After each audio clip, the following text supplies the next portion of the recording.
Chapter 1, Realization. Naruto lay on his futon, staring up at the darkened ceiling of Tezuna's home.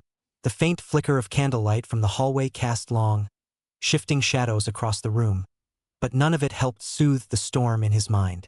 His body was exhausted, muscles aching from the battle on the bridge, but sleep refused to come. Every time he closed his eyes, the same scene replayed over and over in his head. Sasuke's motionless body, pierced by Haku's Sanban needles, falling lifelessly to the ground. Naruto's heart clenched painfully at the memory.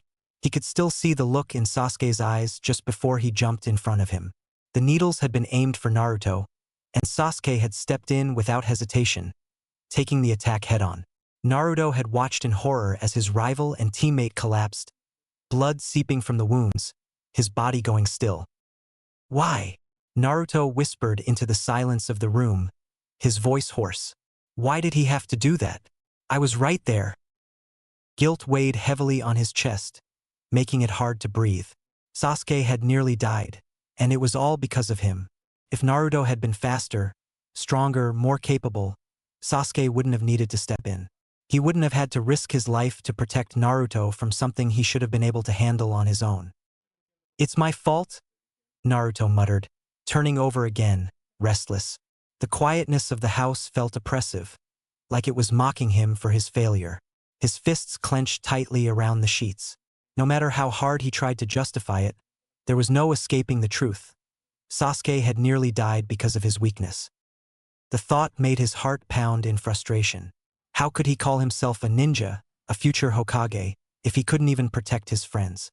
If he wasn't strong enough to keep the people he cared about safe? With a sudden burst of energy, Naruto threw off his blanket and sat up. He couldn't just lie here, helpless. He couldn't let this happen again. If he wanted to keep Sasuke, Sakura, and everyone else safe, he had to get stronger now. Naruto glanced out the window, where the moon hung low in the sky, casting a pale light over the village. He made up his mind. Quietly, he slipped on his sandals, tightened his headband, and crept out of the room. He needed to train. Naruto made his way through the dark forest, the same one where he had run into Haku during his last training session. The moonlight barely pierced through the dense canopy of trees, casting long, eerie shadows along the path. But Naruto wasn't intimidated, he was too fired up to notice. He had to get stronger for his cherished people's sake and for himself. He reached the familiar clearing and stood there for a few moments, brow furrowed in thought, trying to focus. The stillness of the forest at night gave him a rare sense of calm, until he broke it with a loud groan, scratching the back of his head. "Ugh! I have no idea what to work on," Naruto shouted to the trees, throwing his hands up in frustration. "I mean, I'm already amazing at everything." He puffed out his chest, but the confidence didn't last long, his expression quickly shifting back to one of confusion. With a dramatic sigh, he plopped down on the ground, arms crossed as he stared at the sky, thinking. Then, like a bolt of lightning, an idea hit him. Naruto's eyes lit up, and he jumped to his feet. "Ah! Kakashi-sensei said my chakra control needs work," he exclaimed, a grin spreading across his face. "That's it. I'll work on my tree climbing. I'll get so far ahead of Sasuke, he won't know what hit him." He burst into laughter, the sound echoing through the empty forest as he walked off, scanning the area for a suitable tree to begin his training. A few hours later, Naruto sat slumped at the base of a tree, breathing heavily, sweat dripping down his face. His legs felt like lead, and his chakra was draining faster than he expected. He looked around at the still, silent forest and sighed. "It's so quiet in this forest at night," he muttered.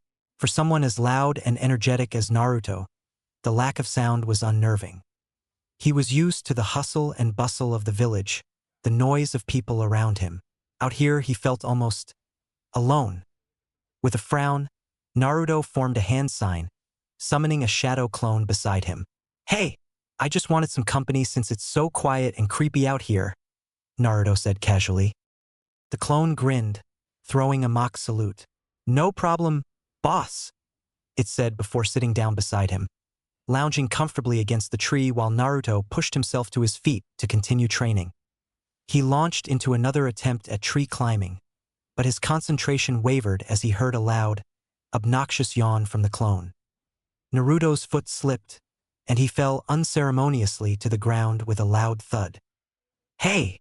Naruto snapped, glaring at his clone, who was now rolling with laughter. "You made me mess up." The clone's laughter intensified, clutching its sides as it pointed at Naruto's fallen form.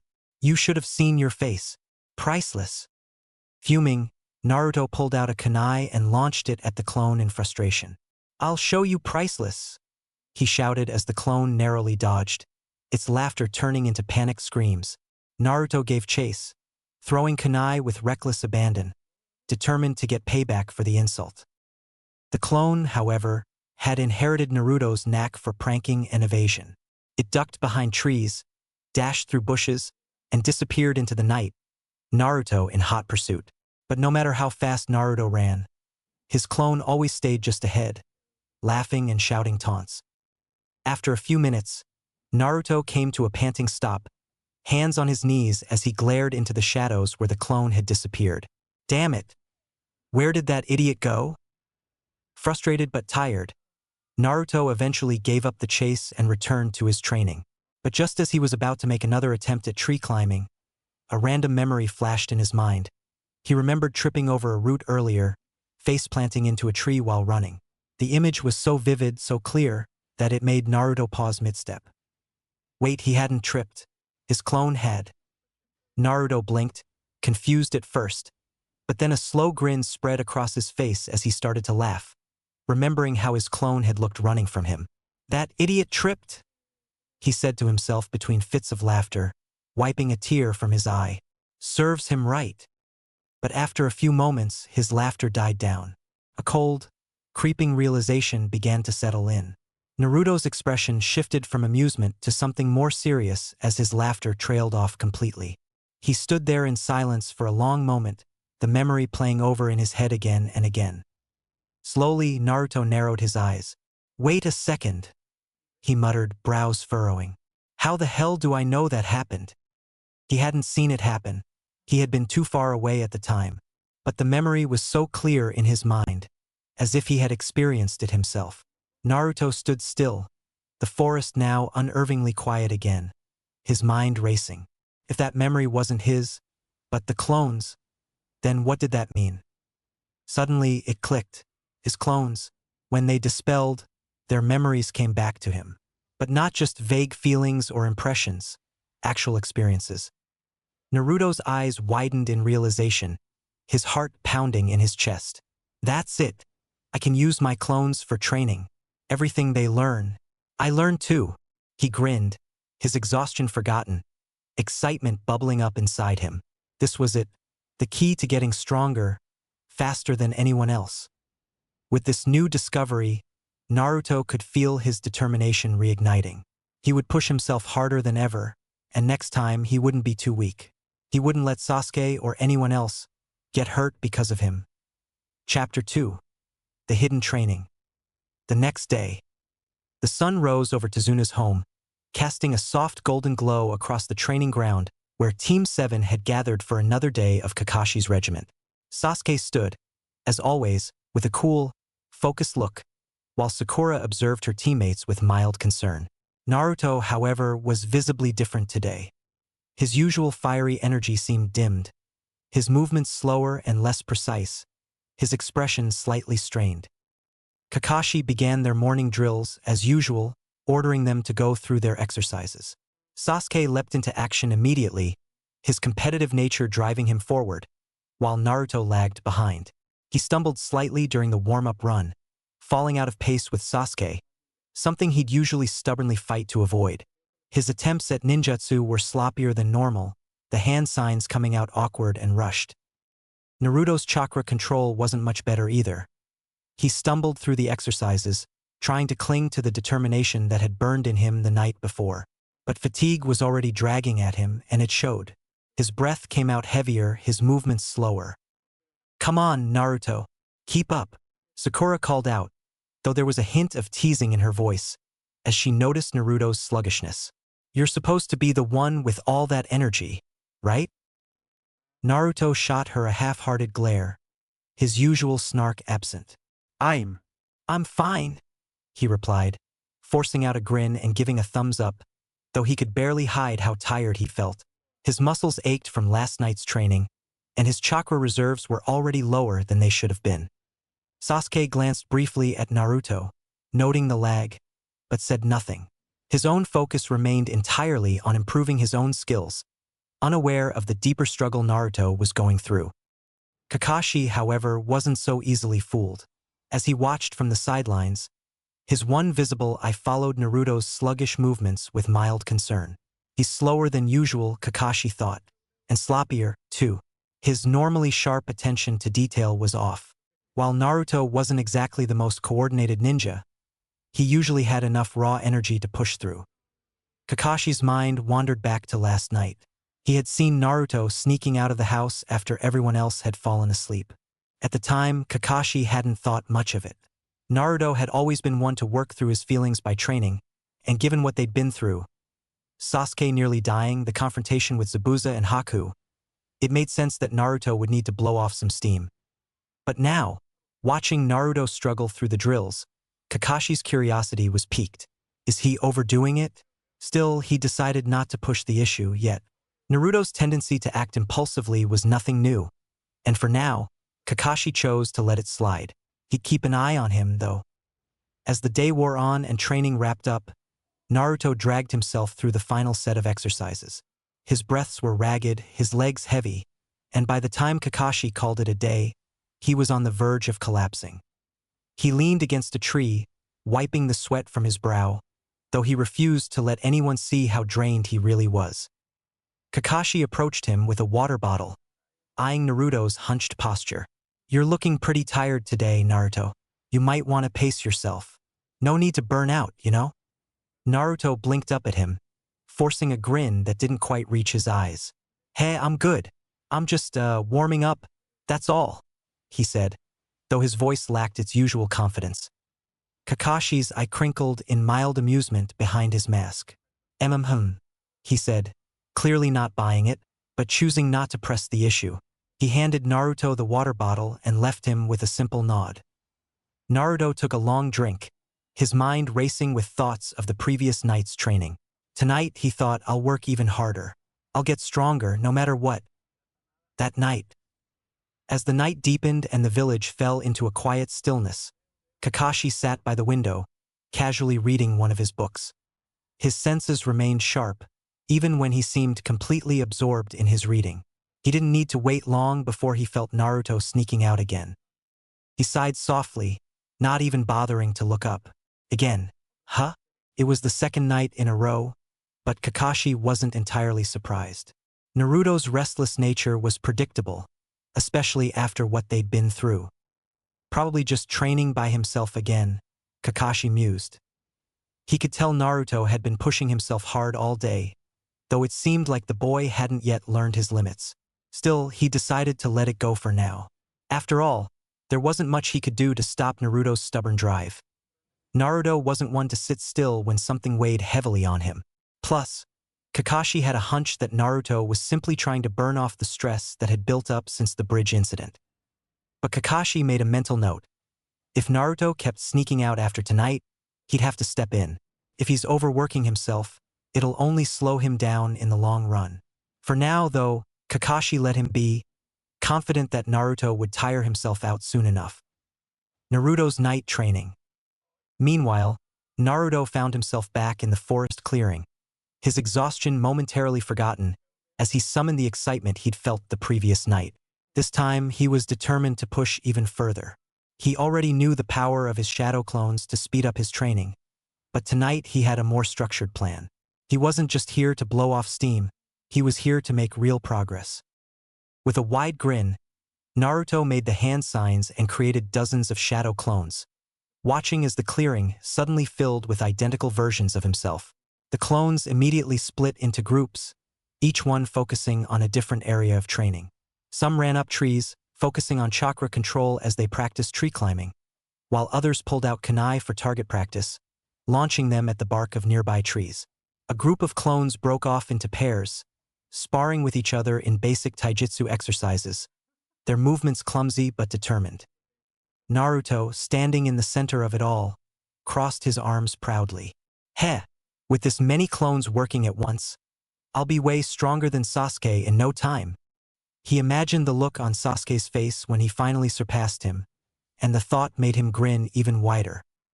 He watched his clones work tirelessly. Some continued tree climbing, trying to hold their chakra steady as they walked up the vertical trunks. Others flung kunai at distant targets, hitting the marks with varying degrees of success. Several pairs of clones engaged in mock taijutsu battles, their fists and feet flying in well-practiced katas, while a few others, more misguided, dropped to the ground and began cranking out push-ups and sit-ups, all under the misguided assumption that Naruto would gain physical strength from their efforts. What Naruto didn't realize, of course, was that the physical gains from these exercises wouldn't transfer to him. He wasn't thinking about the technicalities, only the results. And he was so focused on the progress he imagined he'd make that he pushed aside the weariness already creeping into his limbs. His chakra was depleting fast, but Naruto kept pressing on. The clones continued working through the night, each one focused on a different aspect of training. And though Naruto's body felt the weight of exhaustion, the thrill of getting stronger kept him moving.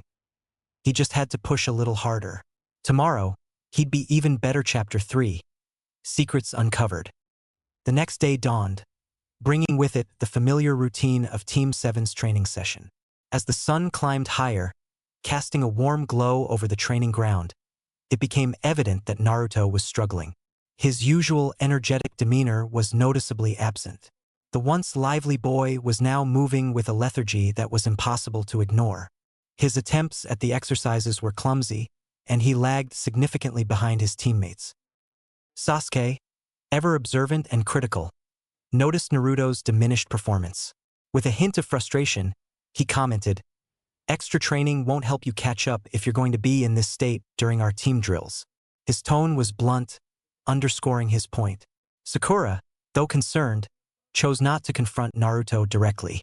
She didn't entirely disagree with Sasuke's assessment, but felt his words were colder than necessary. She gave Naruto a sympathetic glance before following Sasuke as he walked past, leaving Naruto alone with his thoughts.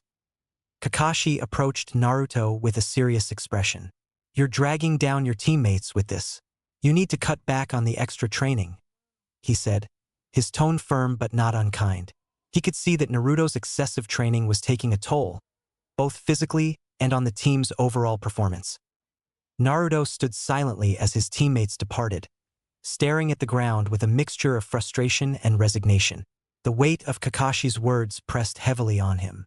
He couldn't afford to stop his training. It was his only means of getting stronger quickly. The thought of giving up on this method was disheartening, and his resolve remained unshaken despite the weariness. That night, as night fell and the village quieted down, Naruto slipped out of the house once again. He returned to the familiar forest clearing, driven by a sense of urgency.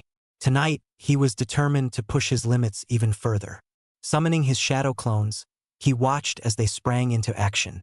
This time, however, the exhaustion was evident even among the clones. Their movements were sluggish, mirroring Naruto's own fatigue. Within an hour, the clearing was filled with clones struggling through their exercises, some clumsily climbing trees, others missing their targets with kunai, and a few engaged in lackluster taijutsu sparring. Naruto, standing amid the chaos, felt frustration boiling inside him. "Come on, we need to push harder," he shouted, trying to rally his clones. Despite his efforts, the clones were too worn out to perform at their best, their sluggishness a direct result of Naruto's own exhaustion. Suddenly, a hand rested gently on Naruto's shoulder, startling him. Instinctively, Naruto tried to react defensively, but collapsed awkwardly onto the ground. He looked up to see Kakashi standing there, his expression a mix of solemnity and understanding. "Naruto," Kakashi began, his voice steady. "So this is why you're so exhausted." Honestly, I'm impressed.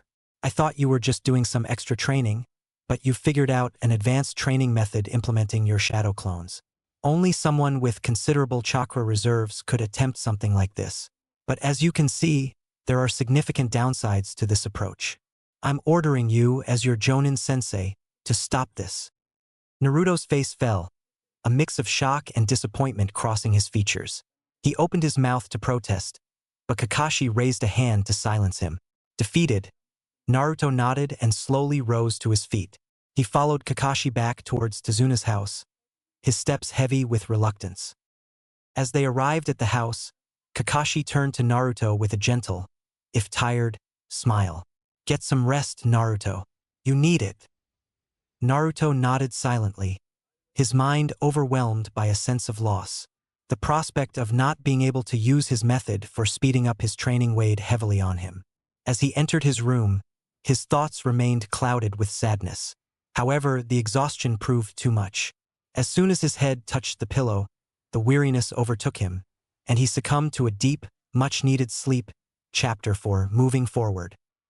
Naruto woke up groggily the next morning, blinking in the soft light filtering through the window. He sat up in his futon, memories of the previous night flooding back. Kakashi had ordered him to stop his extra training. With a heavy sigh, Naruto got up, resigned to the fact that there was no point in moping around. If he couldn't use his shadow clone training method anymore, he'd just have to put even more effort into the regular team sessions. As he prepared himself for the day, he noticed something odd. The house was eerily quiet. No sound of his teammates, no chatter from the others. Confused, Naruto went downstairs, where he found Tsunami in the kitchen, humming softly as she prepared a meal. "Good afternoon, Naruto," she greeted with a warm smile.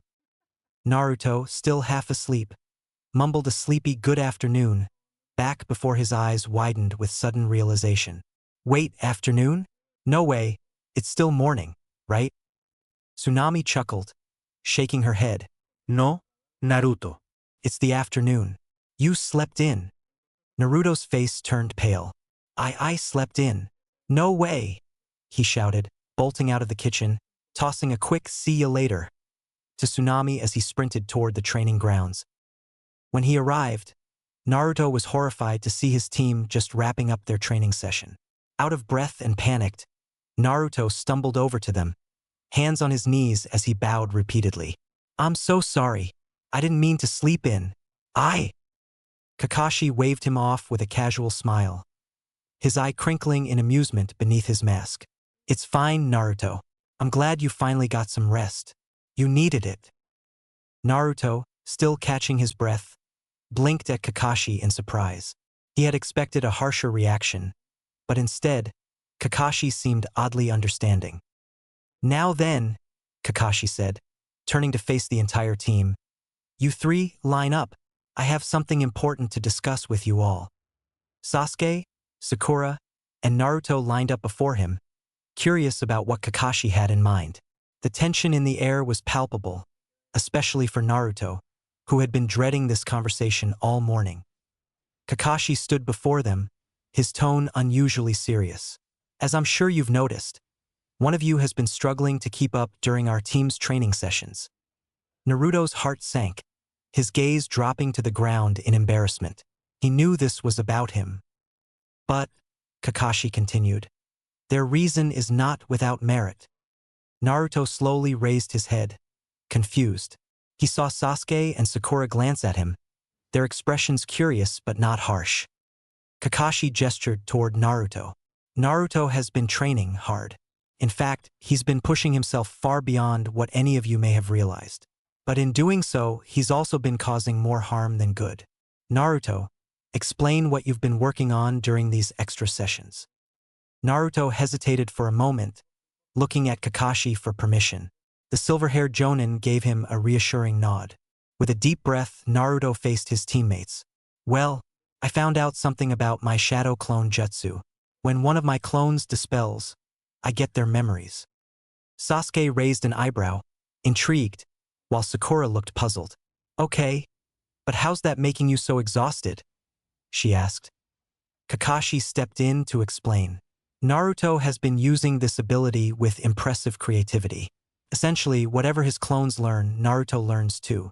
But," he glanced at Naruto, "he's been pushing himself too hard by using dozens of clones at once, on top of our daily training regimen." Sakura's eyes widened, And even Sasuke's expression changed to one of mild surprise as the weight of what Kakashi was saying sank in. "You mean?" Sakura started, her voice laced with shock. "Naruto's been multiplying his training through his clones? Learning that much all at once?" Kakashi nodded. "That's right. It's an advanced training method, one that could be incredibly effective for someone with Naruto's chakra reserves. However," he said, turning to face Naruto directly, "even with his large reserves, the mental and physical stress of using so many clones has been overwhelming him. That's why I've forbidden him from continuing this extra training for now." Naruto nodded, his earlier defiance replaced with resignation. He knew Kakashi was right, but it still stung to admit that his method, while effective, was too much for him to handle alone. Kakashi looked thoughtfully at Naruto before continuing. "That said, I've been thinking, rather than have you abandon this method entirely, I believe we can implement it into our team's regular training sessions. By doing so, we can help everyone improve while keeping Naruto's progression at a rapid pace, but without pushing him past his limits." Naruto blinked in surprise, hope rekindling in his chest. "Wait, you're saying I can still use the clones?" he asked, his voice tinged with cautious optimism. Kakashi nodded. "Yes, but under more controlled conditions. You'll use fewer clones and we'll integrate them into our team training. This way, you can still use the advantage of the shadow clones without risking burnout." Naruto felt a wave of relief wash over him. He wouldn't have to give up on his progress entirely, and with Kakashi's guidance, maybe he could find a way to grow even faster, safely. Sasuke glanced at Naruto, his usual competitive smirk tugging at the corner of his mouth. "Don't think this means you'll catch up to me, Naruto." Naruto, now more energized, shot back a confident grin. "Oh, just watch, Sasuke. I'll surpass you in no time." Sakura, though still processing everything, smiled at Naruto's renewed enthusiasm. "Just don't overdo it again, okay? We don't need you collapsing on us during missions," she said, her tone both teasing and sincere. Naruto nodded vigorously, his determination restored. "You got it." Satisfied with their reactions, Kakashi clapped his hands together. "All right, now that today's training session is over, it's time to head back to the bridge. We're overseeing its completion as usual." The three genins straightened up, preparing to leave. The bridge was nearly finished now, and tomorrow they would finally return to Konoha. As the genins started to walk toward the bridge, Kakashi called out, "Naruto, stay behind for a minute. We need to go over your new training schedule." Naruto approached Kakashi, waiting eagerly for instructions. "So, what's the new plan, Kakashi-sensei?" he asked, his voice full of anticipation. Kakashi turned to him, his tone more serious. "First off, Naruto, the max number of clones you'll be using for now is 20 total. I want to ease you into this so you don't overwork yourself again." Naruto's enthusiasm dimmed slightly. 20? But I was using way more than that before." Kakashi nodded. "I know, but for now, it's more important to focus on refining your basics. We probably won't have another full training session until we're back in Konoha. But until then, you'll only be using your clones to practice the essentials." Naruto let out a sigh, his shoulders slumping. "The basics, huh?" "Exactly," Kakashi confirmed. "You need to catch up on the fundamentals since that's where you're currently lacking the most." He held Naruto's gaze as he spoke, his tone firm but not harsh. "Even if you're only using 5 clones at a time to practice something like projectile throwing, that's still 5 extra days of practice every single day. And when we add that to what you'll be doing during our daily team sessions, it won't take long for your skills to catch up to your peers." Naruto opened his mouth to argue. He wanted to say that he was already on par with the others, maybe not Sasuke, but at least some of his classmates. But then he stopped himself. He thought back to his academy days and the constant struggle to keep up. There was a reason he'd been labeled the dead last. Sure, he might be able to outlast some of his old classmates in stamina, but he knew deep down that Kakashi was right. His basics were lacking. Naruto let out a quiet sigh of resignation and nodded. "All right, Kakashi-sensei, I'll focus on the basics." Kakashi's expression softened slightly. "Good. Now, you're probably wondering how this training is going to help your teammates as well, right?" Naruto nodded, curious. He couldn't exactly share the memories from his clones with Sasuke and Sakura. So what could they gain from this? Kakashi smiled under his mask. Simple. We'll be using your clones as mock enemies. You'll use them to create lifelike battle scenarios. I'll instruct your clones on how to fight and what tactics to use, and then you, Sasuke, and Sakura will have to work together to deal with the situation. Naruto's eyes widened in excitement. Whoa, that sounds awesome. So it'll be like real battle practice. Kakashi nodded. Exactly. It'll give you the experience of fighting multiple enemies, which is a skill you'll need to hone as a ninja. Plus, it will help sharpen your teammates' teamwork and strategy. Naruto's excitement returned in full force. He couldn't wait to test it out.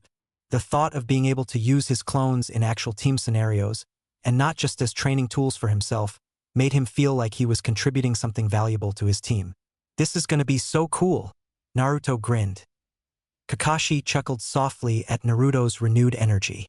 Right? Now that that's dealt with, let's go join the others on the bridge. Naruto nodded eagerly, falling into step beside Kakashi as they headed back toward the bridge. The excitement bubbling within him was tempered only by a quiet determination. He was ready to move forward, one step at a time, and catch up to the rest of his team. Chapter 5. Return to Konoha. The next day, Team 7 stood proudly on the now completed bridge, the villagers buzzing with excitement. Tazuna, with a wide grin, officially named the structure the Great Naruto Bridge in honor of the young ninja who had played such a key role in defending the village. Naruto couldn't hide his pride, standing tall as the bridge was named after him, his smile wide and contagious. After bidding farewell to Tazuna and his family, Team 7 began their journey back to Konoha. Without the added weight of Tazuna and the mission's tension, the trip was much faster. The team moved through the forests with ease, making it back to Konoha by the evening. As they entered the village gates, Kakashi turned to his students. Good work, all of you. You're dismissed for the day. Get some rest. We'll reconvene tomorrow. Sasuke and Sakura nodded and headed off in different directions, but Naruto lingered behind, an anxious look in his eyes. Kakashi-sensei, wait, he called out. Kakashi paused, turning to face the boy. What is it, Naruto? Naruto fidgeted, a little nervous, before finally blurting out his request. Can I use my shadow clones tonight for training? I haven't trained in a few days, and I really want to keep improving. Kakashi studied Naruto for a moment, his expression unreadable behind his mask. Then, with a soft sigh, he nodded. All right, Naruto. I'll allow it, but remember, no more than 20 clones. And keep it focused on the basics. Naruto's face lit up in excitement. Thanks, Kakashi-sensei. I promise I'll stick to it. With that, the boy raced off to the training grounds. Kakashi, shaking his head with a fond smile, made his way to the Hokage's office to deliver his mission report. Upon arriving, he found the third Hokage seated at his desk, the familiar pipe in his hand as smoke gently curled around him. Hiruzen looked up, his sharp eyes resting on Kakashi. Ah, Kakashi. Welcome back. I trust the mission went well. Kakashi stepped forward, his demeanor calm but respectful as he began recounting the events of the Wave mission. Yes, Hokage-sama, the mission is complete. However, what was originally a simple C-rank mission to protect a bridge builder escalated to something far more dangerous. We encountered Zabuza Momochi, a missing nin from Kirigakure and one of the 7 swordsmen of the mist. Hiruzen's eyes narrowed slightly. Zabuza? That complicates things. Kakashi nodded. Indeed, Zabuza was working alongside a young boy named Haku, who possessed an advanced Kekkei Genkai, ice release. They were hired by Gato, a wealthy businessman trying to prevent the bridge's completion to maintain control over the land. He continued, detailing the battles they faced, including the moments where his students had been forced to rise to the challenge. Sasuke was able to unlock his Sharingan during the fight with Haku, and Naruto showed remarkable potential, even tapping into the Nine-Tails chakra during a moment of extreme duress. Hiruzen listened carefully, his face grave as Kakashi elaborated on Naruto's surge of power. It was brief, but it was enough to turn the tide of the battle. After the fight, we had time to reflect on what happened, And that's when I discovered Naruto had been secretly training himself to the point of exhaustion. The Hokage raised a brow at this, leaning forward slightly. Secretly training? Elaborate. Kakashi took a breath, recounting the discovery. Naruto was using his shadow clones to push himself in ways that no ordinary genin could. He discovered that when his clones dispel, he gains their memories and experiences, and he'd been using this ability to train at an accelerated rate. However, the downside was that the sheer mental and physical toll was exhausting him. His clones were doing everything from physical conditioning to chakra control exercises, but the accumulated strain was dragging him down during our regular team training. Hiruzen nodded, a knowing smile playing at his lips. Ah, Naruto. Always so reckless. Kakashi smiled slightly under his mask.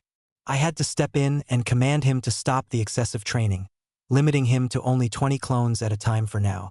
I've also focused his training on basic skills, where he needs the most improvement. He has incredible stamina, but his fundamentals are still lagging behind. If he keeps pushing too hard without mastering the basics, he'll plateau quickly. The Hokage's eyes twinkled with amusement. A wise approach, Kakashi. It's good to hear that you've found a balance between curbing his recklessness and supporting his growth. Kakashi nodded. He's been listening so far, and I'm confident this method will help him progress without overburdening himself. With Naruto. At Team 7's usual training ground, Naruto stood at the center of the clearing, surrounded by 20 identical clones. This time, none of the clones were engaged in physical exercises. Something Naruto had learned the hard way wouldn't benefit him. Kakashi had explained that while the clones could give him experience and muscle memory, they wouldn't improve his physical stamina or strength. On top of that, he'd still feel the mental fatigue of overworking his clones if he pushed them too hard.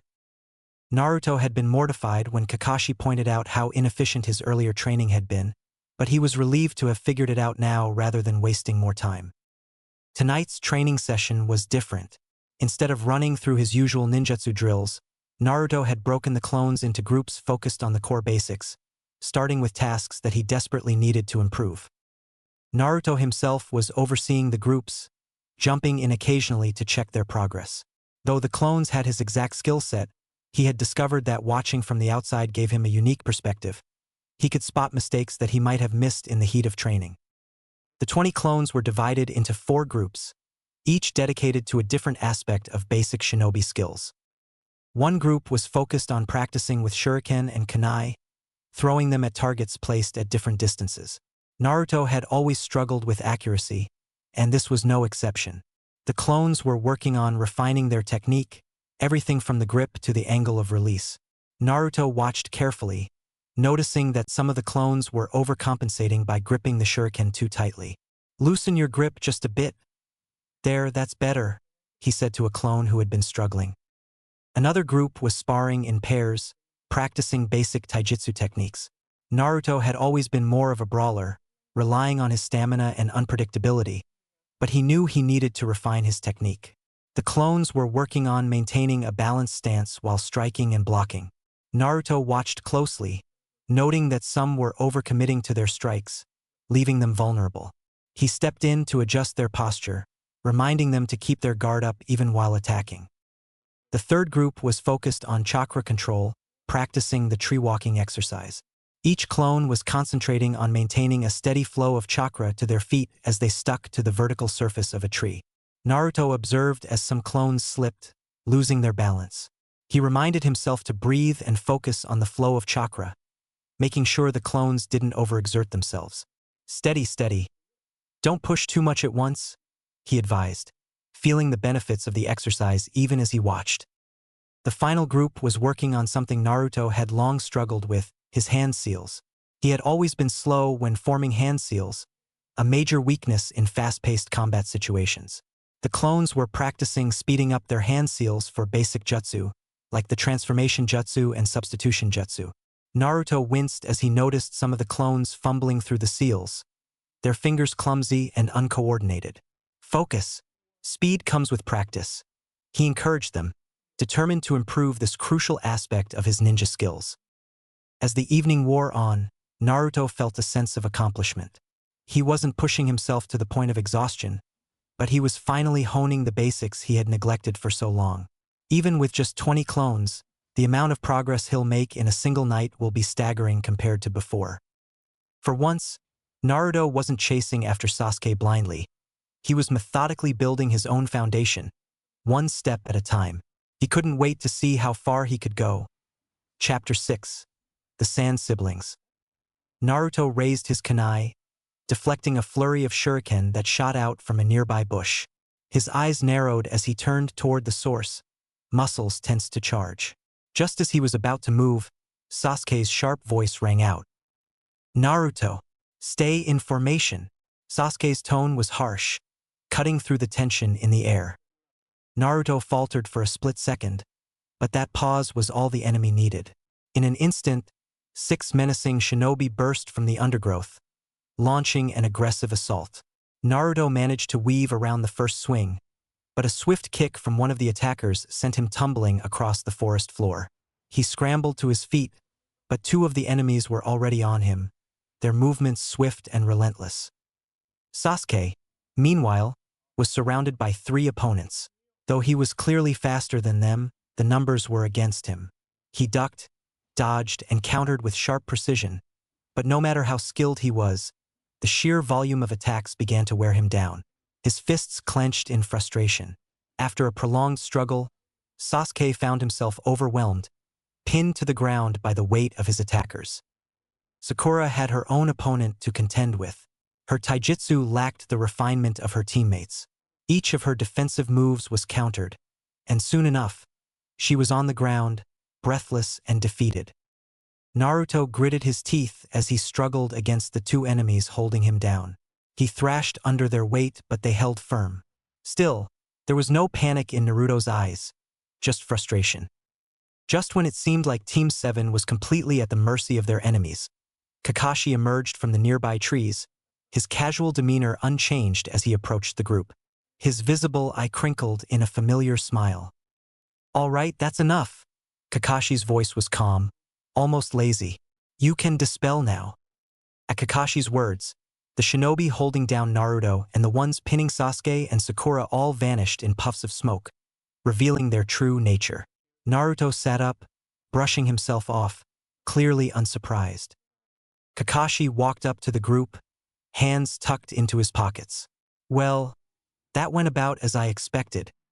Naruto frowned, looking over at Sasuke. "Why did you get 3? I only had 2. Kakashi raised a hand, silencing Naruto's complaints. "I told them to attack in numbers according to each of your strengths. But remember, none of you could use ninjutsu. Your clones were at a disadvantage since they can only take a single hit before poofing. That was to make things fair." Sasuke, still irritated, crossed his arms. "It didn't feel fair." Kakashi gave a small shrug. "In a real situation, you won't always get to fight one-on-one or be able to rely on your strongest techniques. You need to learn to adapt." He turned to Sakura, who was still dusting herself off. "And Sakura, you need to improve your taijutsu. Your form isn't bad, but you're slow." Naruto's posture stiffened as Kakashi turned to him. "And Naruto, you completely broke formation. You managed to defeat one of your attackers, but if they were enemy shinobi, they would not have hesitated to kill you before you had the chance." Naruto frowned. "Right, I won't do it again, Kakashi-sensei." Kakashi nodded. "All right, morning training is over. Time for a D-rank mission." Naruto looked over to the clearing where his remaining clones were still training and quickly shouted for them to dispel. His memories flooded in as the clones vanished, each bit of progress adding to his own. Later that day, Team 7 found themselves walking the dogs of the Inuzuka clan for their mission. Naruto, as usual, picked the largest, most unruly dog, which resulted in him being dragged through an active minefield. Kakashi dismissed the team, and Sasuke surprisingly gave a casual "see you tomorrow" before heading off. Naruto, despite his exhaustion, felt a strange sense of accomplishment. The training with his clones had been paying off, and he could feel his skills improving with each day. As Naruto walked away, he noticed something odd. An oddly shaped rock, completely square, sticking out from the ground nearby. He blinked and turned around, pretending to walk off. But when he looked back, the rock was still there. Naruto's eyes narrowed. With a dramatic point, Naruto shouted, "That's no normal rock." In an instant, Konohamaru and his gang popped out from under their haphazard disguise, dramatically revealing themselves. "You got us, boss." Konohamaru grinned, hands on his hips. "Wanna play ninja with us?" Sakura rolled her eyes from the sidelines. "Playing ninja? As a ninja? Seriously?" Konohamaru turned to her, sizing her up with a smirk. "Hey, is she your girlfriend, boss?" Naruto blushed furiously, stammering incoherently before Sakura, with a furious expression, sent a punch crashing into his face, launching him into a nearby fence. Konohamaru's eyes widened as he yelled, "Boss! No!" He turned to Sakura, pointing angrily. "What kind of girlfriend are you?" Before Sakura could respond, Konohamaru was also sent flying with a single punch. As she stormed off, Konohamaru and Naruto slowly climbed to their feet. "I don't think she's even human," Konohamaru muttered, rubbing his head. "Did you see how big her forehead is?" Naruto barely had time to react before Sakura spun around, her eyes burning with fury as she chased after the pair. Their sprint through the streets of the village came to an abrupt halt. Konohamaru flew backward as he collided into a tall, imposing figure with dark face paint. The boy with the painted face smirked down at him, lifting him effortlessly by the collar. "Well, what do we have here?" he mused, eyes gleaming mischievously as Konohamaru dangled helplessly in the air. "Put him down, Kankuro," the blonde girl next to him sighed, her tone casual but edged with warning. She crossed her arms, her two large, fan-shaped pigtails swaying slightly. "You know you'll pay for it later if you keep this up." Her eyes shifted lazily to Konohamaru, clearly uninterested in the confrontation but aware of what trouble it could bring. Sakura, now calm from her earlier chase, quickly stepped forward in an attempt to diffuse the tension. "I'm really sorry about this," she said, bowing slightly. "We didn't mean for him to run into you." Her eyes flickered to the face paint boy, now revealed as Kankuro, hoping to avoid an incident. Naruto, however, had different ideas. "Hey!" he shouted, anger boiling as he watched Konohamaru struggle. "Put him down right now or else." Naruto's fists clenched tightly, his knuckles white with the force of his grip. Kankuro's smirk grew wider as he glanced toward Naruto's forehead, noticing the leaf shinobi headband. "Heh, we've still got a few minutes before the person we're waiting for shows up," he said, his voice dripping with amusement. "Why not have some fun with these punks until then?"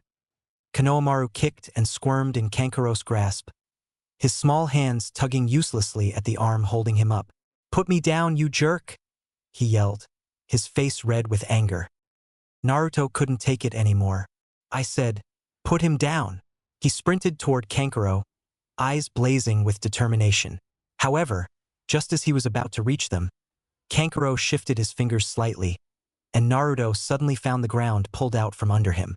He was flung into the air, barely managing to land on his feet with a stumble. "What the hell was that?" Naruto shouted, glaring at Kankuro in confusion. Kankuro chuckled, "Leaf ninja wimps, all of you." Sakura stood frozen, analyzing the situation. These shinobi were definitely outsiders, she realized. But why were they in the village? Outsiders causing trouble in the Leaf, even if from an allied village, wasn't something to take lightly. Naruto, however, continued to throw insults. "You better put him down or I'll—" "Shut up, Naruto," Sakura snapped, wrapping her arm around his neck in a headlock. "You're being stupid. Threatening them isn't going to solve anything." Kankuro sneered. "I don't like weaklings, and that runt over there is the worst of the lot," he said, nodding toward Naruto. At this point, the blonde girl, Tamari, sighed heavily, clearly annoyed. "Fine, Kankuro, do whatever you want, but I'm not getting involved in this." Naruto gritted his teeth, about to charge Kankuro again when, thwack, a rock suddenly flew through the air, striking Kankuro's hand with precision. The force of the impact made him wince, loosening his grip just enough for Konohamaru to drop to the ground with a soft thud. "Who?" Kankuro growled, turning toward the source of the attack. High in a tree above them, Sasuke sat coolly, arms crossed. His eyes gleamed with confidence as he spoke. You're a long way from home, aren't you? Kankaro's expression twisted with irritation. Arrogant jerks like you are what I hate the most. He reached for the large, wrapped object on his back, tugging at the bindings. I'll make you regret. Kankaro, you're seriously going to use Crow for this? Tamari interrupted, her voice tinged with disbelief and worry. You're going too far. Just as Kankaro began to unravel the object, another figure suddenly appeared, standing upside down on a nearby tree branch using the tree-walking technique. His presence was cold and commanding. Kankaro, stop it. You're an embarrassment to our village, the figure said icily. Sasuke's eyes widened slightly, inwardly stunned. How long has this guy been here? I didn't even notice him. Kankaro stiffened at the voice, his hand dropping immediately from the now half-unwrapped Crow. Sorry, Gaara? He stammered, fear evident in his tone. Gaara's gaze remained cold as he stared down at his teammate. Have you forgotten why we're here? He asked sharply, not bothering to wait for an excuse. Kankaro started to protest, pointing toward Naruto and the others. They started it. Shut up. Gaara cut him off, his voice sharp as ice. Or I'll kill you. Kankaro swallowed hard, the threat clearly not lost on him. He said nothing more as Gaara turned toward the others. We apologize for any trouble, Gaara said flatly, his tone void of warmth. We'll be leaving now. As they turned to go, Sakura, still baffled by the encounter, called out. Wait, what are you doing here? Foreign ninja can't just go around starting fights in other villages, even if we're allies. Tamari, having regained some of her usual casual demeanor, pulled out an ID card. Relax, we have permission to be here, she explained. We're here for the Chunin exams. Naruto blinked, tilting his head. Chunin exams? What's that? Tamari shot him a mocking look. Seriously? You don't even know that? You're clueless. Konohamaru, now standing next to Naruto, piped up eagerly. The Chunin exams are the tests all genin have to take to get promoted to Chunin. It's a big deal, boss. As the Sand siblings turned to leave again, Sasuke's voice called out, stopping Gaara once more. Hey, what's your name? Gaara paused, turning his head slightly. Gaara of the Sand, he said in that same neutral, cold tone. His eyes flicked briefly over Sasuke before he asked, And yours? Sasuke Uchiha, Sasuke replied confidently. Naruto, never one to be outdone, grinned and stepped forward. Bet you're dying to know my name too, right? Gaara didn't even bother turning fully toward him. I couldn't care less, he said bluntly, leaving Naruto speechless as he walked away with Kankaro and Tamari in tow. With Kakashi. In the Hokage's office, a gathering of jonin had convened. The air was filled with a mix of anticipation and tension as the upcoming Chunin exams were the topic of discussion. Seated at the head of the room, the third Hokage, Hiruzen Sarutobi, calmly surveyed the shinobi before him. His wise, weathered eyes glimmered beneath his hat, though the lines of age and responsibility weighed heavily on his face. The Chunin exams will commence next week, Hiruzen announced, his voice authoritative yet calm. A murmur rippled through the jonin in attendance, many nodding in agreement. Some had already taken note of the foreign shinobi arriving in the village in preparation. The Hokage glanced toward three specific jonin standing toward the front: Kakashi Hatake, Asuma Sarutobi, and Kurenai Yuhi. Kakashi, Asuma, Kurenai, he called, his tone shifting to a more direct cadence. As the jonin leaders of our newest genin teams, it's time for you to declare whether or not you'll be nominating your teams for the exams. Each jonin stepped forward in turn, their expressions calm yet contemplative. Kakashi was the first to speak.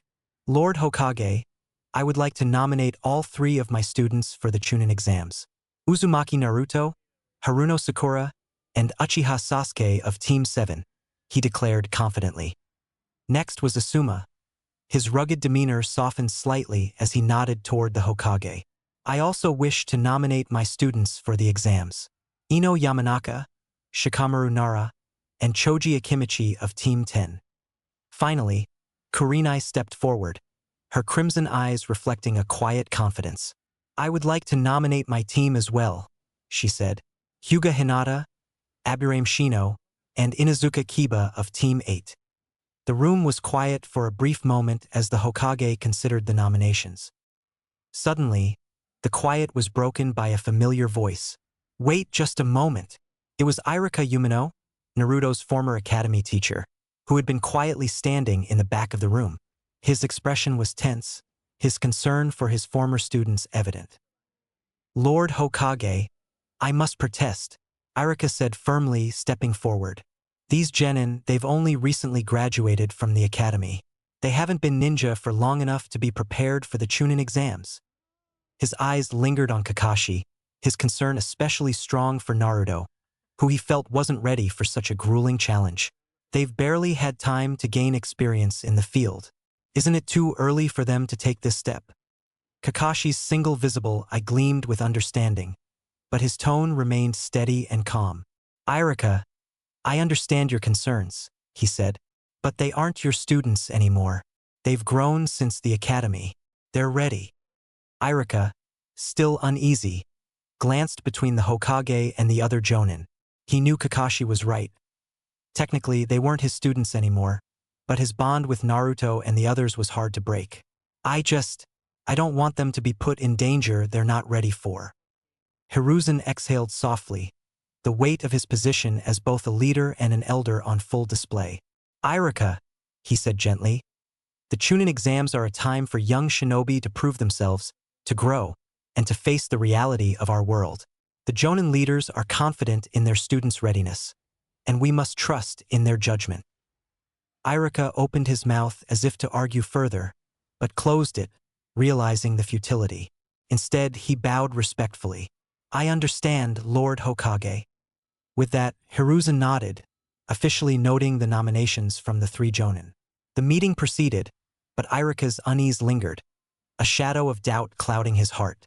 Meanwhile, Kakashi stood quietly, confident in his team, knowing they were about to embark on one of their most difficult trials they'll have as young genin. Chapter 7. The Chunin exams. Begin.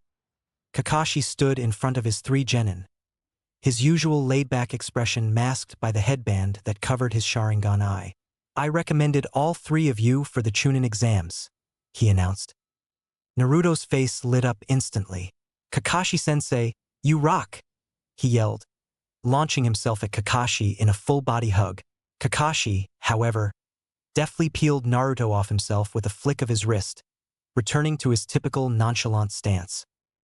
"Whoever wants to take the exams, sign the application and come to room 301 at the academy, 3 p.m., 5 days from now.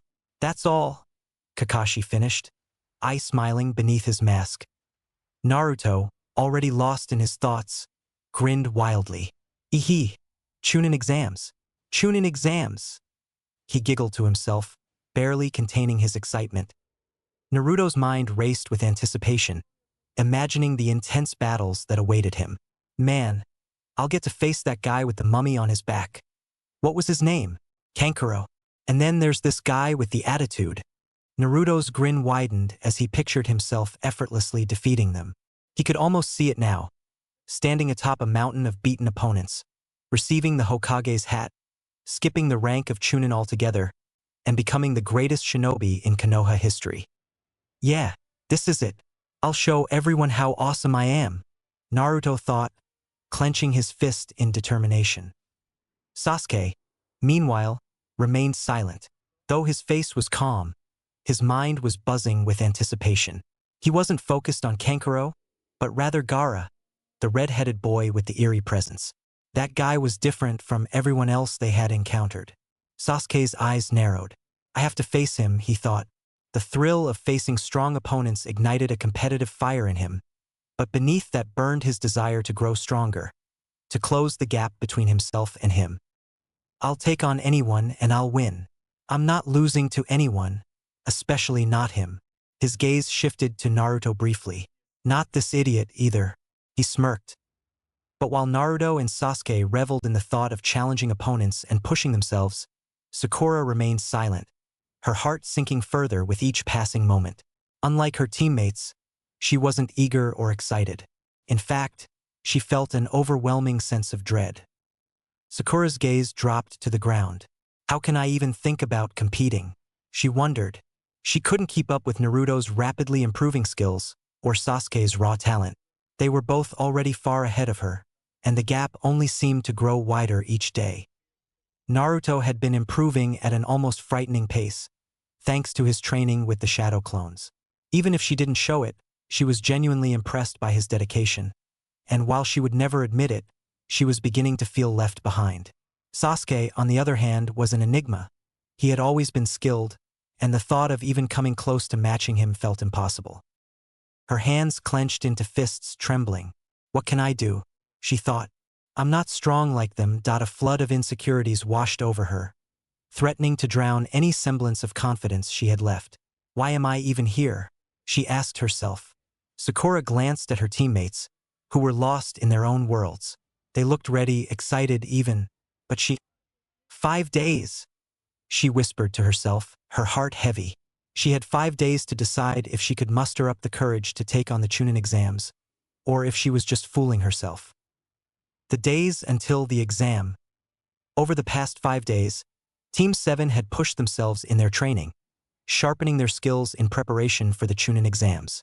Kakashi had dismissed their usual D-rank missions, allowing them to focus solely on their development. Naruto, in particular, had shown impressive growth, especially in his basic skills. His taijutsu had significantly improved, his movements were sharper and more controlled, though still not quite on par with Sasuke. His stamina and endurance were already formidable, but now, his timing and precision had reached a new level.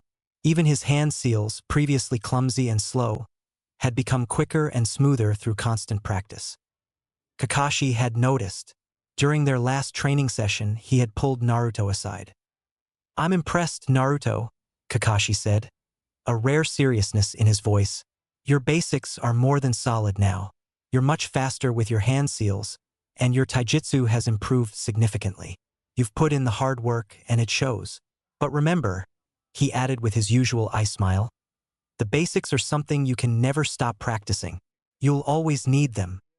Naruto had beamed at the praise, but Kakashi's next words had excited him even more. After the Chunin exams, we'll start focusing on some more advanced skills. But for now, focus on these exams. Knowing you, I'm sure you'll be participating.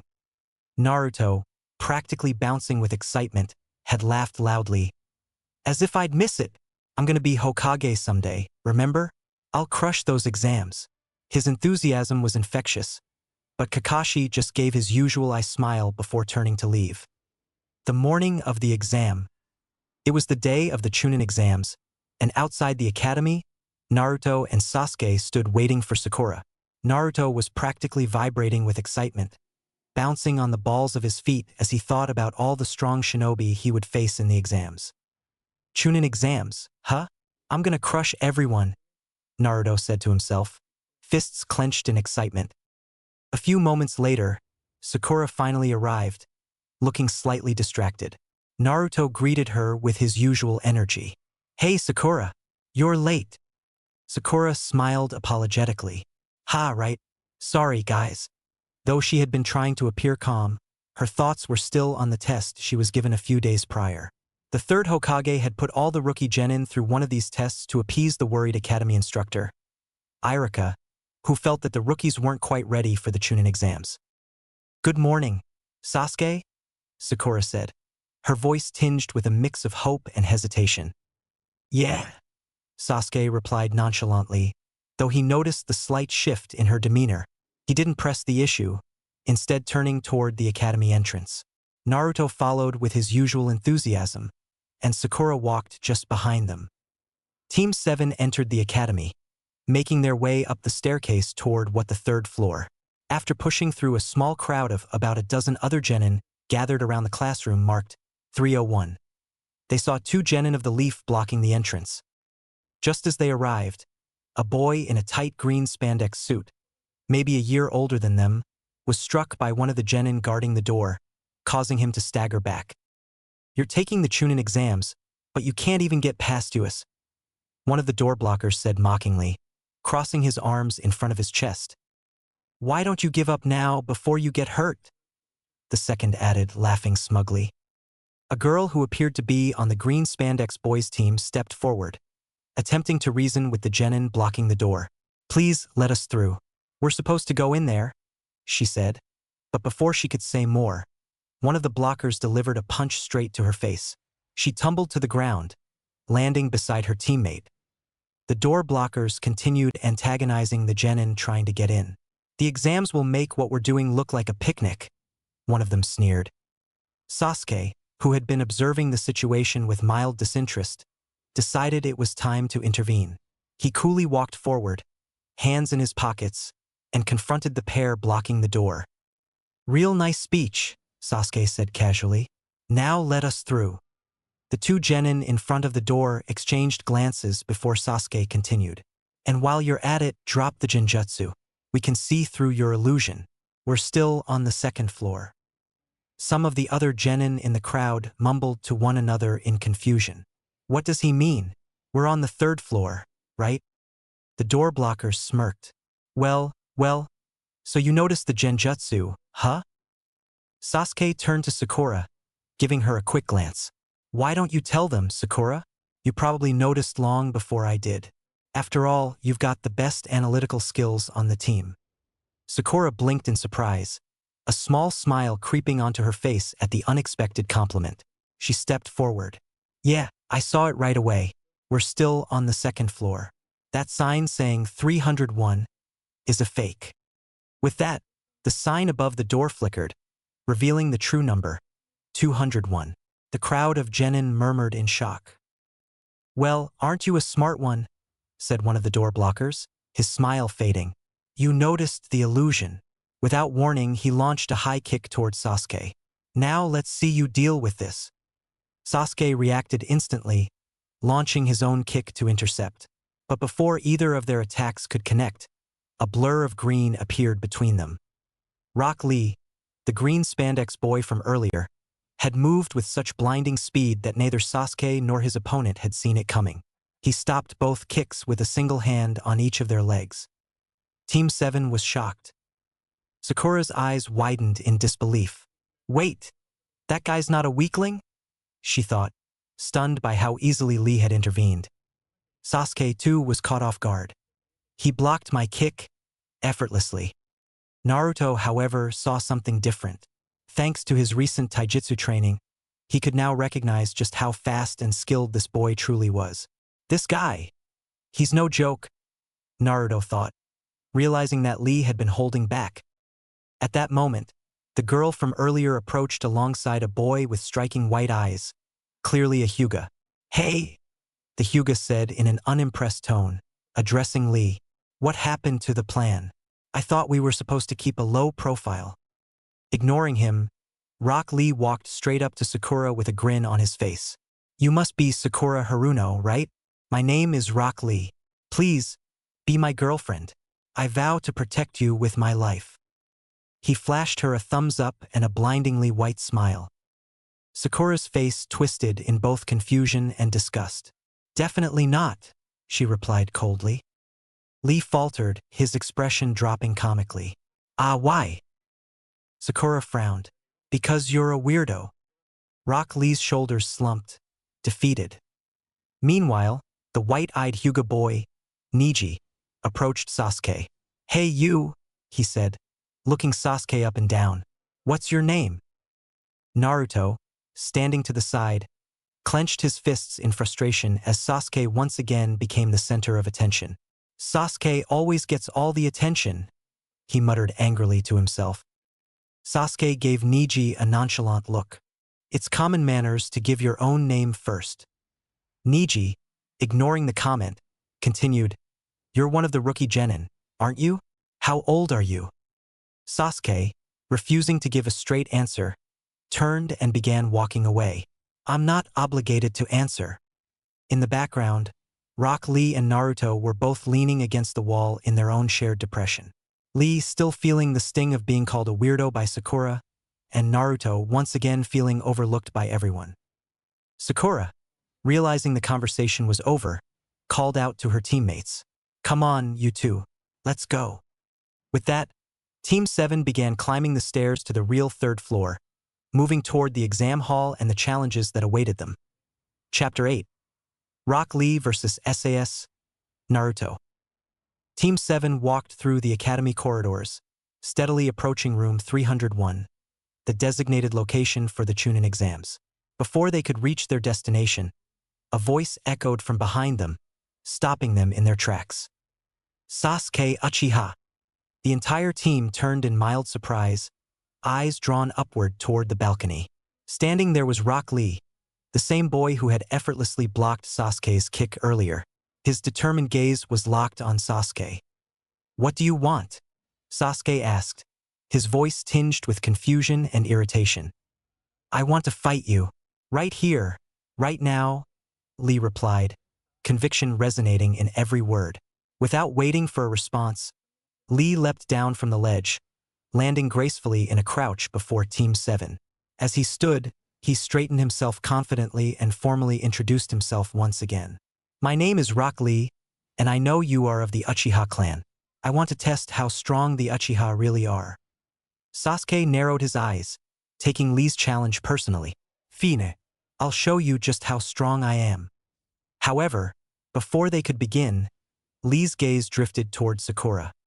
His expression softened into a goofy grin as he once again confessed his love, winking and blowing kisses at her. Hearts seemingly floated in the air with every exaggerated gesture, and Sakura, disgusted, did everything in her power to dodge the flying hearts, clearly uncomfortable. Naruto, who had been standing quietly on the sidelines, suddenly stepped forward. His face was contorted in frustration, a large tick mark visible on his forehead. It was difficult to say what had annoyed him more. Lee ignoring him completely in favor of Sasuke, just like everyone else, or the fact that Lee was making moves on Sakura. Given Naruto's recent efforts in his training and the lack of recognition he'd received aside from Kakashi, it was clear that the first reason was fueling most of his irritation. "Sasuke, I get him first," Naruto declared, his voice unwavering.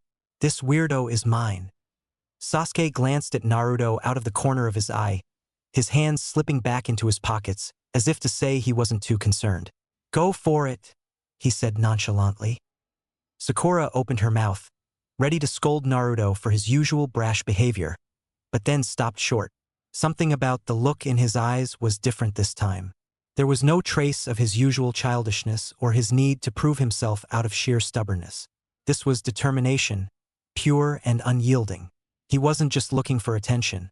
He wanted to prove something, to everyone and to himself. Lee eyed Naruto with mild surprise, intrigued by the seriousness that radiated from him. While his primary interest was still Sasuke, Lee couldn't deny the strange pull of Naruto's confidence. "Fine," Lee sighed, taking a fighting stance. "But I'll deal with you quickly." Naruto stepped forward, closing the distance between himself and Lee until he was just a few meters away. Unlike his usual reckless attitude, Naruto slid into a taijutsu stance, a calmness radiating from him that was unlike anything his teammates had ever seen. His posture was focused, professional, lacking any of the clumsy energy that usually defined him. Sasuke and Sakura exchanged surprised glances. They could tell right away that something had changed. The reason was clear. Naruto's recent training had paid off, and now that his basic skills had improved, he was confident enough to face a skilled opponent without resorting to his usual chaotic tactics. Instead of rushing in with a haphazard attack, he seemed to have a clear plan. Naruto hadn't been in a real fight since his training had begun in earnest. This moment was his chance to prove to his team, and more importantly to himself, that he had grown stronger. The air between Naruto and Lee was tense. Both fighters stood still, analyzing one another, waiting for the perfect moment to strike. Naruto, feeling the heat of the battle, was the first to move. His patience, already worn thin by the brief wait, boiled over into action. He launched forward with a punch aimed squarely at Lee.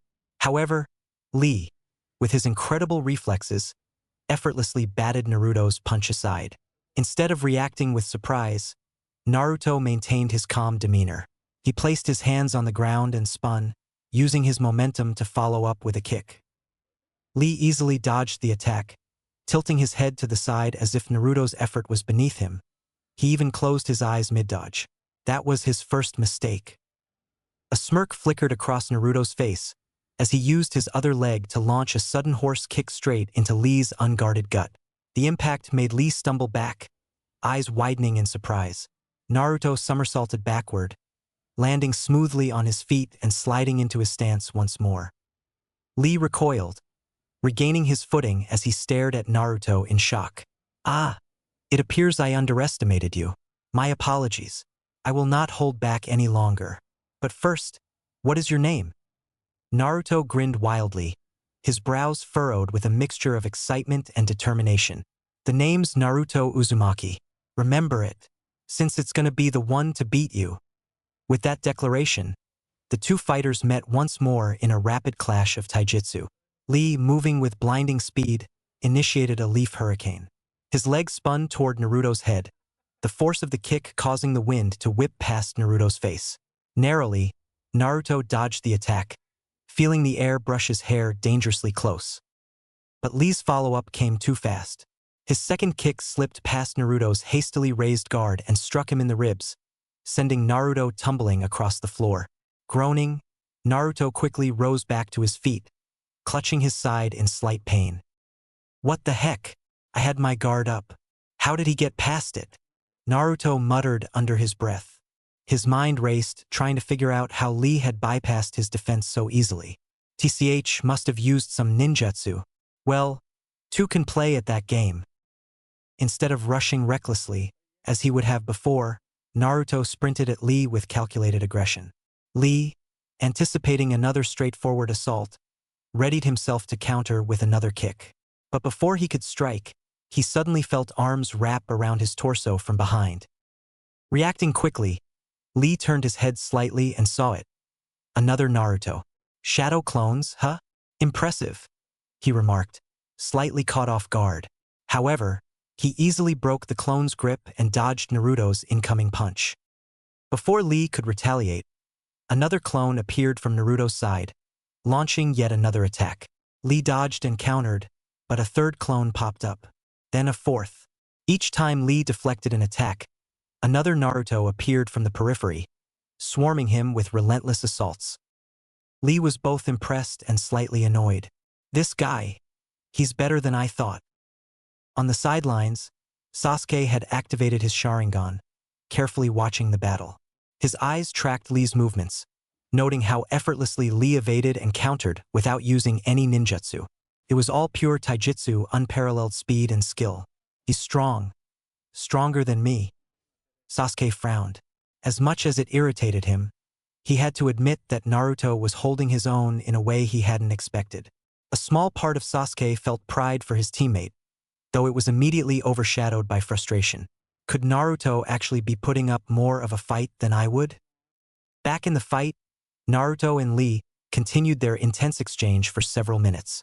Both fighters grinned despite the bruises beginning to form on their bodies. This was a battle they both were clearly enjoying. Naruto, using his clones and newly improved skills, was holding his own against Lee's incredible taijutsu prowess. But then Lee saw his opening. With a swift motion, he launched Naruto into the air, his body spinning helplessly as Lee shot up behind him. The wraps around Lee's arms began unraveling, signaling the initiation of one of his more dangerous techniques, the primary lotus. However, before Lee could complete the move, a paper shuriken flew through the air, striking the wall and pinning his arm wraps in place. Lee stopped immediately, his body tense as he glanced toward the source of the interference. Lee landed on the ground gracefully, stopping the technique before it could hurt Naruto. Meanwhile, Naruto, still airborne, managed to slow his fall using one of his clones, landing safely a moment later. The air was suddenly filled with an unexpected voice. Lee, a giant turtle, wearing a Konoha forehead protector around its shell, appeared out of nowhere, landing on the ground in front of everyone. Lee's eyes widened in panic as the turtle reprimanded him. "That technique is forbidden, Lee. You know better than to use it without permission," the turtle scolded sternly. Lee scratched the back of his head, deeply embarrassed. "I'm sorry, master. I got caught up in the excitement of the fight." Before Lee could continue, a booming voice interrupted. Lee! Might Guy suddenly appeared in a flash, punching Lee in the head, sending him crumpling to the ground. Guy-sensei! Lee exclaimed with teary eyes, looking up to his mentor. Guy crouched down, pulling Lee into one of his infamous, overly emotional embraces. You've disappointed me, but I am still so proud of you, Lee. Naruto, Sakura, and Sasuke watched the bizarre scene unfold, unsure whether to laugh or feel uncomfortable at the overly dramatic display. Tears flowed as Lee and Guy shared a ridiculous and comically exaggerated hug. We shall atone for this by doing 200 laps around the village, Guy declared, holding Lee close. Sakura, recovering from the absurdity of the moment, interrupted. What about the exams? Guy suddenly froze, releasing Lee and scratching the back of his head. Ah, I almost forgot about that. He then regained his authoritative tone. Lee, as punishment for forgetting, you will do 400 laps around the village after the exams. Lee, rather than reacting negatively, smiled brightly and saluted. Yes, Guy-sensei, thank you for your kindness. His enthusiasm for such a severe punishment left Team 7 utterly speechless. Guy then turned his attention to Team 7, his eyes studying them curiously. Ah, Kakashi's squad, right? He asked, his demeanor instantly shifting from over the top to cool and calculating. Did you know Kakashi and I are eternal rivals? Naruto, Sasuke, and Sakura exchanged skeptical glances. There's no way you're on par with Kakashi-sensei, Naruto said doubtingly. Even Sasuke looked unconvinced. Guy's grin grew, clearly enjoying their disbelief. Oh, is that so? Without warning, he vanished from his spot and reappeared behind them in a flash of movement. The team blinked, startled by his incredible speed. Still think Kakashi is the only strong one? Guy teased, flashing his pearly white smile. Naruto gawked at Guy's speed, while Sasuke's eyes narrowed. This guy. He's insanely fast. Having proved his point, Guy waved them off. Well, we should be going now. Lee, we've got training to do after the exams. Before leaving, Lee turned to Naruto, his expression serious but respectful. Thank you for the amazing fight, Naruto Uzumaki. I look forward to the next time we meet. Naruto blushed slightly, flustered by the genuine compliment. Thanks, Lee. Same to you, Naruto replied, feeling a strange mixture of pride and excitement. Lee paused for a moment before adding, I would like to say I'm the strongest genin from Konoha you will face, but there is one other. His tone shifted, becoming more somber. Niji Hyuga, my teammate. He's even stronger than I am. Naruto and Sasuke both tensed at the mention of Niji. The boy with the white eyes. They both remembered his cold demeanor back in front of room 201. With that, Lee and Guy took their leave, leaving Team 7 behind to ponder their next steps. Naruto's excitement surged at the thought of another fight.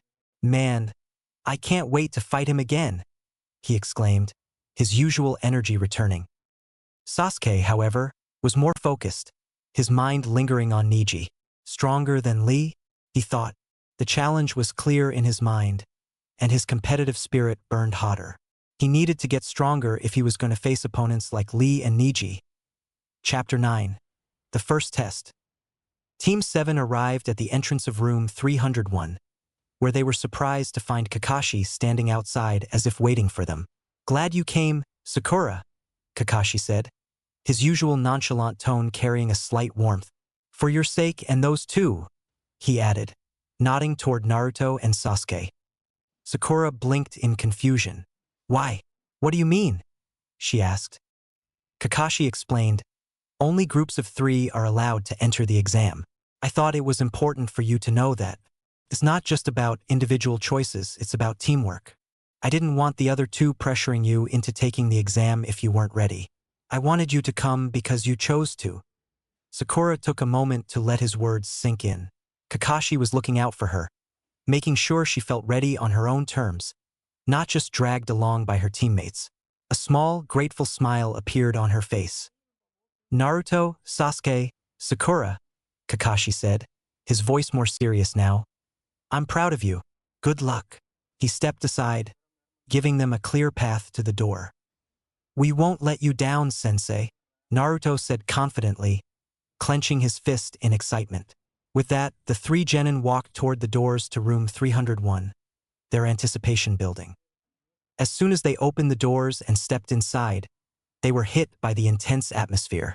The room was packed with shinobi from various villages, all older, more experienced, and glaring at them like predators sizing up their next meal. The air felt thick with competition. Sakura paled slightly, her earlier confidence shaken. "I never expected there to be this much competition," she thought nervously. "If being scary was one of the tests, then they've already beaten me." The genin inside ranged from teenagers to young adults, making Team 7 look like lost little kids. They were well aware that it was rare for fresh graduates like them to enter the Chunin exams. But before their unease could settle in too deeply, a familiar voice called out. "Hey, Sasuke!" Ino's voice rang through the tense room as she suddenly appeared behind Sasuke, wrapping her arms around his shoulders in a playful hug. "Where have you been? I missed those broody good looks of yours." Sasuke's face immediately twisted into a look of irritation, clearly bothered by her sudden invasion of his personal space. "Back off, Ino," Sakura snapped, stepping up to her crush's defense. Sasuke's mine. Ino Yamanaka. Man, Ino's always loud and bossy, especially around Sakura, he mused, recalling the rivalry between the two girls that seemed to have started since they were kids. Ino had her long, platinum blonde hair tied back into a high ponytail, her blue eyes sharp as ever. She wore a sleeveless purple outfit, showing off her confidence and bold personality. "Oh, it's you guys?" A familiar lazy voice drawled. Shikamaru and Choji from Team 10 approached. Shikamaru had his hands stuffed in his pockets, his usual bored expression plastered on his face. Choji, meanwhile, was munching on a bag of chips, his round face showing no concern about the tension in the room. "Shikamaru, Choji," Naruto greeted them, grinning widely. Shikamaru sighed. Yeah, what a drag this is gonna be." Naruto laughed. "You haven't changed a bit, Shikamaru." As Naruto looked at his former classmates, he started thinking about their personalities and appearance. Shikamaru Nara, Naruto thought, looking at the boy with the high ponytail who looked like he could fall asleep standing up. The laziest guy you'll ever meet. He's smart, but man, he hates doing anything that requires effort. Shikamaru's outfit was the same as usual, a simple mesh shirt under a short-sleeved jacket, with the Nara clan symbol emblazoned on it. Naruto's eyes shifted to Choji. "And then there's Choji Akimichi," he thought with a grin, watching Choji munch away on his chips. "He's always eating something, but he's a good guy. Always thinking about food, though." Choji had his usual round, gentle face, wearing his traditional Akimichi-style clothing and a scarf. He looked big compared to the others, not just because of his frame but also the layers of clothes. As Naruto's thoughts wandered, another voice cut in. "Well, what do you know? Looks like the whole gang is back together again," Kiba said as he approached with his small white dog, Akamaru, perched on his head. Kiba looked as cocky as ever, a grin plastered on his face. Behind him were his teammates Hinata and Shino. Hinata peeked shyly over Kiba's shoulder. "Hi, Naruto," she greeted quietly, her cheeks flushed pink. She twiddled her fingers nervously, barely able to make eye contact. Naruto blinked at her, oblivious to her nerves. "Hey, Hinata," he greeted back, full of his usual energy. Naruto took a quick mental note of the rest of Team 8. Kiba Inuzuka. He's always loud, and he's got a huge ego, but he's cool, I guess. Kiba had wild brown hair and the red fang markings on his cheeks, wearing his usual fur-lined jacket.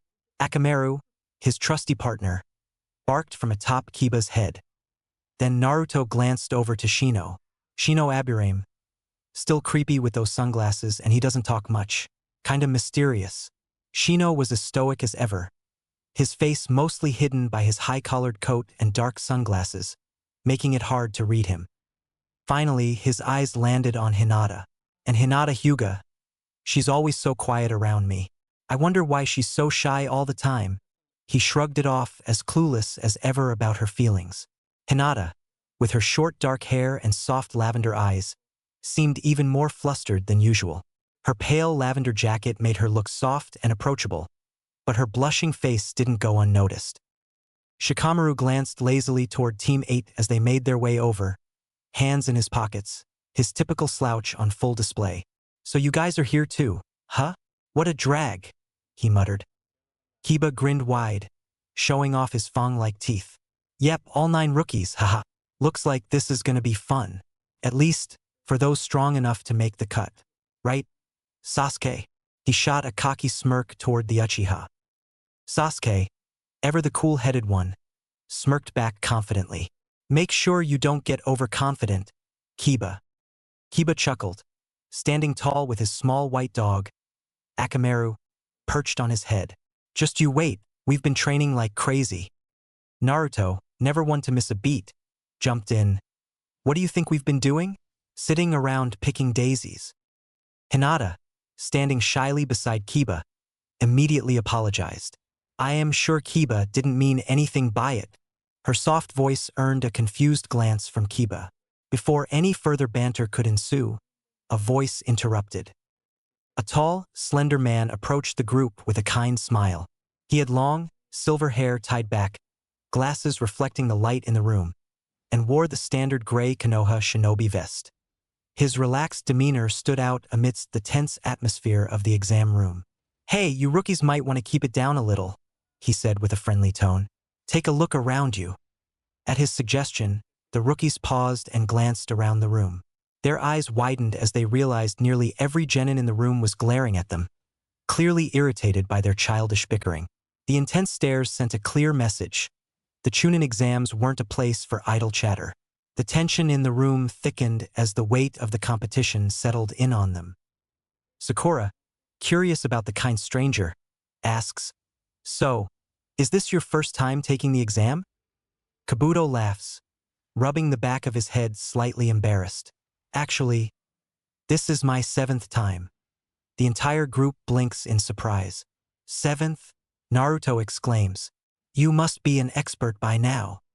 Kabuto smiles sheepishly. "Yeah, I guess I do know quite a bit," he says.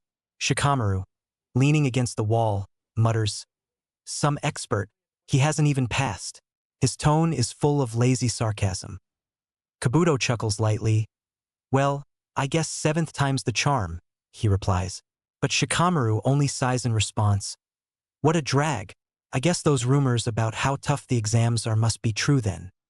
Sensing the growing unease, Kabuto tries to reassure them. "Hey, don't give up hope yet.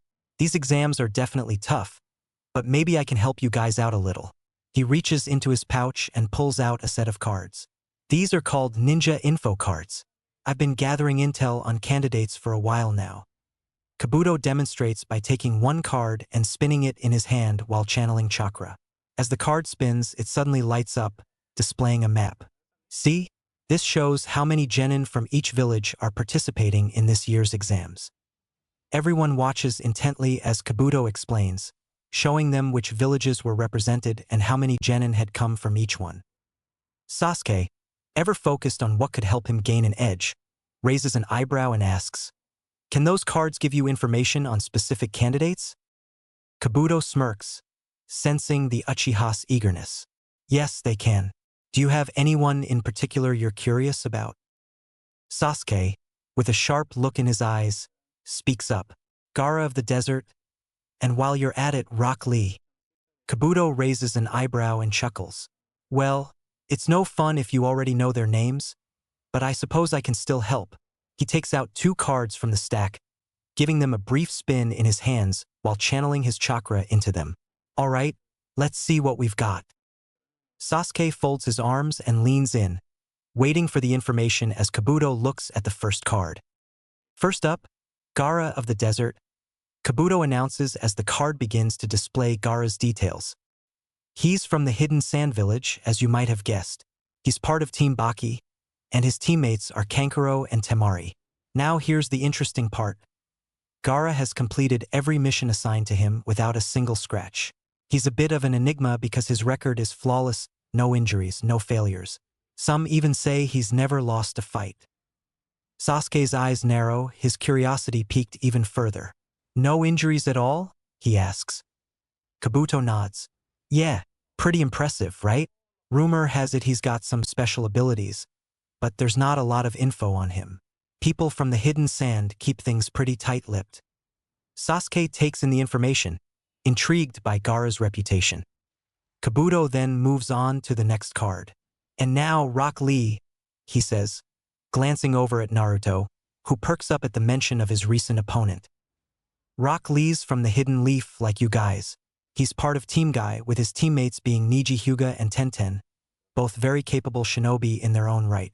As for Lee himself, well, he's a taijutsu specialist. Pure physical combat, no ninjutsu or genjutsu at all. Sasuke reacts with mild surprise. No ninjutsu or genjutsu, and he's still that strong. Kabuto nods. Exactly. He's a rare one, relying solely on his body. In fact, he's developed an incredible level of speed and power through sheer hard work. He may not be able to use ninjutsu, but don't underestimate him. People say he's the strongest taijutsu user of his age. Naruto, listening intently, clenches his fists, remembering how intense their fight was. Yeah, I can vouch for that, he mutters to himself, earning a glance from Sasuke. Kabuto finishes up the briefing, flicking the cards back into the stack. So there you have it. Gaara of the Desert and Rock Lee, two of the toughest genin you'll face in these exams. Sasuke smirks, his interest piqued even more. Interesting. Very interesting. Suddenly, a group of sound ninja, noticing Kabuto's information gathering, approaches him with hostile intent. The lead sound ninja glares at Kabuto. You think you're so clever, don't you, with those little cards of yours? Without warning, the sound ninja charges forward, attempting a surprise attack. Kabuto dodges swiftly, but just as he's about to counter, his vision begins to blur. Staggering slightly, he quickly realizes that despite avoiding the physical blow, the attack somehow affected him. Kabuto grips his head, blinking rapidly to clear his vision, while the surrounding rookies, including Team 7, watch in confusion and surprise. Sasuke narrows his eyes, realizing the sound ninja's technique must be more dangerous than it initially seemed. Naruto, on the other hand, tenses up, ready to jump into the fray, but before anything more can happen, a commanding voice cuts through the tension. Enough! Everyone turns to see a tall, imposing man with scars on his face and wearing a black flak jacket enter the room.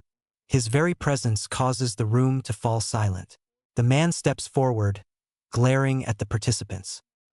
I'm Ibiki Marino, the proctor for the first test of the Chunin exams, he announces.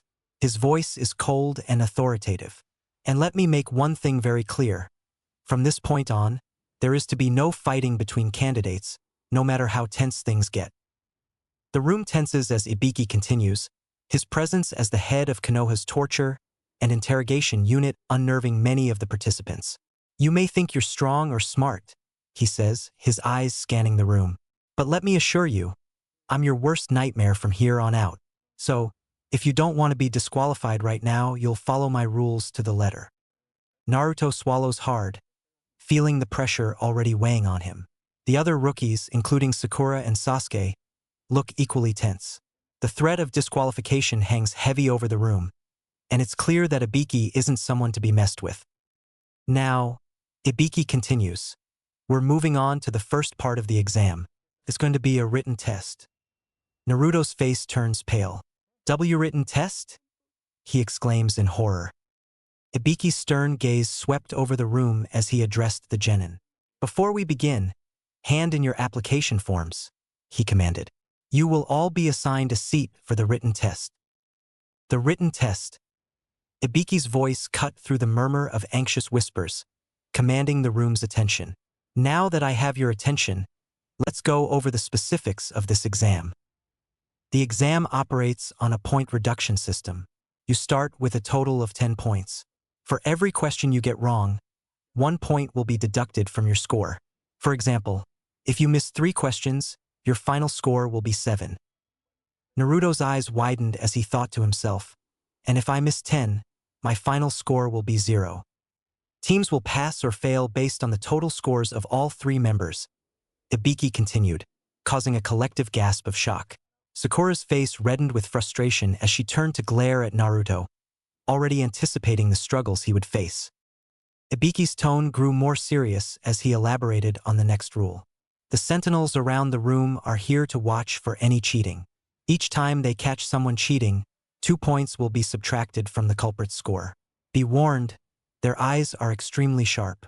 If you're caught cheating 5 times, you'll be dismissed before the tests are even scored. Anyone foolish enough to be caught cheating by the sentinels doesn't deserve to be here. The room fell silent as the weight of Ibiki's words settled in. Sakura and Sasuke's faces tightened with concern, while Naruto's face turned pale. He pictured his teammates glaring at him with disappointment, imagining the worst-case scenario. And finally, Ibiki said, his voice dropping to a low, ominous tone. The last question will be given out only 15 minutes before the end of the exam. You have a total of 1 hour to complete the test. Understood. A chorus of nervous confirmations echoed through the room. Ibiki's stern gaze swept over them all. Begin! Ibiki's command signaled the start of the exam, and the room was filled with the sound of rustling papers and scribbling pens as the genins started their test, each one bracing themselves for the challenge ahead. Naruto's heart raced as he scanned the test questions, his mind spiraling with panic. The exam papers in front of him seemed like they were written in a foreign language, each question more impossible than the last. He slumped forward, hands gripping his hair in frustration, as he nervously glanced around. Everywhere he looked, other genin were scribbling furiously, answers flowing from their pens as if the questions were common sense. How are they doing this? Naruto thought, eyes wide with disbelief. I can't even make sense of the first one, let alone the rest of them. He pressed his forehead against the desk, trying to think of some way, any way out of this. Then, a flicker of hope crossed his mind. Wait, what about my clone's memory retaining method?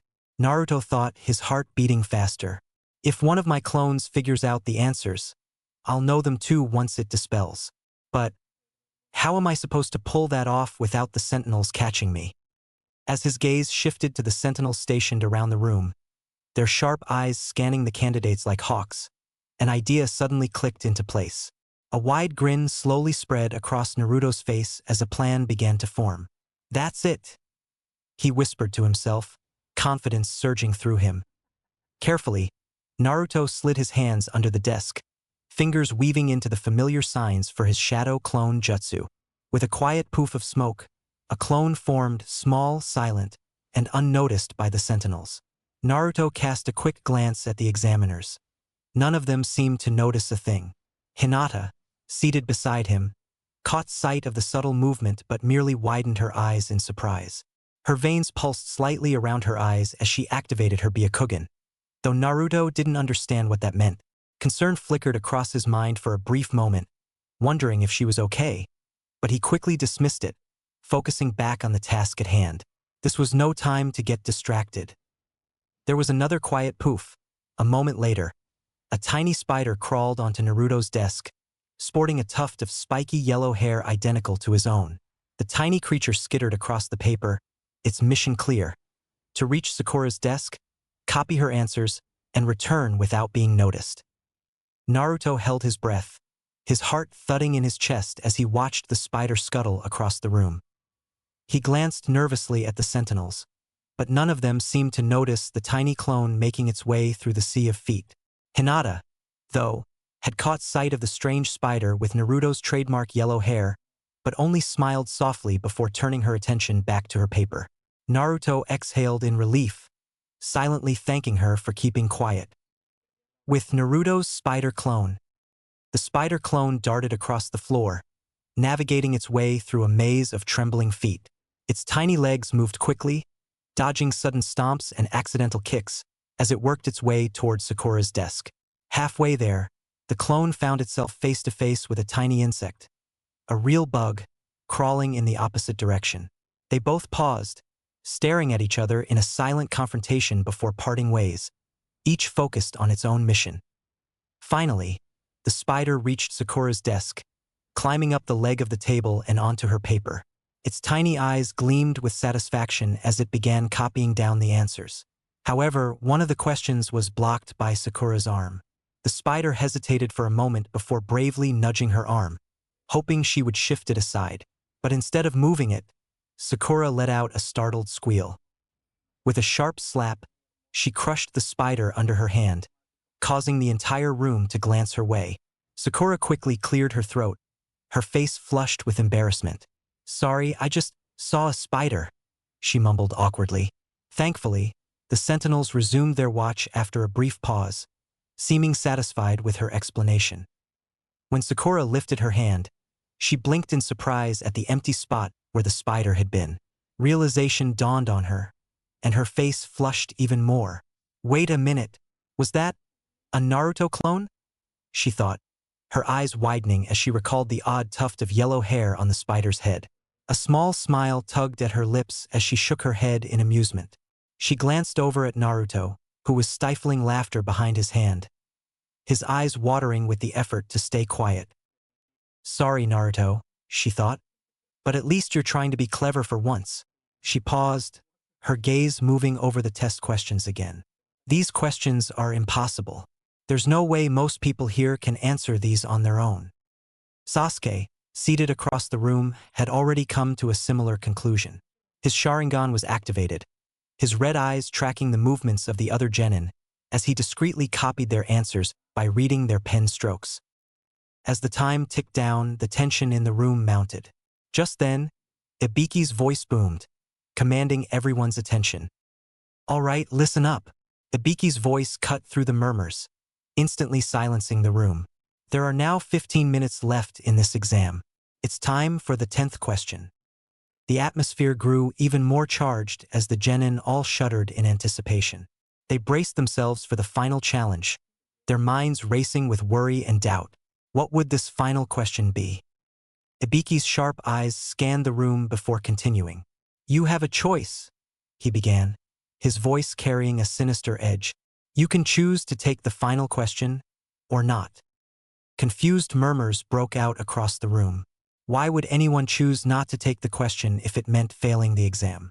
Ibiki's smirk deepened, the sight unsettling to the genin. "If you choose not to take the question," he explained, "your final score will be 0. That means your entire team fails." The room fell into a tense silence as Ibiki continued. "If you do choose to take the final question and get it wrong, you will be banned from ever taking the Chunin exams again. You will remain genin forever." Kiba stood up, slamming his hands on the desk. "What kind of rule is that? It's completely unfair." Ibiki didn't flinch. "Unfair? Maybe. But I'm the proctor of this exam and what I say goes. The ninja world isn't fair, and you better get used to that if you want to survive."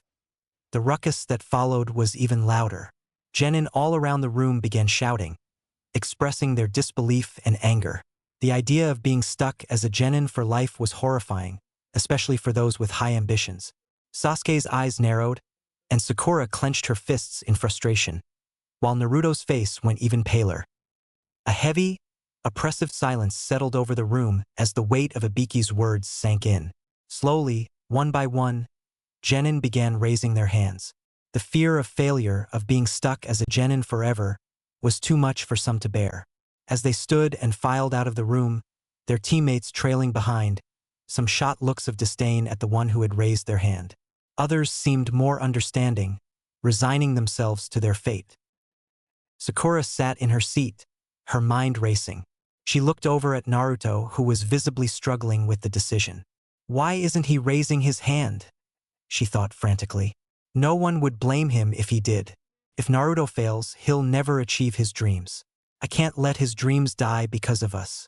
I should raise my hand."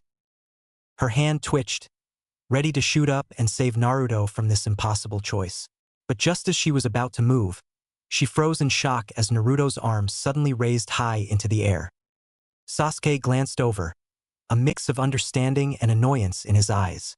But before he could process the situation fully, Naruto slammed his hand onto the desk with a loud bang, standing up in defiance. "As if some stupid question could scare me," Naruto yelled, his voice full of determination. "Don't underestimate me." A ripple of surprise and admiration spread through the room. Naruto's outburst, idiotic as it might have seemed, sparked a wave of confidence among the remaining genin.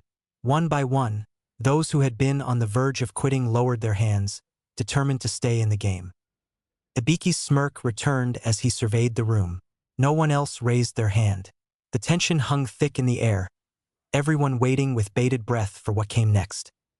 Well, if that's everyone who's staying, Ibiki paused dramatically, letting the anticipation build. Congratulations, you pass. For a moment, the room was dead silent as the words sank in. Then, confusion and disbelief took over. Wait, what about the 10th question? Someone called out, voicing the question on everyone's mind. Ibiki chuckled, crossing his arms. The 10th question was whether or not you would take the 10th question. You see, this exam wasn't just about answering questions. The first 9 questions were designed to test your information gathering skills, to see how well you could work under pressure. He paused, letting the lesson sink in before continuing. But the 10th question was about making tough decisions. As shinobi, you'll face situations where you'll have to make choices that could mean the difference between life and death, success and failure. The ability to make those decisions without fear, to put the mission above your personal feelings, is what we were testing. Those who were too afraid to take the chance, well, they don't belong in the Chunin ranks. The room was filled with a mix of relief, exhaustion, and newfound respect for the test's cunning design. As the genin began to process the fact that they had passed, the atmosphere started to lighten, until a sudden crash broke the calm. A kunai shot through one of the windows, embedding itself in the wall with a large, billowing flag attached to it. The fabric unfurled dramatically, revealing bold lettering that read, Second Exam Proctor. The sexy Anko Mitarashi. A figure appeared in the shattered window, a smirk playing on her lips. My name's Anko Mitarashi, she announced loudly, and I'm the proctor of the next exam. She jumped down, landing in front of the assembled genin, her presence commanding attention. Anko looked around the room, taking in the remaining candidates with a critical eye. Her gaze flicked to Ibiki, who was watching her with a stoic expression. Anko raised an eyebrow, her smirk widening. Not bad, Ibiki, but I think you're losing your touch. There's still a decent number of them left. Ibiki shrugged, unfazed. Maybe this year's batch is just exceptional. Anko chuckled darkly, her eyes glinting with a dangerous gleam. Well, it's fine. My exam will cut the candidates by more than half. The room, which had just begun to relax, tensed up again. The remaining genin stared at Anko with a mix of fear and determination, wondering what horrors awaited them in the second exam. Chapter 10. The final exam. Preliminary rounds. The third exam room was an enormous, dimly lit hall with high ceilings and cold, stone walls that echoed the faintest sounds. It had a brutal, utilitarian feel, as though the space was designed purely for combat. In the center of the room lay a large, rectangular arena, its floor made of hard, cracked stone, worn down by countless battles fought here over the years. At the far end of the chamber, a massive stone carving of a shinobi hand sign stood as a monumental symbol of the village's traditions and the trials the contestants would soon face. This emblem loomed over the room, a constant reminder of the weight of the Chunin exams. Balconies lined the sides of the room, where exam proctors, important figures, and the other contestants could stand and observe the matches below. The silence was thick, broken only by the subtle clinking of shinobi gear and the quiet murmurs of the genin, who were all acutely aware that this room was where their skills would truly be put to the test. The 21 genin who had survived the brutal forest of death stood lined up in the center of the third exam room, the gravity of their accomplishment beginning to sink in. These were the ones who had proven themselves capable in the second exam, the ones strong and resourceful enough to make it through the deadly trials of the forest. Naruto, standing at the front of his team's line, stole a glance back at Sasuke. His teammate had been unusually quiet since their ordeal, grimacing and clutching at his neck every so often. We made it through the forest of death, Naruto thought, recalling the events that led them to this moment. All things considered, we probably would have done well if we hadn't run into that incredibly powerful shinobi. Forest of Death flashback. Naruto's thoughts wandered back to the beginning of the exam. After the initial instructions were given, They had learned that the test involved collecting both a Heaven and Earth scroll from opposing teams. "We get one, and we have to fight for the other," Naruto recalled. As soon as they entered the forest, Sasuke had suggested using clones to scout ahead. Naruto had grumbled in response, irritated that Sasuke had spoiled his plan. "I was gonna do that anyway. You ruined the surprise," he muttered, but still summoned a dozen shadow clones and had them spread out to search for other teams. Team 7 moved cautiously through the dense foliage, inching closer to the tower, when Naruto excused himself for a bathroom break. Walking a short distance away from his teammates, he noticed the telltale rustling of bushes nearby. Trusting his instincts, he quickly used his shadow clone transformation technique, an increasingly familiar trick, and pretended to take a leak. Suddenly, an enemy genin leaped from the bushes in an attempted ambush, but Naruto's clone had anticipated the attack and countered it perfectly. He sent a clone to retrieve Sasuke and Sakura. Together, they managed to take down the enemy genin, but to their disappointment, he didn't have the scroll they needed. Sakura reasoned that he had probably been sent ahead to scout and ambush solo, hoping to steal their scroll, but Naruto was still on high alert. Soon after, one of his scouting clones returned. Naruto, perplexed, face-bombed. "Why didn't you just dispel?" he asked the clone, who huffed and replied, "Taith, that's why." Before tossing something toward the original, Naruto caught the object mid-air and his eyes widened. "It's the scroll we need." "Well done, me," he exclaimed. His clone immediately protested. "No, it's not you. It's me." Sasuke quickly cut in, asking how the clone had obtained the scroll. "Easy," the clone smirked. "There were a few teams fighting each other, and I just happened to notice one of their scrolls lying on the ground, so I swiped it."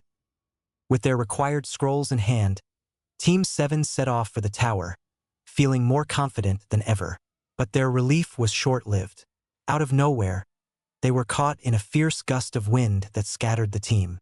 Separated and dazed, Naruto found himself face-to-face with a massive snake. He barely managed to dodge its attack as it lunged, attempting to swallow him whole. After summoning a few clones, Naruto managed to defeat the beast, but the adrenaline coursing through his veins left him rattled. He raced through the trees, desperately searching for Sasuke and Sakura. When he finally found them, they were locked in combat with a terrifyingly strong shinobi, a snake-like figure with an eerie presence. Naruto threw himself into the fight, but he quickly realized they were outmatched. He remembered little after that. The shinobi had hit him in his gut before his consciousness began slipping away. When Naruto awoke, Sasuke had been bitten on the neck by that creepy shinobi. Sakura, apparently, had been watching over both of them while they were unconscious, but she had been ambushed by a team of sound ninjas. She told him later that Rock Lee had intervened to protect her, only to be defeated as well. Even Team 10 had shown up to help, but they too were overwhelmed. In the end, it had been Sasuke, marked and changed, who had defeated their attackers. "Tisich, always Sasuke, that bastard," Naruto thought, feeling both frustration and relief. The rest of the exam had been relatively uneventful for them. They had made it to the tower, dealt with a few small skirmishes, and opened their scrolls, only to have Irika appear from inside them. That moment had been a welcome surprise, a rare moment of comfort amid the chaos.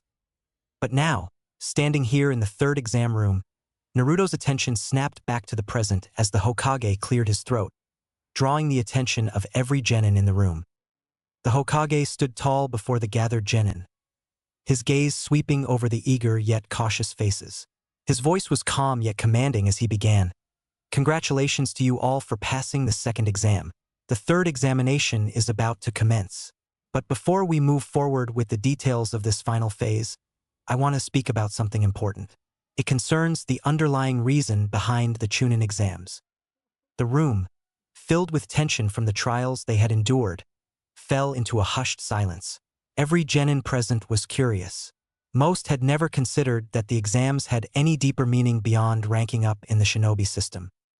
"Why do you think the Chunin exams are being held with the joint collaboration of the allied nations?" The Hokage paused, letting the question linger in the air, challenging the young shinobi to think beyond what they knew.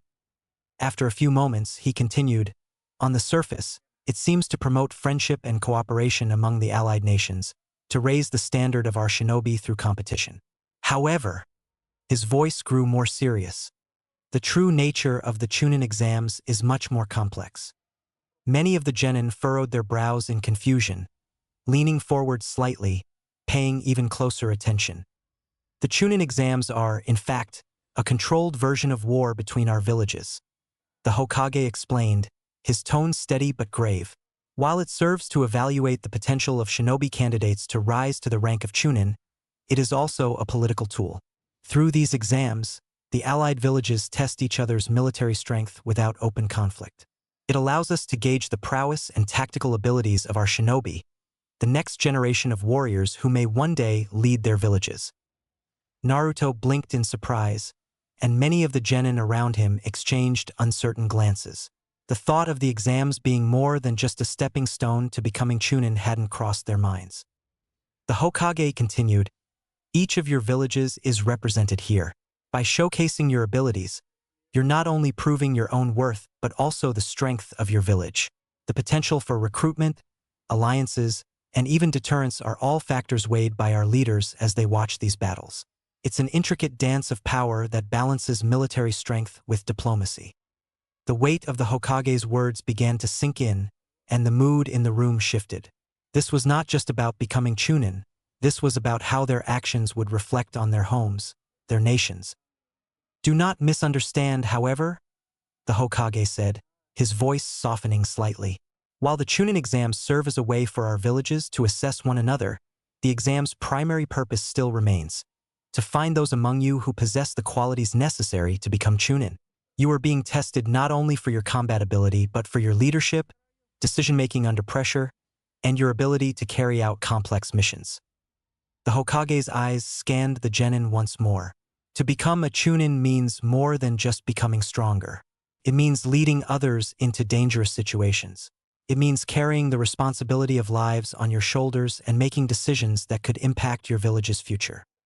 The room had grown even quieter as the genin took in the gravity of what the Hokage was saying.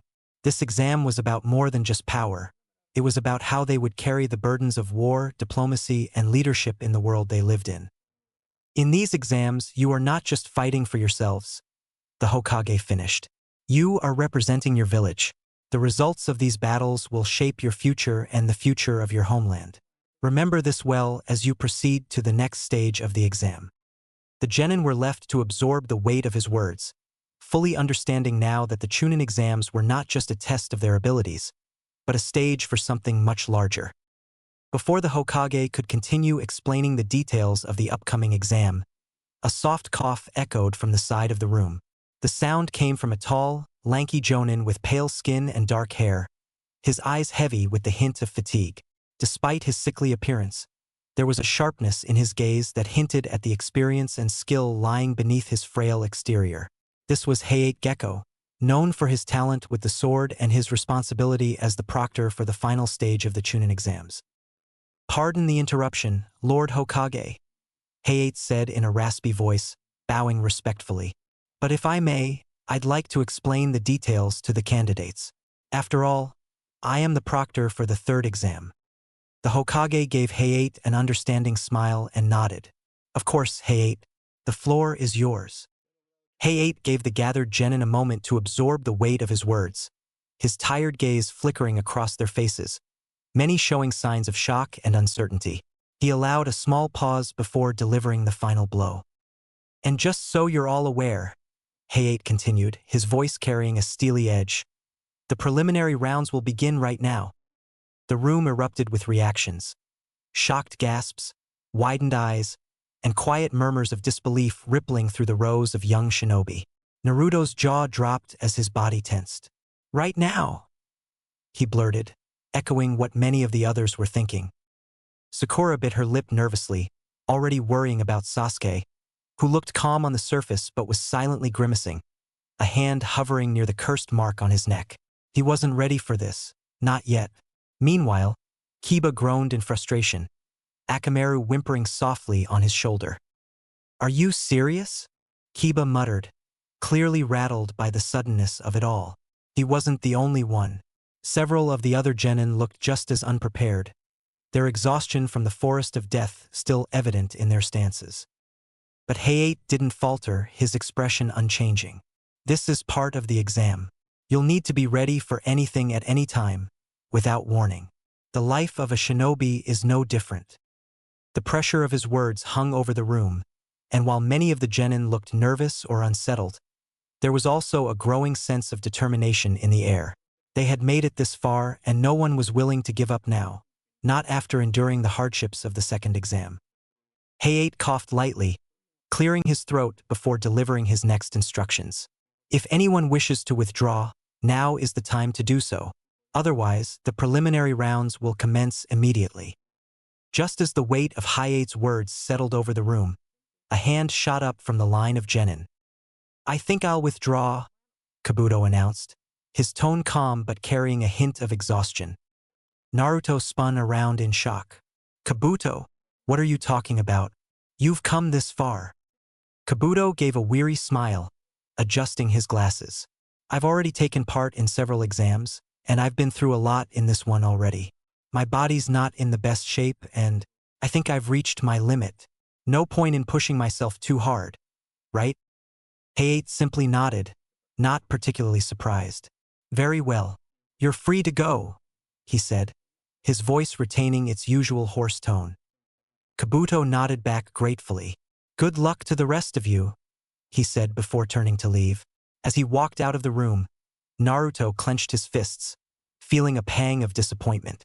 He had looked up to Kabuto for his experience, but now he was leaving without even giving the preliminaries a shot. As Hayate prepared to continue his explanation, he paused for a moment, realizing he had forgotten an important detail. "Before we move on," he rasped, "I forgot to mention, moving forward you'll be fighting as individuals. These rounds will not be based on your teams anymore." The announcement took some genin by surprise, while others appeared undeterred, their expressions hardening with renewed focus. Suddenly, a sharp gasp broke through the tension.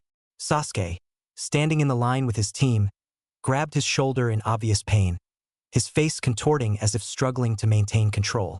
Naruto whipped around, concern written across his face.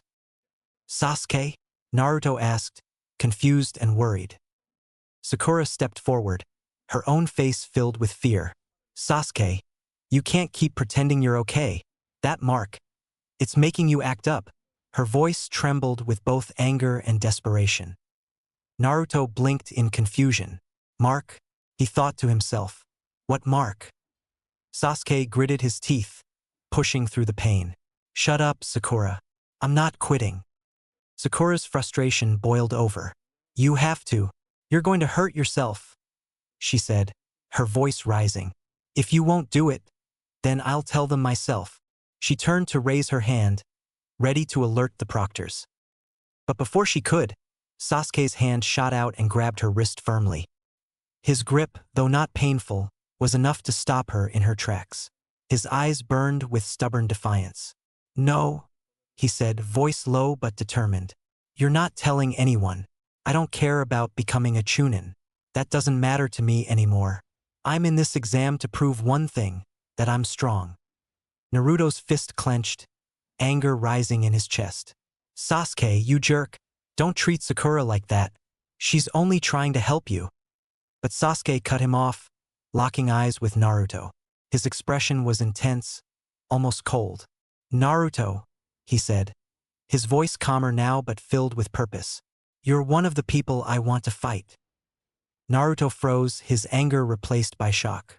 For a moment, everything seemed to fall silent.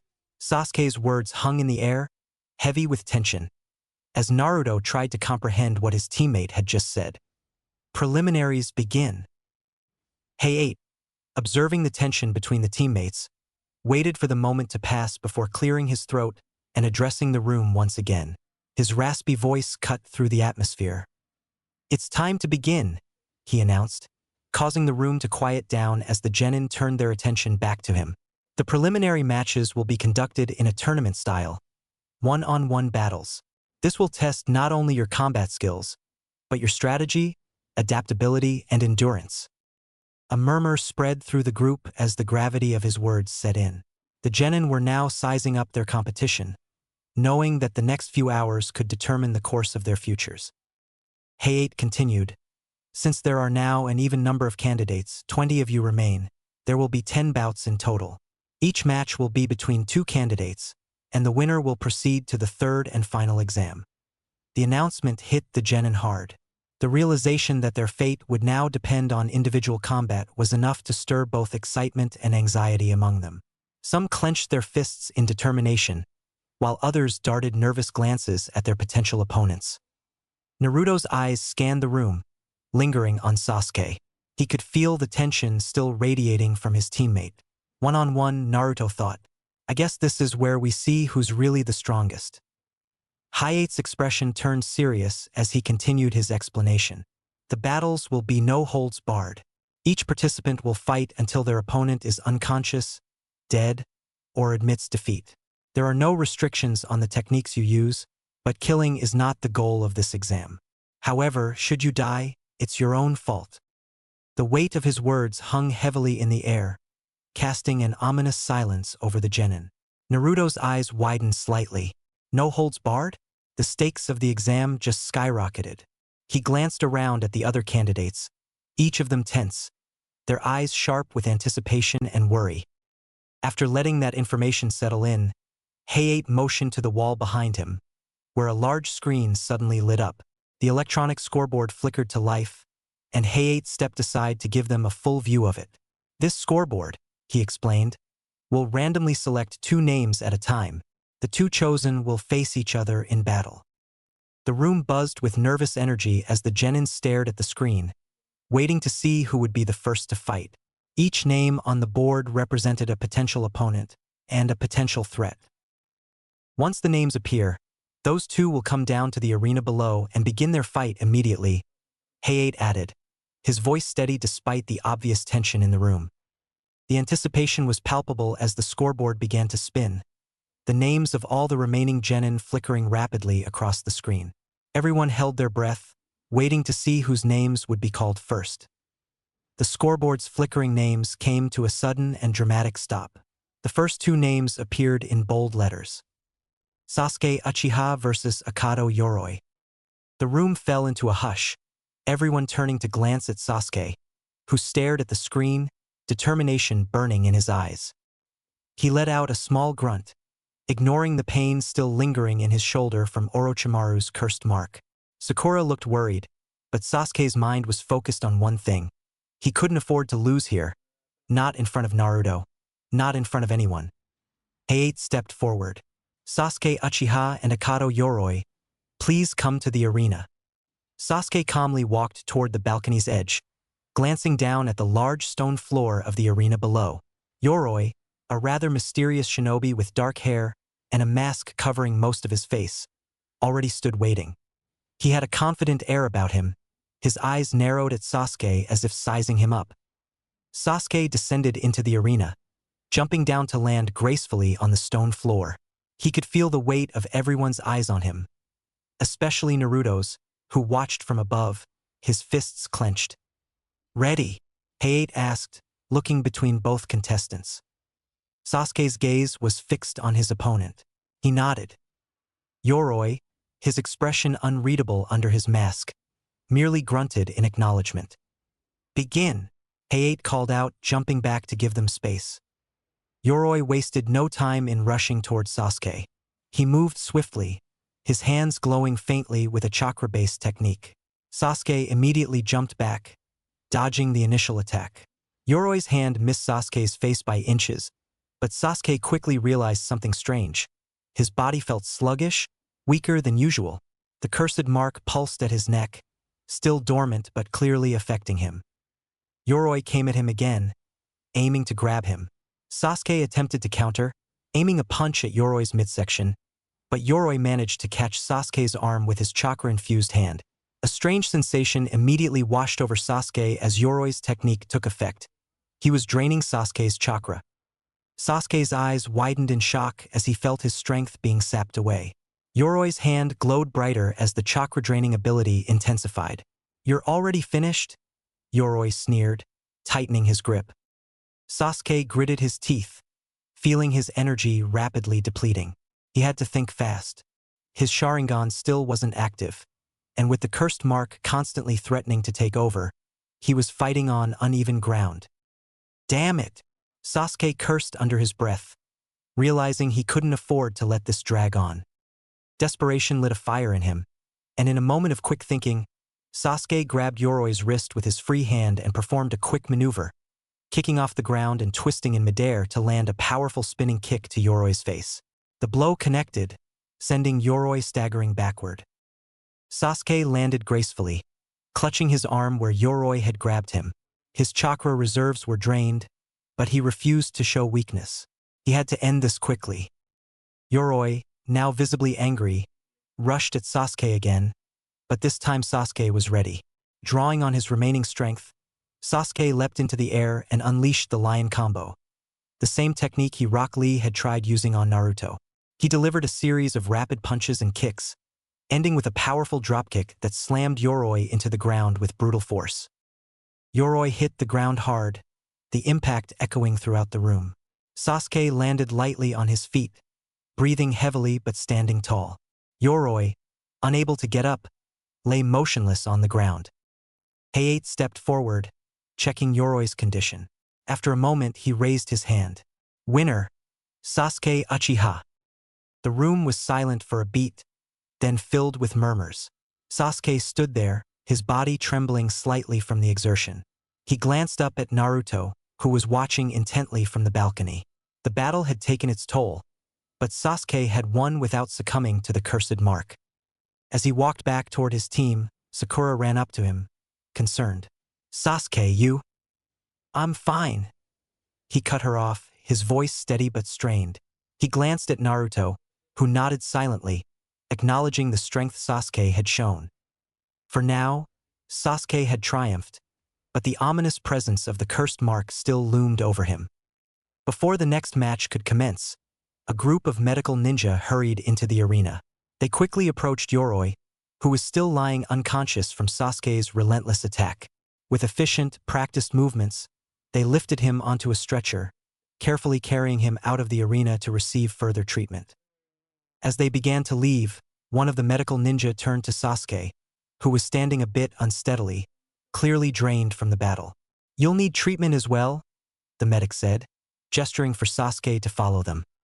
Before Sasuke could respond, Kakashi suddenly appeared at his side, placing a reassuring hand on his shoulder. Don't worry about Sasuke, Kakashi said, his eye crinkling into a smile beneath his mask. I'll take care of him myself. The medical ninja hesitated for a moment, glancing between Kakashi and Sasuke. Seeing the confidence in Kakashi's demeanor, they eventually nodded and returned their focus to Yoroi, who was now being carried out of the room. Kakashi gently guided Sasuke away from the arena, his voice low and calm as he spoke to him. Let's go, Sasuke. You need to rest and we need to talk. Sasuke nodded, though a hint of apprehension crossed his features as he followed Kakashi out of the arena. As Kakashi led Sasuke out of the arena, he leaned in close and whispered, his voice barely audible, I'll seal the curse mark for now. Sasuke's eyes widened in shock, his body stiffening at Kakashi's words. He hadn't expected anyone, not even Kakashi, to know about the mark's true nature, much less be able to control it. His mind raced as he processed what this could mean, a mixture of relief and apprehension washing over him.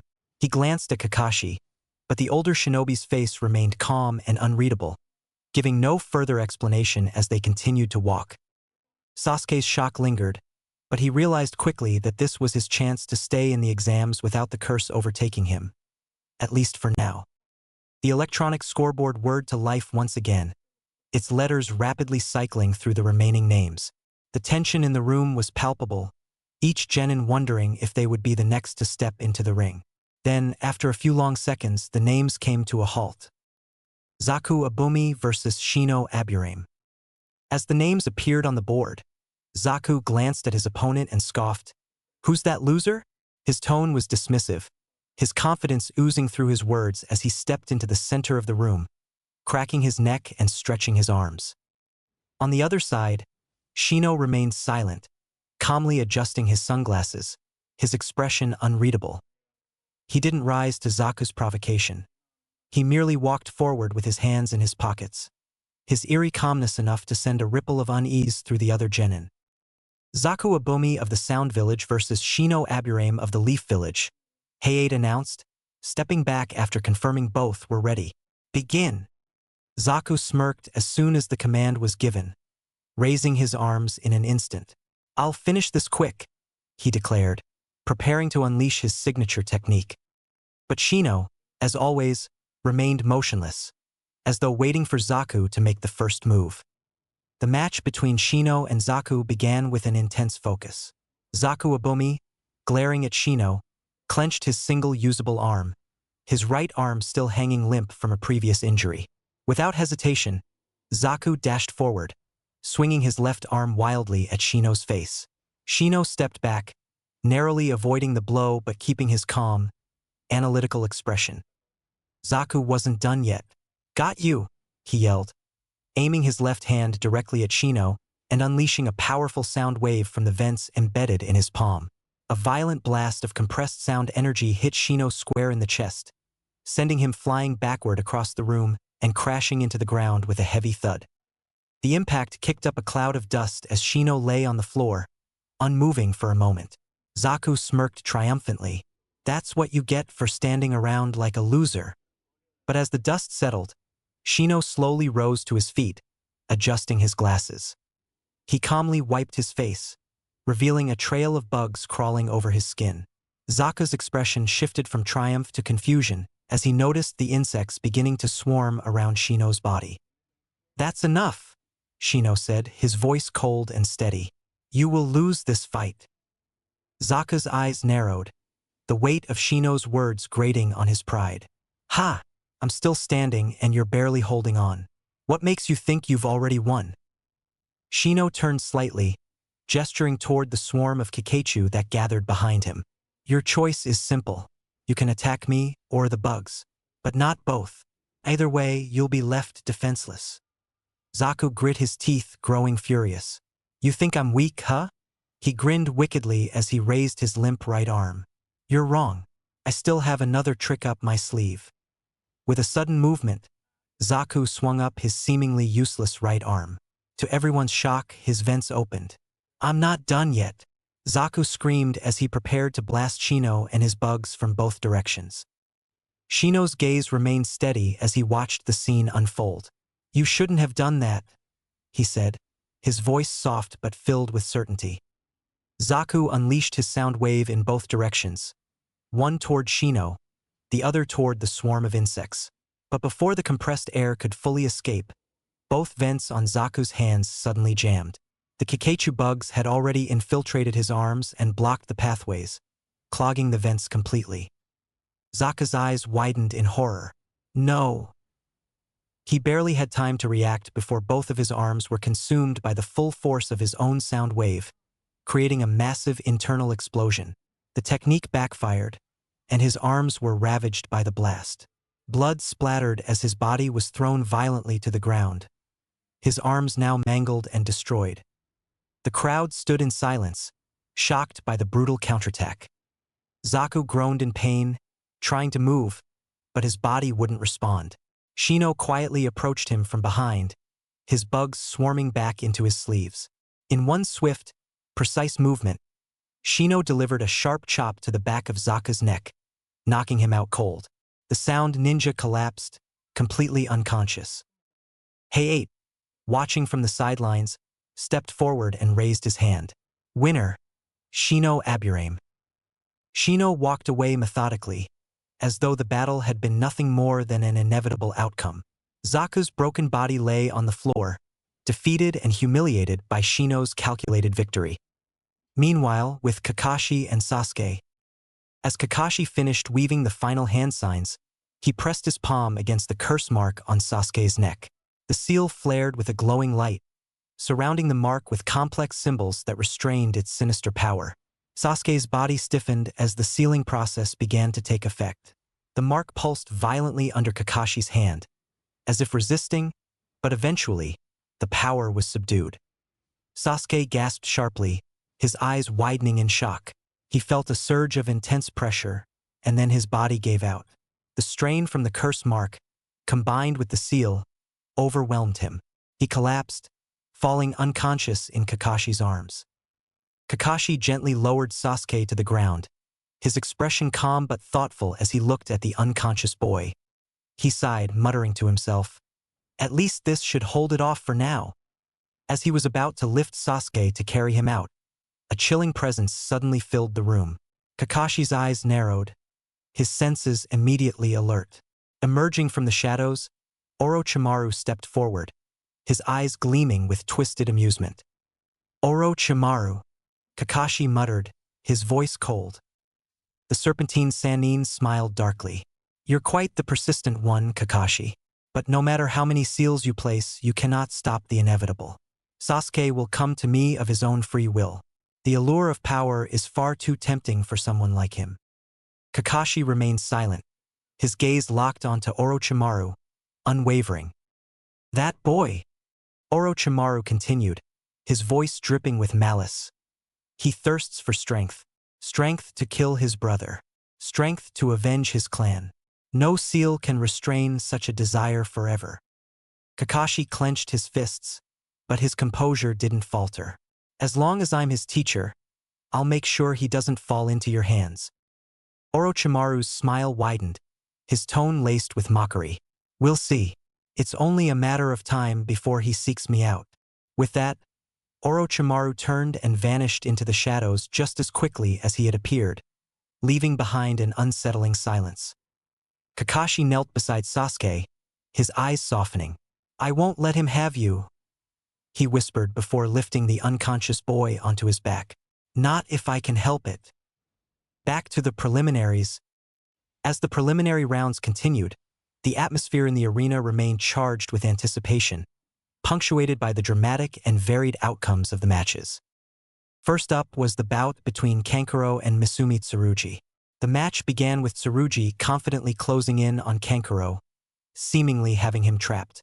However, just when it appeared Tsurugi had the upper hand, the situation took an unexpected turn. The so-called Kankuro was revealed to be a mere puppet, expertly controlled by the real Kankuro hidden behind the scenes. With a swift maneuver, Kankuro's puppet ensnared Tsurugi, rendering him unable to escape. Tsurugi's defeat was sealed as Kankuro's puppet delivered the final blow, showcasing Kankuro's clever use of his puppet mastery. Next was Sakura Haruno versus Ino Yamanaka. The fight was a fierce showcase of both kunoichi's skills and their deep-rooted rivalry. The match was intense, with both girls demonstrating impressive tactics and abilities. Ino attempted to use her mind transfer jutsu to gain control over Sakura, but Sakura's resilience kept her in the fight. Despite a valiant effort from both sides, the match ended in a dramatic double knockout, with both fighters collapsing to the ground simultaneously. The medics rushed in to attend to both competitors as the crowd erupted in mixed cheers and concern. Following that was the match between Tenten and Temari. Tenten's expertise with weapons was severely undermined by Temari's large fan. As the match began, Temari unleashed a powerful gust of wind that scattered all of Tenten's weapons, leaving her defenseless. With her arsenal neutralized, Tenten had little chance against Temari's relentless wind-based attacks. The match concluded quickly with Temari's overwhelming victory, demonstrating the formidable power of her wind techniques. Finally, Shikamaru Nara faced off against Kin Tsuchi. Shikamaru, known for his strategic brilliance, employed his shadow possession jutsu to outmaneuver Kin. Using his shadows to control her movements, Shikamaru forced Kin into a precarious position. Kin, unable to escape Shikamaru's well-executed strategy, ended up being knocked out by her own actions. Shikamaru's clever tactics and strategic foresight earned him a well-deserved victory, further showcasing his tactical genius. The preliminary rounds had seen a variety of combat styles and strategies, with each match adding to the excitement and tension of the Chunin exams. As the final matches approached, the remaining genin waited with bated breath for their chance to prove themselves in the arena. Uzumaki Naruto versus Inuzuka Kiba. He was itching to get into the ring and show everyone just how much he had improved since his days as the so-called dead last. Kiba's name flashed up next to his, and the Inuzuka's usual cocky grin widened. Kiba was certain that he had drawn the easiest opponent. "Looks like I'm up against the dead last," he said with a smirk, his voice carrying across the room. "Guess I lucked out." Naruto stepped forward with a grin. "Don't be so sure, Kiba. I've been training hard, and I'm not the same Naruto you remember. You're in for a surprise." Kiba scoffed, dismissing Naruto's claim as bravado. "Whatever, just don't hold me up. I've got better things to do than waste time with you." The two fighters took their places in the center of the arena. Naruto, brimming with excitement and confidence, made a show of exasperation, waving his hands dramatically towards Kiba and his loyal companion, Akamaru. "Come on, Kiba. Get that puppy out of the arena so we can start this already," he called out, his voice carrying a mix of impatience and challenge. Kiba, not one to be easily intimidated, shot Naruto a defiant glare. "No way. Akamaru is fighting with me. Like always. We're a team," he retorted, his tone full of stubborn pride. Naruto turned to Heiei, who was standing at the edge of the arena, seeking clarification. "Is that even allowed?" he asked curiously. Heiei, with his characteristic calm demeanor, nodded in confirmation. "Any animals a ninja uses as part of their skills are considered the same as any weapons or tools. They are allowed in the match," he explained, his voice steady and authoritative. Naruto, not one to be easily deterred, turned back to Kiba with a determined glint in his eye. "Whatever. I could beat you even if you had a pack of wolves with you," he declared boldly, his tone brimming with self-assuredness. Kiba smirked, his confidence only growing. Big talk from the dead last. Naruto's excitement was palpable as Heiei turned to the genin and asked if they were ready. Both Naruto and Kiba nodded eagerly, their faces set with determination. Heiei signaled the beginning of the match. As soon as the signal was given, Naruto's mind raced. "Right, use your head, Naruto. Show everyone you've grown," he reminded himself, trying to recall what little he knew about Kiba's fighting style. "I haven't seen him in action with Akamaru before. I need to figure out how he fights. Use your clones." Naruto promptly summoned several shadow clones.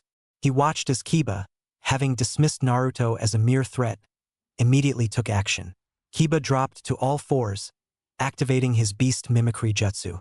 With a burst of speed, Kiba launched himself at Naruto. Naruto's clones intercepted the attack, but one was swiftly taken out by Kiba's surprise assault.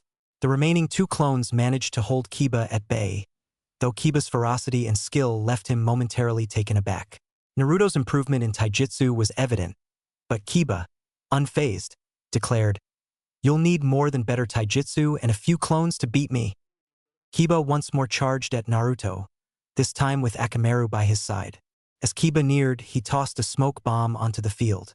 Naruto's eyes widened as the smoke began to envelop him. He quickly tried to escape, but as he neared the edge of the smoke, Akamaru ambushed him. When the smoke cleared, Naruto was revealed lying unconscious beside a jubilant Akamaru. Kiba grinned triumphantly. "Haha! Well done, Akamaru," he cheered, reaching out to hug his dog. But before the hug could be completed, Akamaru transformed into Naruto, who swiftly delivered a powerful punch to Kiba's face. Kiba staggered back, stunned by the unexpected counterattack. As Kiba struggled to his feet, he saw Naruto grinning from across the arena. Next to Naruto stood another Naruto, one of his shadow clones, holding Akamaru firmly by the paws. Kiba shook his head in disbelief. "You've gotten stronger, Naruto, but I'm still going to kick your ass." With a determined look, Kiba reached into his pocket and threw something towards Akamaru. The dog caught it in his mouth, and moments later, his size increased and his fur turned a vibrant red. Naruto's clone released the now enlarged Akamaru, who quickly joined Kiba. Kiba shouted, "It's time to end this," and with Akamaru barking atop his head, Kiba performed his man-beast clone technique. Akamaru transformed into a more feral version of Kiba, and together, they charged Naruto with a wild, animal-like aggression. Naruto, unimpressed by the display, muttered to himself, "This guy's gotta be on drugs or something." Heiei's voice cut through the arena. "It's a military ration pill. They're permitted in the matches. much to Naruto's irritation. As the pair of Kiba and Akamaru bore down on him with furious speed, Naruto used his shadow clones to keep up the pressure. The clones and Kiba's attacks caused a chaotic melee, but Naruto finally managed to spot the real Kiba when he called out to Akamaru to stop attacking. Naruto quickly had his clones throw kunai to separate Kiba and Akamaru. With the two now apart, Naruto directed his clones to engage Akamaru, while he himself charged at Kiba. The ensuing taijutsu bout was intense, with Naruto demonstrating that he was not just on par with Kiba's taijutsu skills but superior. He countered, dodged, and blocked Kiba's attacks with impressive agility. Naruto's grin widened as he shouted, "Now it's time to end this, Kiba!"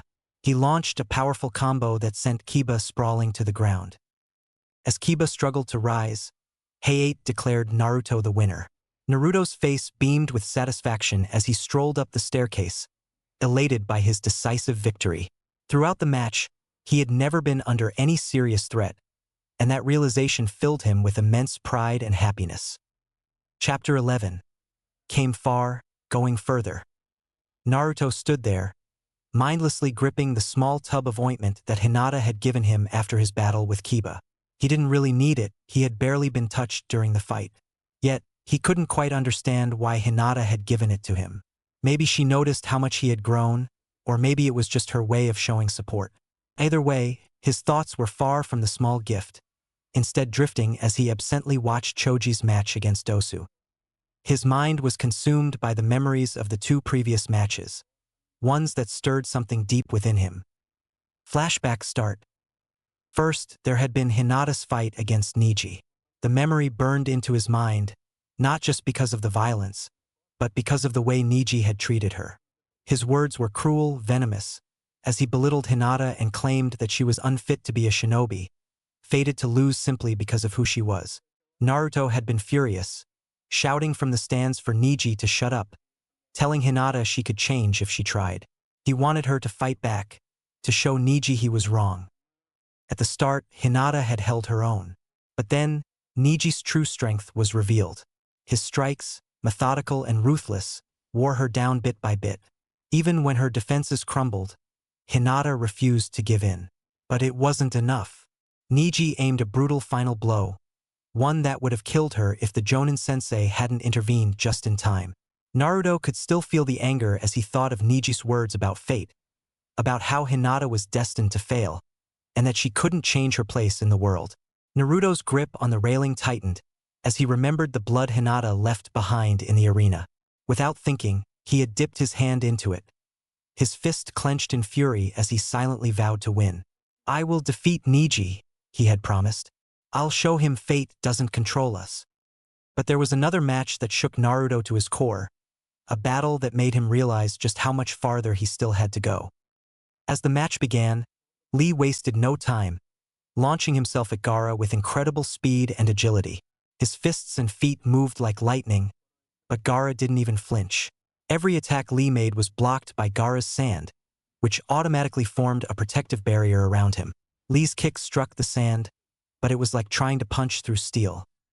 "What's wrong? Is that all you've got?" Gaara said, his expression cold and emotionless, as his sand continued to shield him from Lee's attacks. But Lee was undeterred. His mentor, Gai-sensei, called out from the sidelines, reminding Lee that it was time to use that technique. Lee hesitated for a moment but then made his decision. He leaped back from Gaara, and with a determined expression, he reached down and unstrapped the heavy weights from his legs. The room is filled with murmurs. Weights? What was the point of that? But the moment Lee let them go, the truth was revealed. The weights crashed to the ground with a deafening boom, causing the floor to crack and sink beneath the weight. The crowd gasped in shock. Those weights had been slowing him down? In an instant, Lee vanished from sight, moving with such speed that Gaara's sand struggled to keep up. The sand barrier that had been untouchable until now was being pushed to its limits. Lee darted around Gaara like a blur, landing hit after hit, smashing through the sand defense and landing a powerful blow to Gaara's cheek. The crowd was in awe. Someone had finally managed to land a hit on Gaara. But as the sand fell away, the true nature of Gaara's defense became clear. A shell of hardened sand covered his skin beneath his clothes, protecting him from injury. Gaara's lips curled into a sinister grin, his eyes gleaming with bloodlust. Lee, however, wasn't done yet. Seeing no other option, he decided to push himself even further. With a steely look of determination, he began opening the 8 inner gates, forbidden techniques that release the body's full potential but at a dangerous cost. One by one, Lee opened the 3rd, 4th, and finally the 5th gate. His muscles bulged, veins popping as his body was pushed beyond its limits. A fiery green aura surrounded him, and his speed and strength became overwhelming. Gaara's sand couldn't keep up anymore. Lee launched his ultimate attack, the primary lotus, sending Gaara high into the air with a series of dizzying blows. He grabbed Gaara mid-air and spun him violently before slamming him down toward the ground with bone-shattering force. But Gaara wasn't done. At the last moment, his sand cushioned the impact, creating a hollowed-out shell in the ground. Gaara's face showed a crazed expression, and his sand swirled around him, more aggressive than ever. Exhausted, Lee staggered as the effects of opening the gates began to wear on him. His body was struggling under the strain, but he refused to give up. Gaara, meanwhile, was preparing his sand coffin, intending to crush Lee where he stood. Lee, barely able to stand, still tried to push forward, still tried to fight. But Gaara's sand wrapped around Lee's arm and leg, preparing to finish him off. Gaara's fingers curled as he muttered, "Sand coffin." With a sickening crunch, Lee's arm and leg were crushed. The crowd watched in horror as Lee fell to the ground, battered and broken. But even in his unconscious state, Lee attempted to stand, his body trembling as he struggled to rise. Guy-sensei watched in disbelief, tears forming in his eyes as he realized the extent of Lee's determination and the damage done to his body. Before Gaara could land a killing blow, the match was called to a halt. Guy-sensei intervened, rushing to his student's side, catching him as he collapsed. The fight was over. Naruto's thoughts were still clouded with the haunting words from the medic ninja. Lee, the boy who had pushed his body beyond its limits, might never be able to fight again. The determination and effort Lee had shown in his battle against Gaara left an impact on Naruto that was hard to shake. Lee had fought for his dream, putting everything on the line, only to be crushed, quite literally, by his own strength. Naruto had wanted to go to Lee's side, but the medics had gotten there first. As he had overheard the medic talking to Guy-sensei, those devastating words echoed in his mind. He'll survive, but he'll never recover enough to go back to his ninja duties. Naruto clenched his fists in frustration. Lee had fought so hard, but now he might never be able to fight again. The thought alone made Naruto's heart ache. Is this the fate of shinobi? He thought. To risk everything and possibly lose it all? He hated the idea that someone as dedicated as Lee could be forced to give up on his dream. It made Naruto question his own path for a brief moment. Would something like this happen to him one day? But just as quickly as the doubt came, Naruto pushed it away. No, he thought, Lee never gave up, and I won't either. I'll get stronger. I'll beat Niji, and I'll make sure I protect my friends. Flashback end. Before he could sink further into his thoughts, a loud crash brought Naruto back to the present. His eyes shifted to the arena floor, where he saw Choji lying defeated, swirls in his eyes. His match against Dosu had ended quickly, much to Naruto's disappointment. Choji had fought hard, but it hadn't been enough. With all 10 matches completed, Hayate Gecko stepped forward, calling for the victors to come down and line up. Naruto snapped out of his trance, a new sense of determination bubbling inside him. He glanced around at the other contestants, each of them strong, each of them formidable in their own right, but he was ready. He had made a vow to win, and he would see it through. The victorious Genin stood shoulder to shoulder in the arena, with 9 of them present. Sasuke was noticeably absent, his whereabouts a mystery. The defeated Genin who remained conscious, along with their Jonin sensei, watched from above, curious about the next stage. Hayate Gecko, his usual calm and slightly weary demeanor unchanged, addressed the 9 remaining contestants. To you 9 who won your fight and earned the opportunity to participate in the finals. Well done. His voice was hoarse but carried the weight of the moment. He paused briefly, then glanced toward the Hokage, giving him a slight nod. Lord Hokage, they're all yours. The Hokage smiled warmly, his wise and aged eyes scanning the group of young shinobi standing before him. Despite their youth, each one of them had shown remarkable potential in their battles. Thank you. Hey 8, the Hokage responded, before stepping forward. His presence alone commanded respect. As Hey 8 said, well done to you all for winning your fights. The Hokage paused for a moment, his eyes lingering on each of the genin. I will now explain the details for the finals.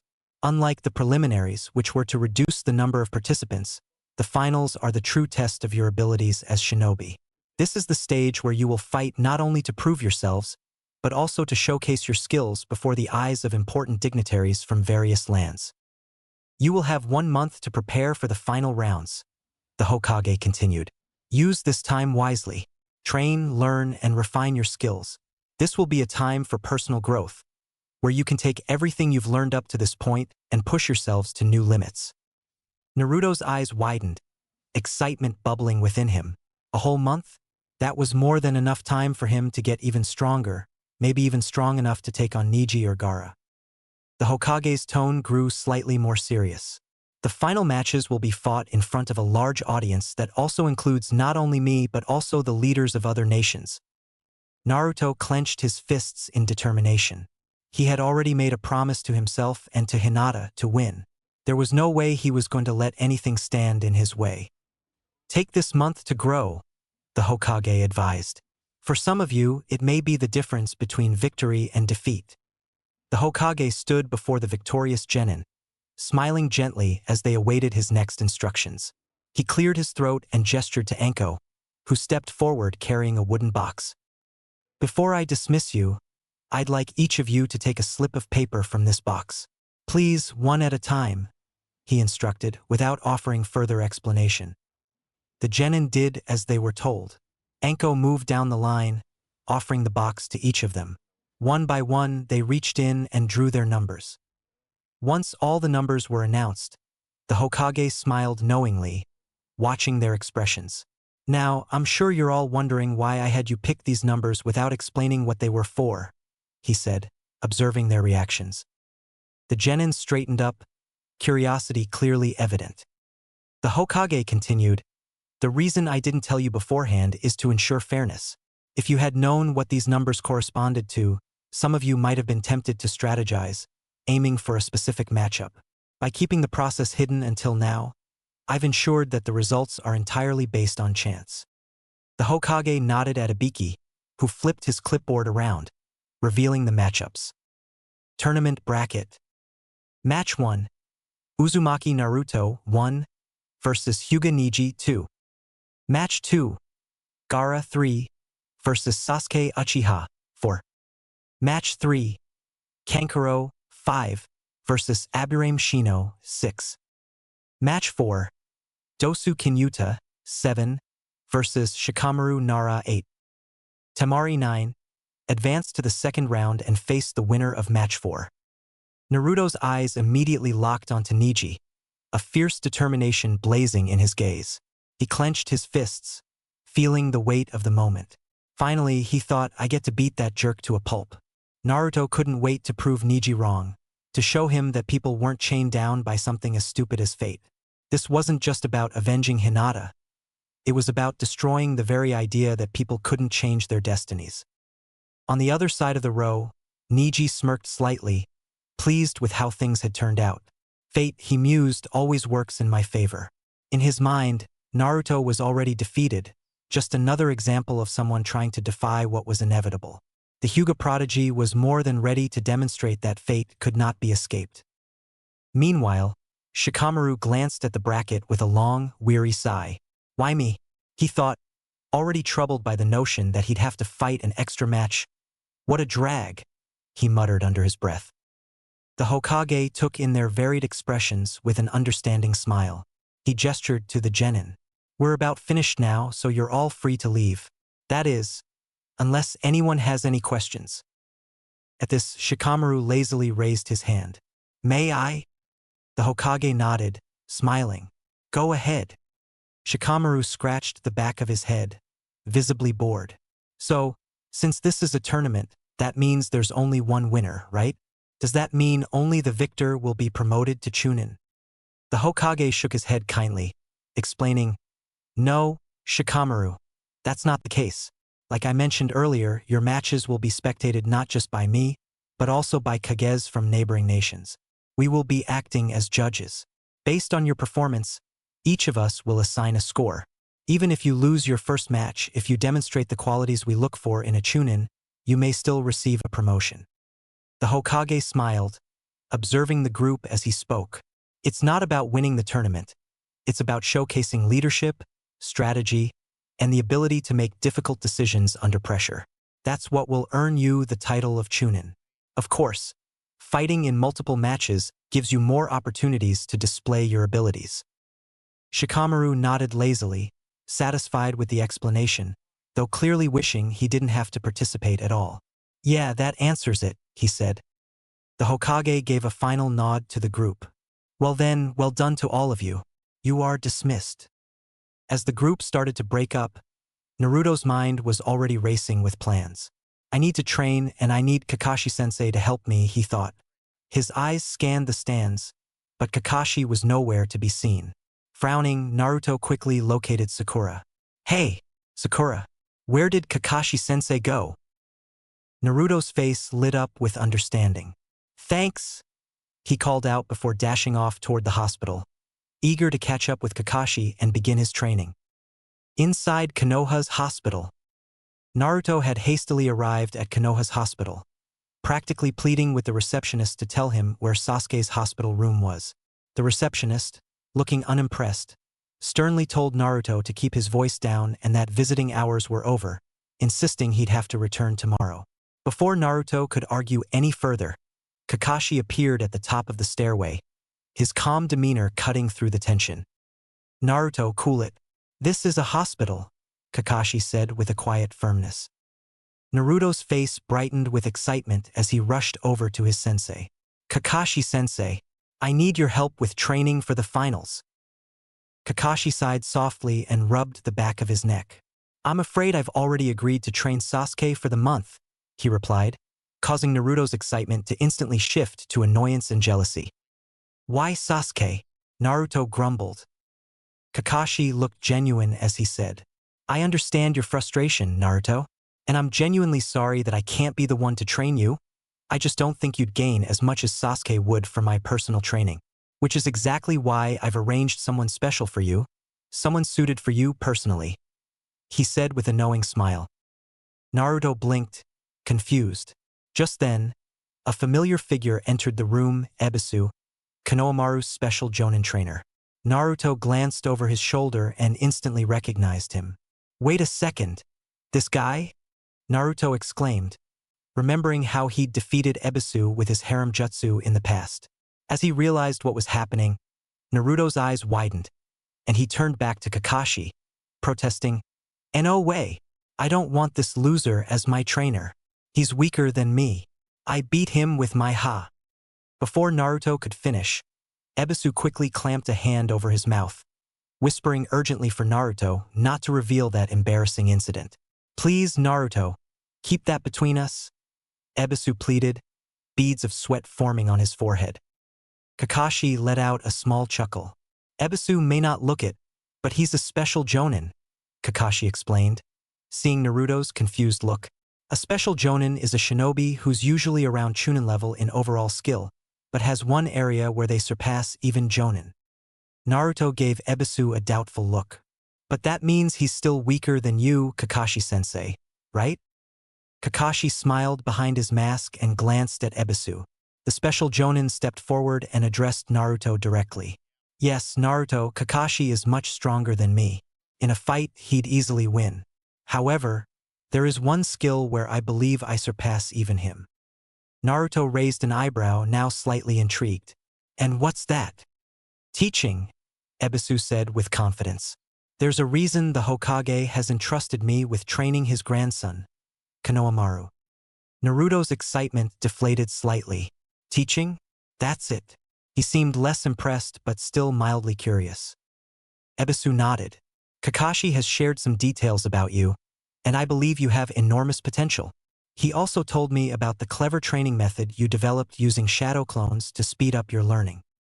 Naruto's expression perked up at the mention of his training method. Yeah, it's pretty awesome, isn't it? He said, soaking up the praise. Ebisu smiled, continuing, I misjudged you before, Naruto, and for that, I apologize. But with my help, we can take that unique method of yours and refine it even further. Together, we can make something truly impressive out of your potential. Naruto puffed his chest out slightly but then furrowed his brow in a mixture of curiosity and suspicion. Okay, but what exactly will we be doing for the month? Ebisu, after a dramatic pause, says, studying. Naruto's face twists in disbelief, and he instantly flops to the ground, groaning loudly. No way, no studying. That's lame. He rolls onto his back, dramatically throwing his arms over his face. Ebisu, undeterred by Naruto's theatrics, adjusts his glasses, the light reflecting off them with a sharp glint. He leans down, his tone serious but patient. Naruto, it's not as bad as you think. In fact, I'm suggesting something that plays to your strengths. Hear me out. Naruto peeks out from behind his arms, intrigued despite himself. Ebisu stands up straight again and continues. Your ability to create shadow clones is unique. What if you used them to form a study group? You could create just 10 clones, each reading a different book or scroll. And with me guiding you through any confusion or difficult topics, by the time you're done, you will have gained all the knowledge from those 10 books. Naruto's skeptical look doesn't fade. Studying is still studying. He mumbles under his breath. But Ebisu doesn't stop. Think about it this way, you're used to using around 20 clones, right? With only 10 clones studying, that leaves you with 10 clones, and your real self free to do whatever you want. You could use that extra time to train. He then turns his attention to Kakashi, who's been quietly watching from the side. Kakashi-sensei, didn't you mention having some jutsu scrolls that Naruto could work on? At the mention of new jutsu, Naruto's depression evaporates. He jumps up, looking back and forth between Kakashi and Ebisu, his eyes sparkling with renewed energy. Wait, so I don't have to sit there and read all the time myself? The clones do the studying, and I get to learn new jutsu. Ebisu nods with a satisfied smile. Precisely. While your clones are in the library, you could be outside training and working on your taijutsu, ninjutsu, or whatever you'd like. Naruto, now bouncing on his feet with excitement, punches the air.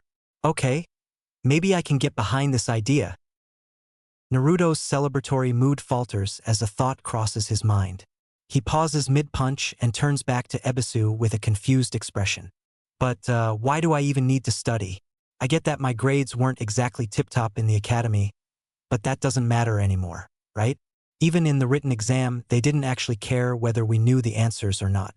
It was just to test our information-gathering abilities. Ebisu, catching Naruto's puzzled look, takes a deep breath before explaining. That's a good question, Naruto. The written exam was indeed more about your ability to gather information and strategize rather than your actual knowledge. But the finals are different. They're not just about fighting prowess. They also test your overall capability as a shinobi. Let me put it this way. Knowledge and understanding are crucial for any ninja. It's not just about physical strength or combat skills. When you face an opponent, knowing various strategies, understanding the properties of different jutsu, and being able to analyze and adapt quickly can make a huge difference. This is where studying comes in. Naruto listens intently as Ebisu continues. Think of it as adding more tools to your toolbox. The more you know, the more options you have during a fight. If you understand the fundamentals of various jutsu, tactics, and how different elements interact, you can come up with more effective counter-strategies and exploit your opponent's weaknesses. Naruto's expression shifts from confusion to realization. He nods slowly, the pieces of the puzzle starting to fit together. So, it's not just about being strong, but about being smart and prepared for anything that comes up? Ebisu smiles, pleased with Naruto's grasp of the concept. Exactly. The more you know, the better you can handle unexpected situations. Studying might not seem as exciting as training or fighting, but it's a crucial part of becoming a well-rounded shinobi. And with the training me and Kakashi have planned, you'll be able to balance both studying and practical skills effectively. Naruto, finally seeing the bigger picture, gives a slow nod. He didn't like studying, but the idea of becoming a smarter, stronger ninja appealed to him, especially when it meant beating Neji in the finals. And Kakashi's scrolls? Naruto asked with a grin, eager to get to the fun part. Kakashi steps forward, smiling beneath his mask. I've got a few jutsu in mind that will suit you perfectly, Naruto. As Naruto heads out with Ebisu, the combination of studying and training seems less daunting and more like an exciting opportunity to grow. With a clear goal in mind and a plan set in place, Naruto feels more determined than ever to train himself up for the upcoming finals. Konoha's hot springs. Naruto's excitement quickly fades as Ebisu leads him outside the Konoha hot springs. His brows furrow, and he immediately throws up his hands in protest. Oi, oi, oi. What's going on here, you perv? This isn't some training. You're just trying to peek, aren't you? Ebisu twitches, a noticeable tick mark forming on his forehead, but he maintains his composure. Naruto, he says in a low, measured voice. I am not a pervert. I've brought you here for a legitimate reason, and it has nothing to do with peeping. Naruto crosses his arms, not entirely convinced, his suspicious eyes darting between Ebisu and the hot springs. Sure. Taking a calming breath, Ebisu continues, this is part of your practical training, something I believe you'll find very useful before we start on your study sessions. So if you could kindly stop accusing me of inappropriate behavior, I'd appreciate it. Naruto scratches the back of his head, clearly still dubious but also intrigued. The promise of learning something practical, something real, outside of just books, makes him relent. All right. I'm sorry, Ebisu-sensei. I guess I may have jumped the gun a little, Naruto says with a grin, though his voice is laced with overly dramatic and insincere apology. Ebisu sighs, pushing his glasses up the bridge of his nose, not entirely convinced by Naruto's half-hearted attempt at politeness, but chooses to let it slide. Good. Now follow me and I'll show you why we're here. You're going to learn something important about chakra control. Naruto perks up at the mention of chakra control. His attention shifts away from his earlier suspicions and back to the task at hand, ready to see what Ebisu has in store for him. Ebisu stops in front of one of the onsen pools, the steam rising in soft wisps, and turns to Naruto with a confident smile. All right, Naruto. Today, you're going to learn something that will push your chakra control to the next level. Naruto's eyes light up with curiosity and excitement. Oh yeah? So, what are you going to teach me? Ebisu gestures toward the steaming water. Water walking. Naruto's jaw drops, his eyes wide with anticipation. Ebisu nods, pleased with Naruto's enthusiasm. Kakashi informed me that he's already taught you the tree climbing exercise, correct? Naruto nods eagerly. Yeah, I nailed it after a few tries, even though it was tricky at first. Well, Ebisu continues, water walking is the next step. It's more difficult because, unlike a solid surface like a tree, water is constantly moving and shifting. You'll have to control your chakra in a much more precise manner. Naruto listens closely as Ebisu explains the differences. When you're tree walking, you channel your chakra into the soles of your feet, creating a bond with a solid surface. That bond, once you master it, remains constant as long as you maintain the right amount of chakra. Ebisu kneels beside the edge of the onsen pool, dipping a finger into the water. But water, as you can see, is always moving. It's fluid, unpredictable.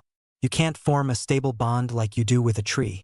Instead, you need to constantly adjust the amount of chakra you release, staying balanced on top of a surface that's always changing. Naruto frowns, realizing the added complexity. So, I've got to adjust the chakra in my feet the whole time? And you'll sink right in. The key is maintaining perfect control over your chakra flow, constantly adjusting and adapting to the water's movement beneath you. Naruto scratches his head, looking down at the pool.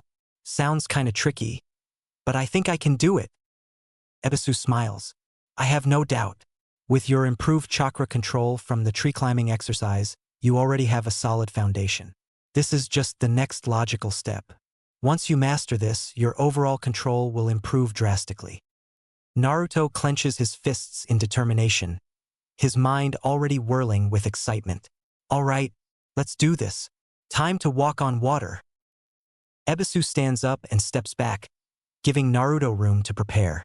Whenever you're ready, Naruto. Focus, feel the flow of your chakra, and step lightly. Naruto nods, ready to take on this new challenge. Naruto gathers his chakra, concentrating as hard as he can on his feet like he did when he climbed trees, and steps forward onto the water with confidence. But the moment his foot touches the surface, he plunges straight through, his yelp of surprise echoing as he splashes into the steaming hot water. Ebisu watches with a smirk tugging at his lips, arms crossed as Naruto flails. Just as I expected, he says to himself.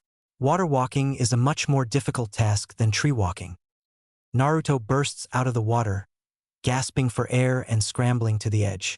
What the hell, Ebisu? This water's boiling me alive. He waves his arms frantically, steam rising off him as if he were a noodle being cooked.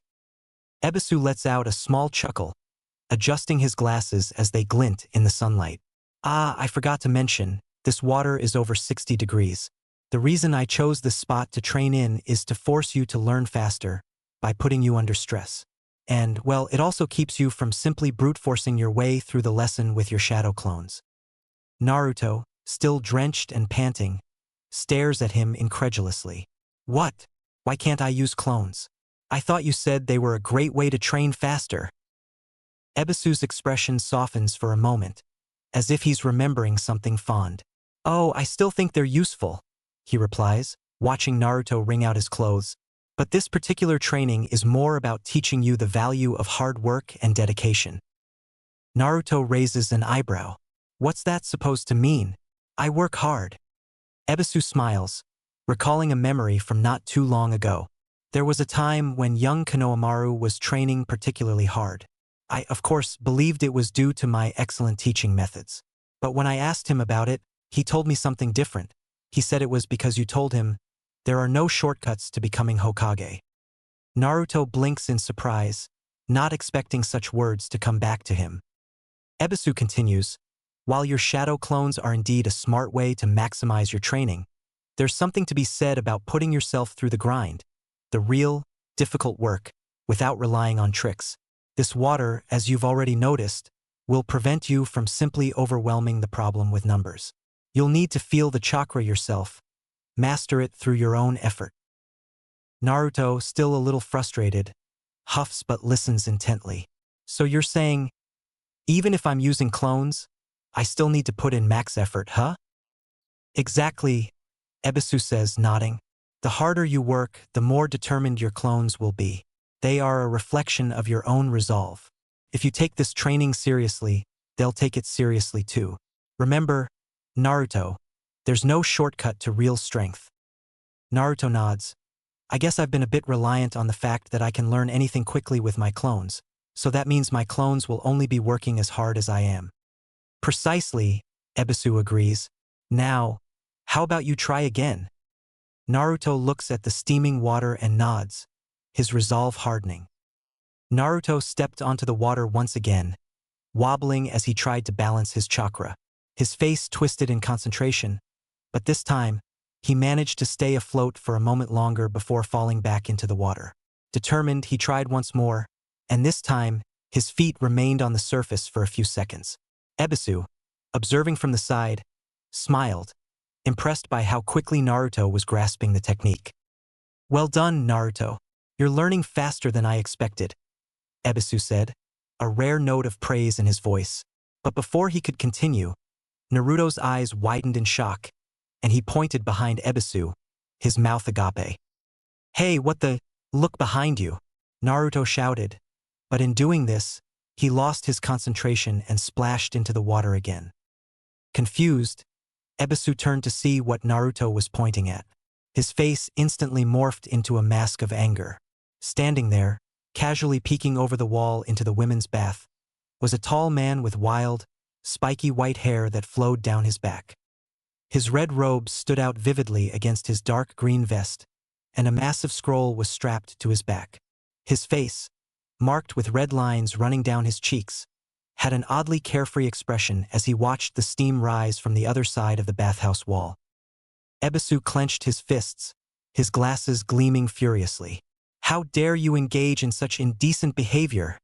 he shouted, launching himself at the man without hesitation. "I will not tolerate this perversion." But before Ebisu could land a hit, the white-haired man raised his hand, barely sparing a glance in Ebisu's direction. With a simple, fluid motion, he deflected Ebisu's strike effortlessly, sending the special Jonin flying backward with a light tap to his chest. Ebisu hit the ground hard, knocked out cold in an instant. Naruto, who had just clambered back onto the shore, stared in disbelief. His jaw dropped as he watched the white-haired man brush off Ebisu's attack like it was nothing. "What the?" Naruto muttered, still soaking wet. He couldn't believe what he had just seen. Sure, Ebisu wasn't the strongest guy around, but to be taken out with so little effort. This guy was on a whole different level. Naruto's mind raced as he stood there, his eyes wide in awe. This guy, he's gotta be as strong as Kakashi-sensei. Who the hell is he? Naruto, his curiosity piqued, watched as the mysterious man continued his casual perusal of the women's bath, completely unfazed by Ebisu's attack or Naruto's presence. The mystery surrounding him only deepened. Chapter 12. Beyond the Basics. Naruto glanced down at Ebisu, who was sprawled on the ground, completely unconscious. "Man, that guy's out cold," he muttered, scratching his head in disbelief. Without wasting time, Naruto formed the familiar hand seal for a shadow clone, creating a duplicate to keep an eye on the fallen Ebisu. The real Naruto, however, had other plans. He turned and walked straight toward the white-haired man, determination in his step. Oi! Naruto called out, glaring at the man. "Who the heck are you? You knocked out the guy who was supposed to be training me. You owe me for that, old man." The white-haired stranger glanced lazily over his shoulder, unimpressed by Naruto's demand. With a smirk, he replied, "Training you? That guy got in the way of my research, brat." "Research?" Naruto repeated, his confusion deepening. "What kind of research are you talking about? What, are you a scientist or something?" The man chuckled and puffed up his chest proudly. "Not exactly, kid. I'm a writer. A renowned one at that." He fished out a small, worn-out book from his robe and waved it in front of Naruto's face. The cover read "Make Out Paradise," and it looked all too familiar. Naruto's eyes widened in instant recognition.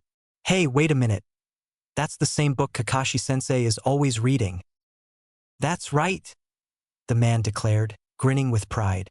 "I'm the author of the best-selling adult novel series in the shinobi world. My research is essential for my next masterpiece."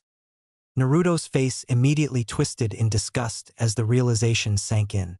"So you're just a huge pervert," he yelled, pointing an accusing finger at the man. "You're not doing research. You're just being a creep." The white-haired man's expression didn't falter. "Pervy? Watch your mouth, kid. I'm an artist. And besides, what would a brat like you understand about the finer things in life?" "Huh. Artist? Finer things?" Naruto snapped back, his voice rising. "You're just a shameless old man who peeks into the women's bath. How can you go around acting all proud of yourself for being a pervert? You're worse than Kakashi-sensei." The two of them continued to bicker, Naruto fuming while the man simply shrugged off every accusation with a casual wave of his hand, clearly unbothered by Naruto's insults. For all his confidence and shamelessness, Naruto couldn't help but wonder just who this guy was, and how someone so strong could be such a complete weirdo. Naruto, growing more irritated by the minute, decided to cut through all the man's excuses. He clenched his fists and glared at him. "Listen, I don't care about your dumb excuses or research or whatever. You knocked out my trainer. So what are you gonna do about my training, huh?" The man raised an eyebrow and scratched his chin, a thoughtful expression crossing his face. "Training, you say?" He looked over to the hot spring and then back at Naruto, his eyes glinting with sudden understanding. "Ah, you mean the water-walking exercise?" "Yeah, that's right," Naruto shot back, crossing his arms. "Ebisu-sensei was supposed to teach me, but you knocked him out cold. So now it's your job to make sure I get the hang of it." The white-haired man let out a hearty laugh, clearly amused by Naruto's stubbornness. "Ha! You've got some guts, kid. All right, I suppose I could supervise your training. But only if you prove to me you're worth my time," he said with a challenging glint in his eye. Naruto blinked, momentarily taken aback. "Worth your time? What's that supposed to mean? I don't need to prove anything to a pervert like you," he yelled, though a small part of him was intrigued. This man had taken out Ebisu in an instant. Maybe he really was strong enough to be a decent teacher. "Then consider it a test," the man replied, smirking. "If you can manage to show some progress in your water walking by the end of the day, I'll teach you something worthwhile. Deal?" He folded his arms across his chest, clearly expecting Naruto to back down. But Naruto grinned fiercely. "Fine. I don't back down from a challenge. Old man, I'll show you exactly what I'm made of." Naruto stepped onto the water again, his feet sinking slightly. Jiraiya observed him closely, seeing the boy struggle. Naruto's face twisted in concentration, beads of sweat forming on his brow as he focused all his attention on keeping his balance. Yet, frustration began to bubble within him. "Why isn't this working?" he yelled out, his voice echoing across the hot spring. "I know I've gotten better at chakra control. I can feel my chakra moving exactly where it should be, but it's like it's not listening to me." His anger got the better of him, causing his concentration to falter. A second later, he splashed into the water. Naruto surfaced, sputtering, and pushed his soaked hair out of his eyes. "All right, that's it," he grumbled, stomping out of the water. He began throwing off his clothes, leaving on only his boxer shorts. "No point in staying in these if I'm just gonna keep falling in," he huffed. He muttered to himself as he discarded his wet clothes, his irritation palpable. "Why can't I get this stupid exercise right? What am I missing here?" Jiraiya watched quietly, his eyes narrowing as he noted Naruto's agitation. He decided it was time to step in. "Hey kid, hold on a second," Jiraiya called out, drawing Naruto's attention. "Do me a favor and focus your chakra for me." Naruto blinked in confusion. "Huh? Why?" he asked skeptically. "Just do it," Jiraiya insisted, waving a hand dismissively. "I want to check something." Still unsure, Naruto complied, forming the required hand seal and channeling chakra throughout his body. As he did, a seal pattern appeared on his stomach, the 8-trigram seal. Jiraiya leaned in closer, inspecting it with a keen eye. His gaze turned sharp as he noticed another mark overlaying the original seal, a 5-pronged seal, crudely placed on top of the elegant work done by the 4th Hokage. Jiraiya frowned. "So that's it. That snake Orochimaru must have been up to something," he muttered to himself, recognizing the interference caused by the 5-pronged seal. "All right, kid, raise your arms," Jiraiya ordered suddenly.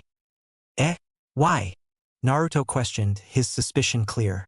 But he raised his arms anyway, too curious to object further. "This better not be another one of your stupid." Bam! Jiraiya's hand slammed into Naruto's stomach, directly over the seal. His fingers pressed into the pattern as he channeled his own chakra to undo the 5-pronged seal.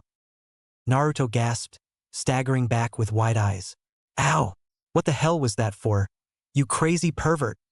he shouted, clutching his stomach. He glared at Jiraiya, who remained as carefree as ever. "Just stimulating some relaxation points for you," Jiraiya replied nonchalantly, waving off Naruto's outburst. "Now quit whining and go try walking on the water again." Naruto shot him a skeptical look but turned back to the water with a grumble. "Fine, whatever.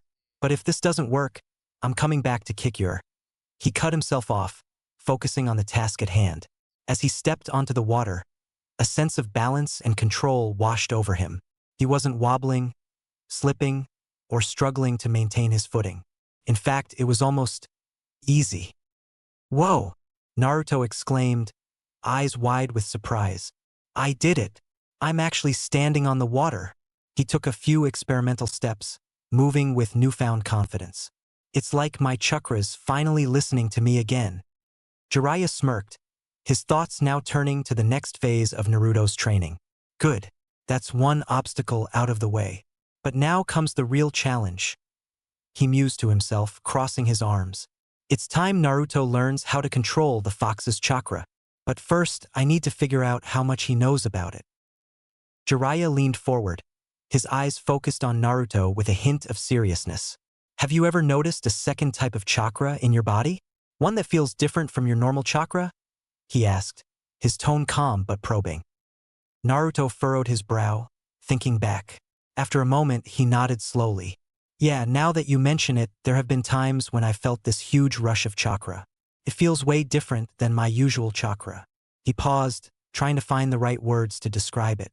If I had to explain it, my normal chakra feels blue, but this other chakra, it's red.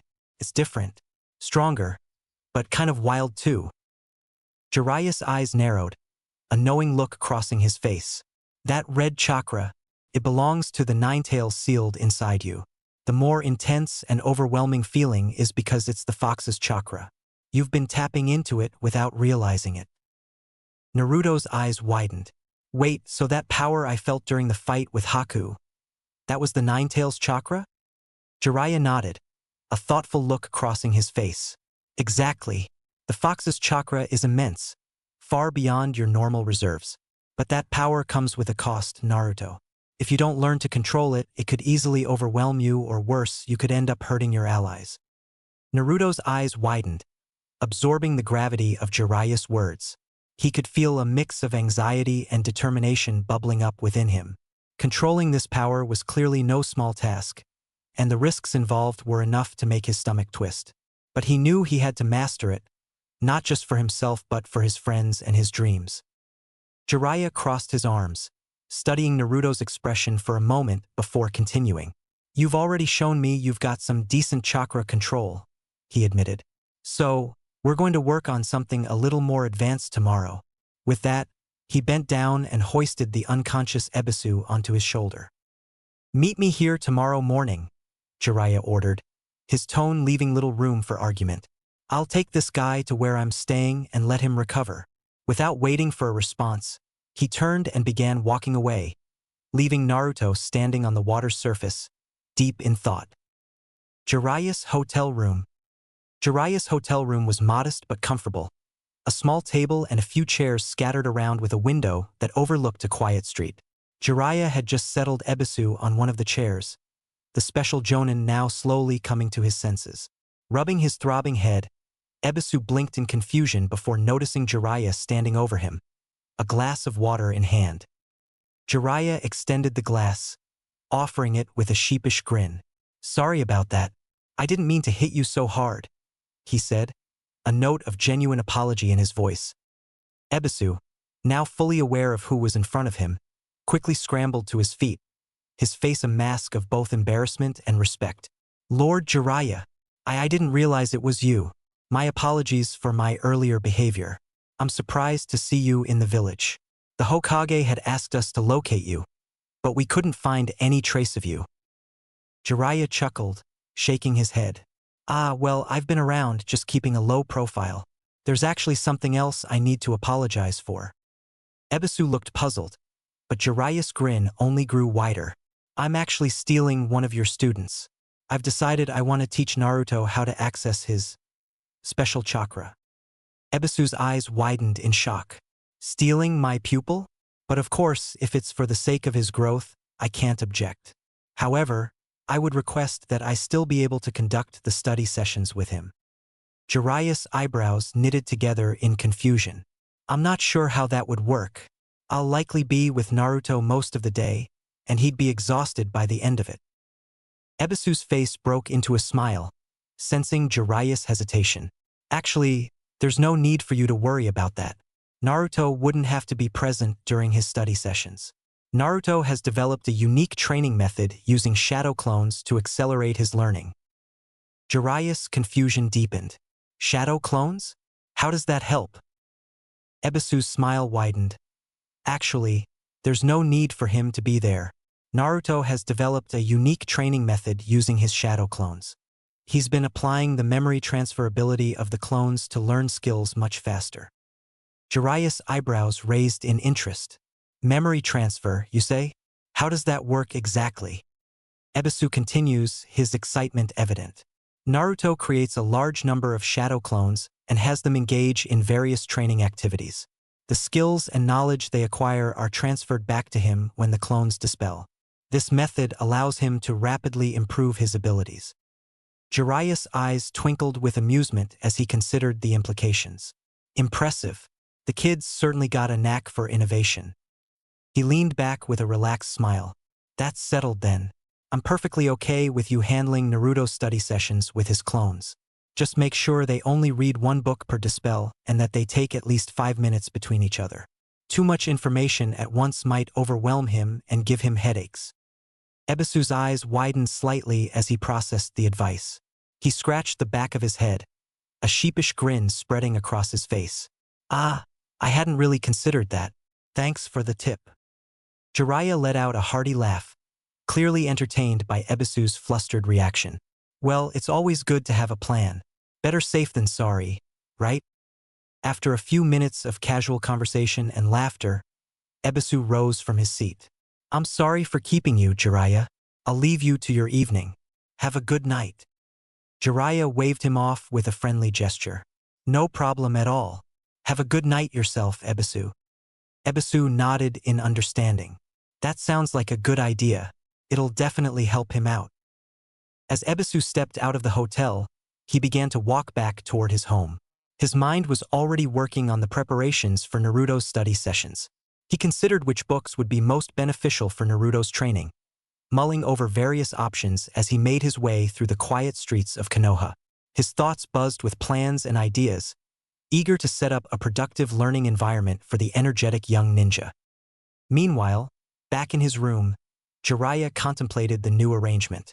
He nodded to himself, pleased with the decision.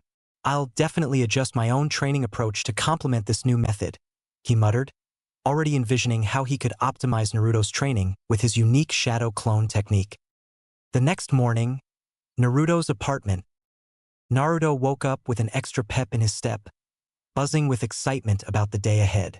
Sure, both of his new teachers were perverts, but each had something to offer that would help him grow stronger.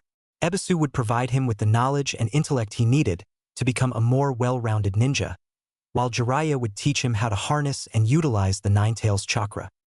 Naruto quickly got himself ready, making sure to wolf down a hearty breakfast in preparation for the intense training he knew he'd be enduring.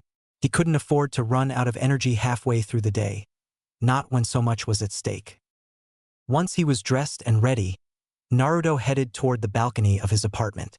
He grinned, already brimming with anticipation, and formed the hand seal for his shadow clone jutsu.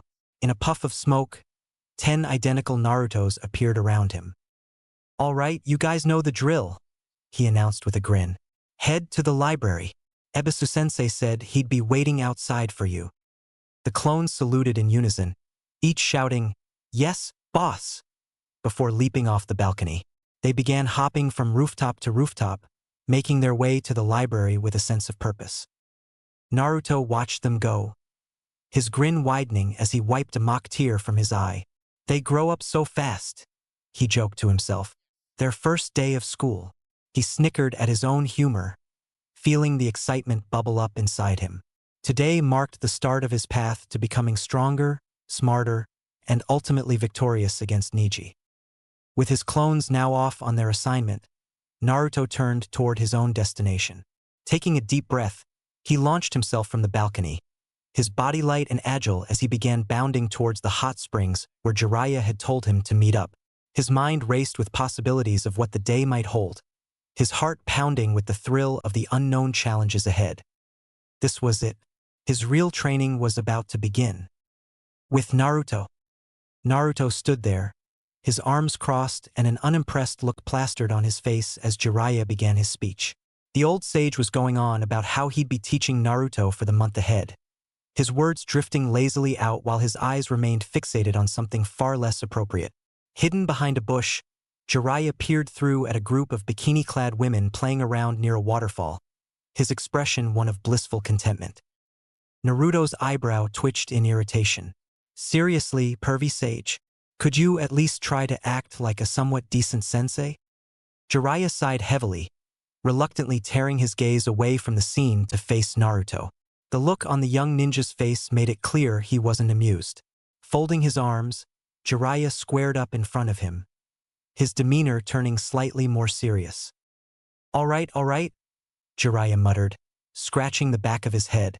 Down to business. He looked Naruto in the eye, his expression becoming more focused. Do you remember what we talked about yesterday? About the two different types of chakra you hold within you. Naruto's annoyance faded slightly as he recalled their conversation. He gave a nod, ready to find out what this training would actually entail. Jiraiya nodded, satisfied that Naruto was ready to listen. You said that you felt that red chakra at the same time you exerted an enormous amount of strength, correct? Naruto furrowed his brow as he thought back to the times he had experienced that strange surge of power. The memories hit him in flashes. First, on the bridge in the Land of Waves, when he thought Sasuke had been killed by Haku. That overwhelming rage and despair had brought forth a wellspring of strength he didn't know he had. The second time was in the Forest of Death during the Chunin exams, when his team was attacked by Orochimaru. The fear, the anger. It had all come together, and the red chakra had poured out of him like a flood. Naruto nodded at Jiraiya's question.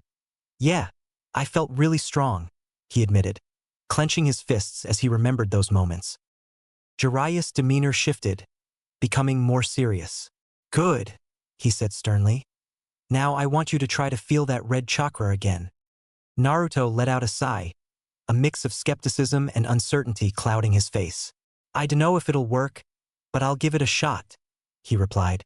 Taking a deep breath, he formed the seal of confrontation and began focusing on his chakra. His expression turned focused, his brow furrowing in concentration as he searched inward. Jiraiya stood silently, observing the young ninja. He mused internally about Naruto's progress. If he hadn't came up with that shadow clone training method, his chakra control would probably be abysmal. But he had seen Naruto's current level of control, and while it wasn't perfect, it was far better than he had hoped for at this stage. Jiraiya knew that Naruto wasn't ready to use the Nine-Tails chakra just yet, but that wasn't the point. All he needs to do is sense its presence, Jiraiya thought. Everything else will come with training. Jiraiya broke the silence, coaching Naruto with a calm, steady tone. Keep your chakra calm and focused. The other one will stand out. It's more aggressive and wild. Naruto's only response was a slow, deep breath. His eyes closed as he tried to follow Jiraiya's instructions. Minutes passed, the air around them still and tense. Naruto's face finally showed a slight shift, though he remained silent. Jiraiya watched intently, his eyes narrowing. Did he actually find it? He wondered, his heart beating a bit faster at the possibility.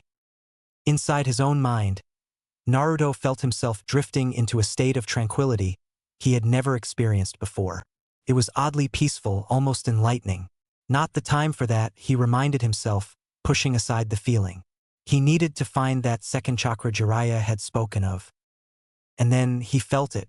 His chakra flowed calmly, a constant, soothing stream.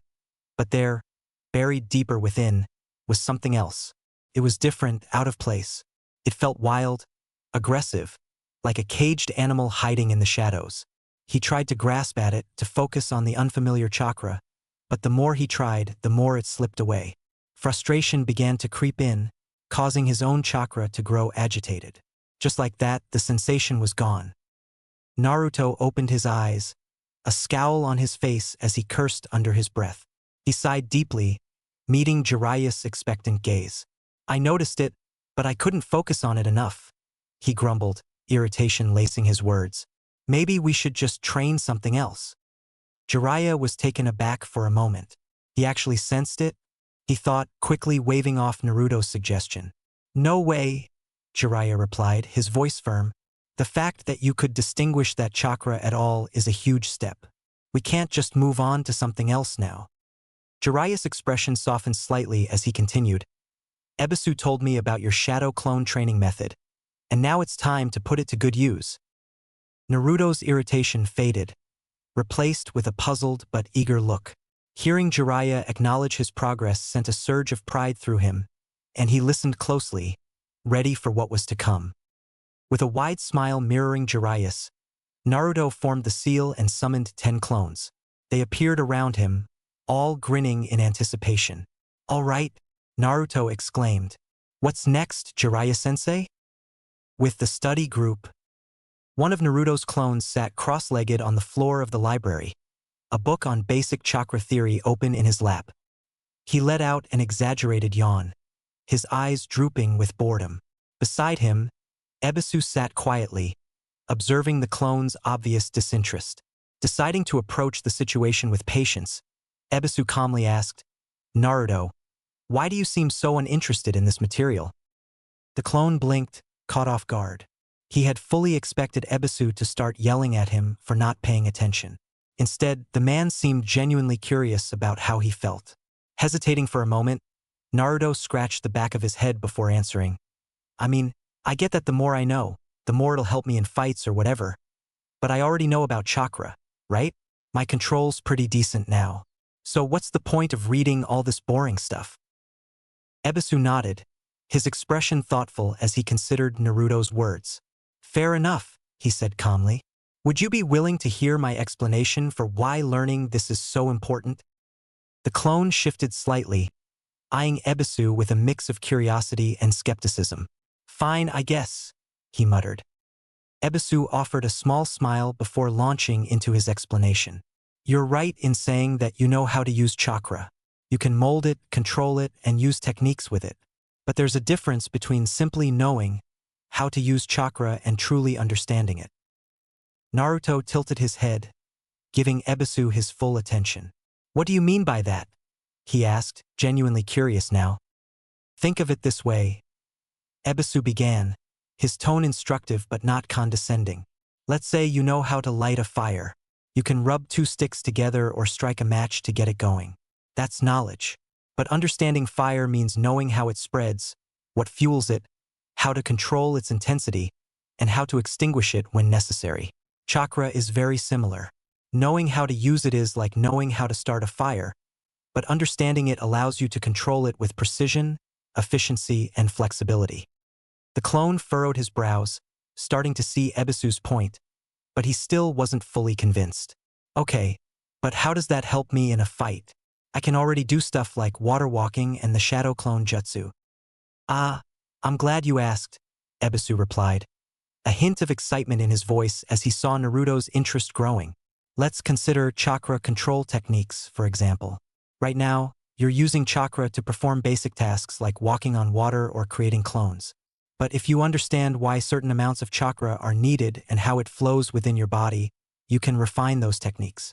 This means less wasted energy, quicker recovery times, and even the ability to execute more advanced jutsu with less effort." Ebisu leaned forward, his eyes fixed on the clones. "You see, Naruto, basic chakra theory isn't just about learning what chakra is. It's about learning how to maximize its potential. Understanding the nature of chakra means you can adapt to new situations on the fly. You'll be able to pick up new techniques faster because you won't just be memorizing steps. You'll be understanding the principles behind them." The clone's eyes widened as he began to grasp the practical application of what Ebisu was saying. "So, like, if I understand chakra better, I can get stronger, faster?" he asked, his voice now tinged with a mix of curiosity and determination. "Exactly," Ebisu confirmed, nodding. "Think of it like this. If you fully understand chakra, you can even develop your own techniques. You're not just a ninja following a manual. You're an innovator creating new paths in battle. That's why learning the theory behind chakra is crucial. It's not just for bookworms. It's for any ninja who wants to truly master their power." Naruto's clone slowly nodded, his previous reluctance replaced with a spark of interest. "Okay," he said, determination shining in his eyes. Ebisu chuckled, patting the clone on the back, glad to see Naruto's mindset shifting. "And trust me, if you put in the effort to understand this, the cool jutsu will come much more easily than you think." The clone grinned, diving back into the book with a newfound focus. Ebisu glanced over at the other clones. His eyes widened in mild surprise as he saw that they had all shifted their attention toward him. clearly intrigued by the conversation he was having with the first clone. It seemed that the lecture on chakra theory had sparked a wave of curiosity among them. With a bemused smile, Ebisu decided to address the group. So, it looks like you all are interested in this book now. Was anyone else finding their current reading material a bit boring? Every single clone's hand shot up in an instant, each one looking both guilty and eager. Ebisu blinked, clearly taken aback by the unanimous response. He let out a deep, weary sigh as he realized the extent of his challenge. Ebisu muttered to himself, "Maybe I should have asked for a smaller study group." With a renewed sense of purpose, Ebisu continued to guide the clones through their reading, making sure each explanation was as informative and engaging as possible. If nothing else, he was learning that with Naruto's innovative training methods, adaptability was key, both for the student and the teacher. Back with Naruto and Jiraiya, Naruto's sweat glistened under the sun as he pushed through his intense training regimen. He sprinted around the clearing, his breaths coming in labored gasps. With a determined grimace, he dropped to the ground, his hands gripping the earth as he pounded out push-ups, followed by a set of sit-ups. The relentless cycle of exercise left him exhausted, and he finally slumped onto his backside, panting heavily. Jiraiya approached with a bottle of water, tossing it to Naruto, who grabbed it and chugged it eagerly. As Naruto took a moment to catch his breath, he cast a glance past the clearing towards his clones. Each clone was stationed at varying distances, engaged in different chakra control exercises. Some were standing on the water's surface, others were clinging to trees. What caught Naruto's eye, though, was that all the clones were also meditating, sitting cross-legged with their eyes closed, focused on their chakra. Curious and slightly bewildered, Naruto turned to Jiraiya. "Hey, why are my clones doing that?" Jiraiya grinned as he explained, "While you were focusing on your chakra earlier, you probably felt quite calm, right? That sense of peace and awareness." Naruto nodded, recalling the serene feeling he'd experienced. "Yeah, I felt really peaceful." Jiraiya continued, "What you were feeling is akin to the state you reach when meditating, a deep calm and awareness of your body and surroundings." Naruto's eyes widened with realization. "So you're saying my clones are meditating to help me sense the Ninetales chakra?" Jiraiya nodded. "That's part of it, but there's more to it. While meditating will help you sense the Ninetales chakra easier, the ultimate goal is for your clones and you by proxy to be able to enter a meditative state at will. This state will help you maintain a calm mind and steady chakra flow." Naruto's face lit up with understanding. "But why are they doing control exercises while meditating?" Jiraiya explained further. "Achieving a meditative state is one thing, but being able to maintain that state while being active is even more valuable. By having your clones perform chakra control exercises while meditating, they're learning to keep their mind clear and their chakra steady even whilst putting their mind and body under a constant strain." Naruto looked back at his clones, noting their struggles. Some were sinking into the water, while others slipped from their trees. Most had expressions of frustration, clearly finding it challenging to balance meditation with the chakra control exercises. "It looks like they're having a tough time," Naruto observed. Jiraiya chuckled. "Yes, it's not easy, but overcoming this challenge will make them, and you, much stronger. It's about pushing past the difficulties and mastering control over your mind and body." "And what about me? Why am I just doing physical exercise?" Jiraiya regarded Naruto with a thoughtful expression. "Come on, Naruto.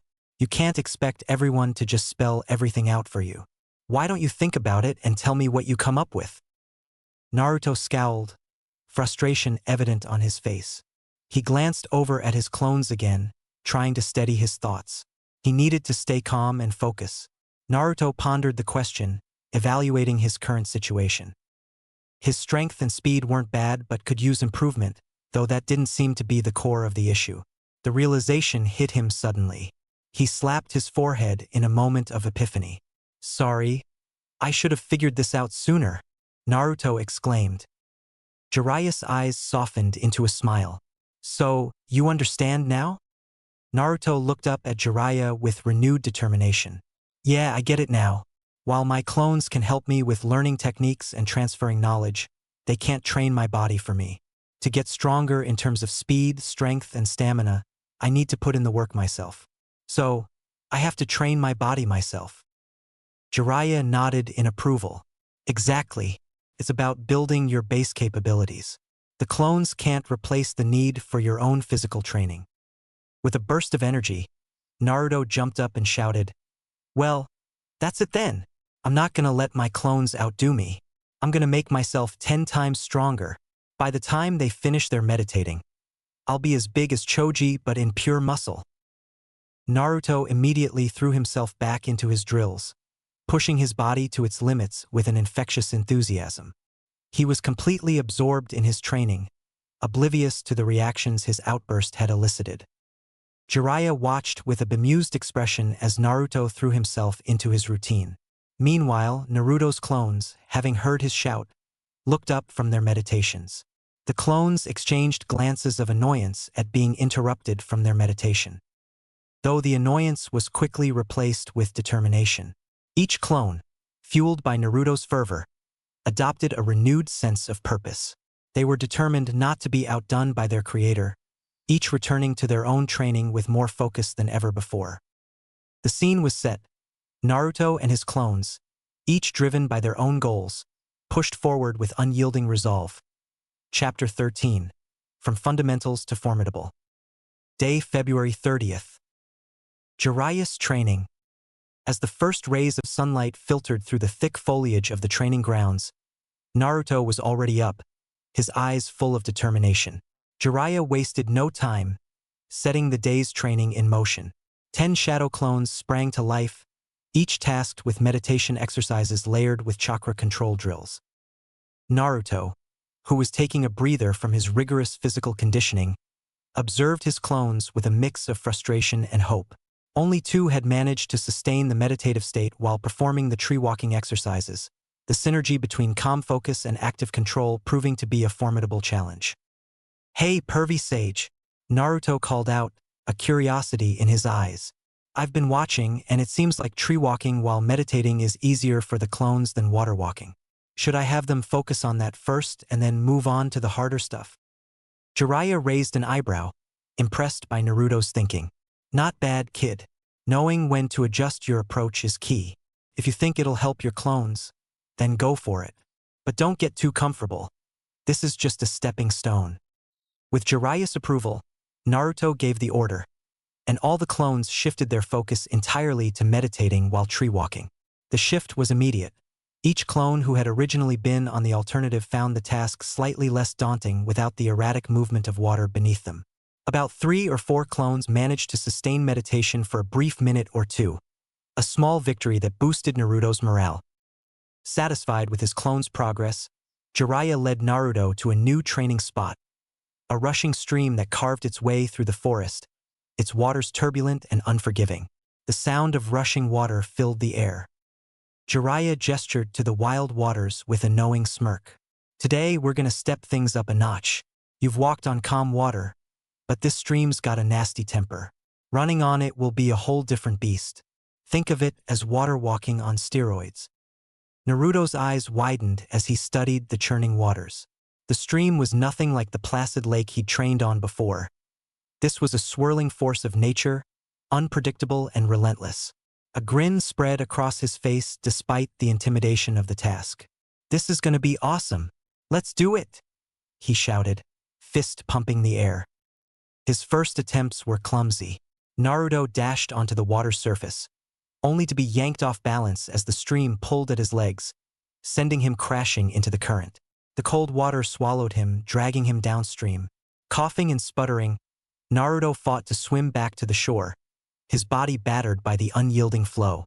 Each failure was met with a surge of determination. He clambered back onto the bank, soaked and shivering but undeterred. Jiraiya's voice echoed across the water, gruff but encouraging. "Come on, Naruto. Adjust your chakra flow to counter the current. You need to be quicker and smarter. Don't let the water dictate your movement." Naruto nodded, taking the advice to heart. He summoned every ounce of his stubborn resolve, focusing his chakra not just to step, but to combat the water's relentless push. With each attempt, He learned to anticipate the shifts in the current, adjusting his chakra output in real time to maintain his footing. It wasn't just about running on water anymore. It was a dance between his chakra and the river, a constant battle for control. He stumbled countless times, but his progress was undeniable. By the end of the session, Naruto managed to stay afloat for nearly 40 seconds, his longest attempt yet. Though exhausted and bruised, his spirit burned with the thrill of overcoming a new hurdle. The stream, once a fierce adversary, now felt like a partner in his training, pushing him to adapt and grow stronger with every second spent on its surface.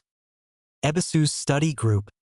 While the real Naruto battled the stream, his study group clones were deep in their own trials. Under Ebisu's watchful eye, each clone delved into a different topic. Each clone was motivated by Ebisu's reasoning on why he should learn these topics. Ebisu's explanations were the key. They transformed dull reading into valuable insight. Each clone's reading felt less like an academic chore and more like unlocking hidden knowledge that could turn the tide in battle. The clones worked tirelessly, absorbing as much information as they could. By the end of the session, they had collectively devoured 10 different books. Each book covered a topic that might be basic knowledge to his peers, but would still prove to be useful to the boy's growth. With Naruto and Jiraiya, as the sun dipped below the horizon, painting the sky in shades of orange and purple, Naruto and Jiraiya sat by the stream, the day's challenges fresh in their minds. Naruto was tired, his body sore from the constant exertion, but his eyes gleamed with newfound understanding. "Man, that was tough," Naruto admitted, rubbing his aching muscles. "But I feel like I'm getting it. I can't wait to get back out there tomorrow." Jiraiya chuckled, patting Naruto on the back. "You're doing good, kid. It's not just about physical strength, you're learning to adapt, to think ahead. That's what's gonna set you apart." Naruto's clones had already dispelled, flooding his mind with the day's studies. The information from the various topics was fresh in his mind, not soon to be forgotten due to Ebisu's advice on their practical capabilities. It was all coming together piece by piece.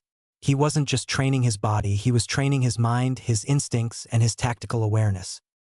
For Naruto, this was more than just preparation for the Chunin exams. It was a journey of self-discovery, pushing him to his limits and beyond.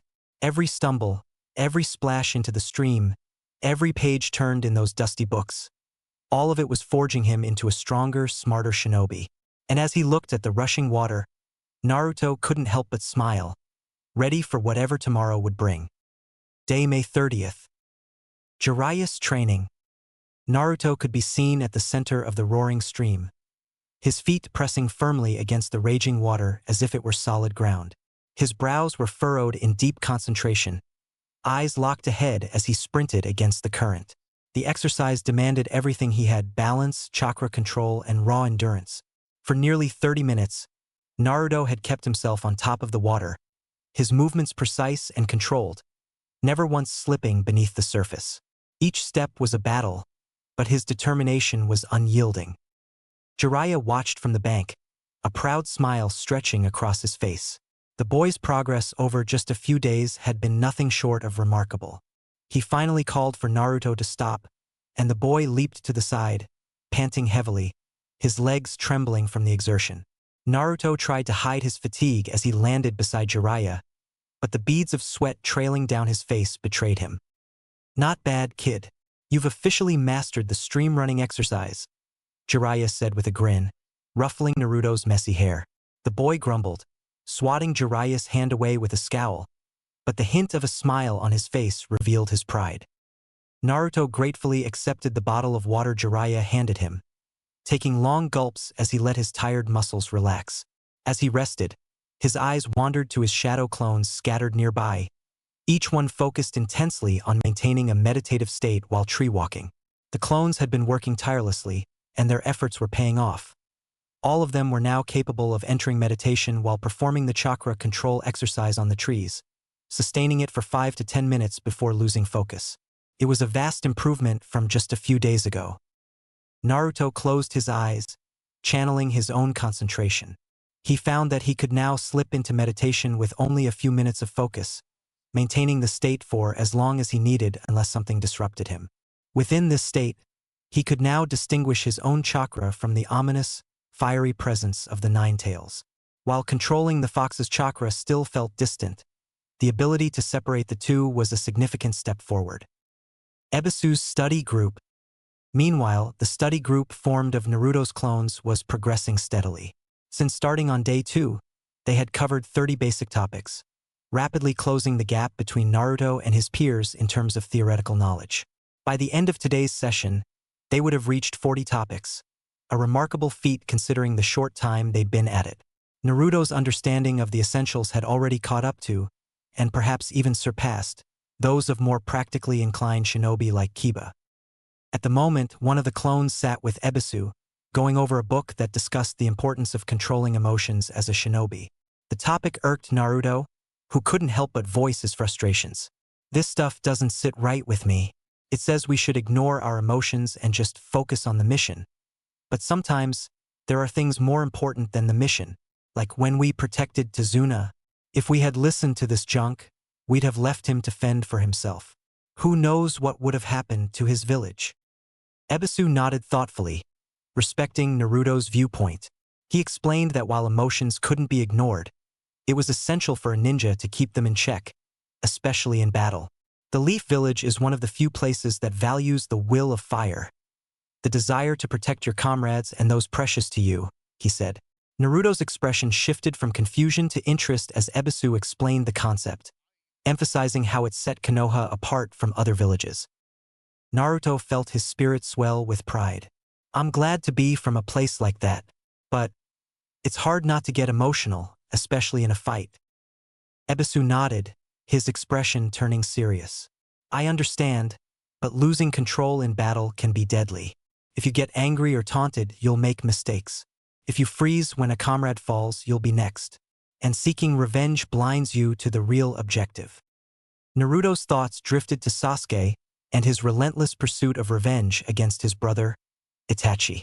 He remembered reading about the Uchiha clan's tragic fate in one of his study sessions. It was a heavy burden for Sasuke to bear, and one that Naruto had been increasingly concerned about. Naruto was snapped from his thoughts when Ebisu asked, Naruto, why are you training so hard? Beyond just becoming Hokage, what's driving you? Naruto hesitated, reflecting deeply before responding. I want to be strong enough to protect the people I care about. He paused, then added reluctantly, but there's another reason too. Naruto's voice tightened as he explained what Neji had done to Hinata during the preliminaries, and the cruel words he had spoken about fate. The memory still burned within him, and the idea of teaching Neji a lesson in the finals was a powerful motivator. Ebisu listened patiently before speaking. It seems like you've lost sight of your main goal during this fight with Neji. The Chunin exams are a test to see if you're ready to lead, not just a platform for personal vendettas. Naruto blinked, caught off guard. What do you mean? Your plan should be to win the match and prove you're worthy of being a Chunin, Ebisu explained. Not just to beat Neji out of spite. If revenge is all you're focused on, you're not thinking clearly. Naruto frowned, realizing the truth in Ebisu's words. So I've been letting my anger get the better of me. I've been forgetting what's really important. He pulled out the ointment Hinata had given him, staring at it thoughtfully. Sorry, Hinata, he murmured aloud, feeling guilty for letting his emotions cloud his purpose. Ebisu placed a hand on Naruto's shoulder. And have you ever asked Hinata if she wants revenge? From what I've seen, she cares about Neji, despite everything. Naruto's eyes widened. It had never occurred to him that Hinata's feelings towards Neji might be more complex. I never asked. I just assumed. Ebisu smiled gently. Maybe tomorrow you should go talk to her. Find out what she really wants. Naruto nodded slowly, determination filling his heart. Yeah, I'll go see her. Thanks, Ebisu-sensei. As Naruto returned to his training, a newfound clarity settled over him. His path forward was becoming clearer, not just to be victorious, but to become a great shinobi. Day June 30th. Naruto's visit. Naruto's day started differently. He'd already arranged with Jiraiya to take the morning off from training, and despite sending his usual 10 clones to each of his teachers, He had a personal mission in mind. His steps carried him to Konoha's hospital, where his primary goal was to visit Hinata, to ask her if revenge on Niji was truly something she wanted him to pursue. But it wasn't just about Hinata. Sasuke and Lee were also in the hospital, and Naruto hadn't had a chance to speak to either of them since the training began. As he stepped inside, Naruto approached the receptionist with uncharacteristic politeness, making sure to keep his voice down as he asked for the room numbers of his fellow genin. The receptionist informed him that she would need to check with each patient before giving out the information, and Naruto nodded, finding a seat in the waiting area. After a few minutes, she returned with the room numbers, and Naruto was on his way. His first stop was Hinata's room. Standing at her door, he knocked softly and heard a shy, stuttered, "Come in." Naruto entered with his usual bright smile, though it faltered slightly when he saw Hinata's bandaged form. He quickly pushed the feeling aside, not wanting to show any pity. They exchanged pleasantries, Naruto asking about her condition and Hinata shyly stumbling over her words. But Hinata, curious, eventually asked why Naruto was visiting her. Embarrassed, she quickly apologized, realizing how her words might have sounded. Naruto laughed, brushing off her concern. "Actually, you're right, Hinata. There is a reason." Naruto hesitated for a moment before admitting that he'd been so wrapped up in the idea of avenging her that he'd lost sight of his real goal in the Chunin exams.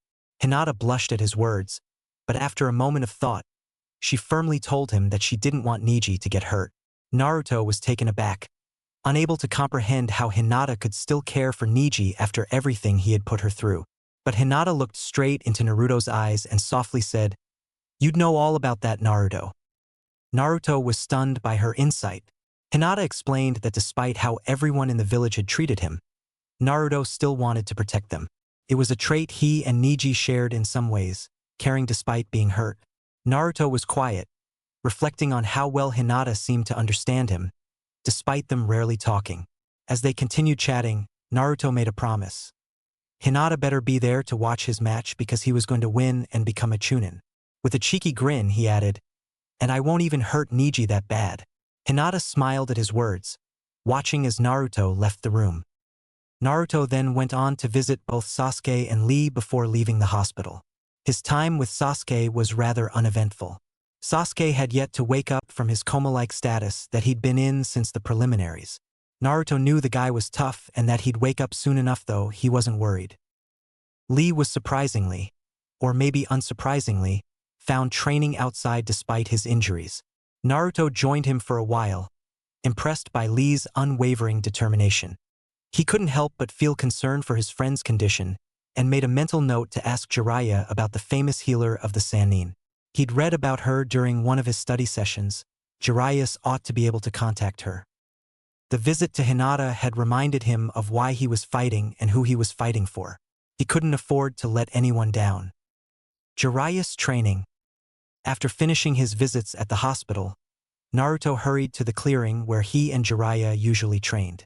When he arrived, he found Jiraiya standing in the middle of the clearing, arms crossed, watching over Naruto's 10 shadow clones.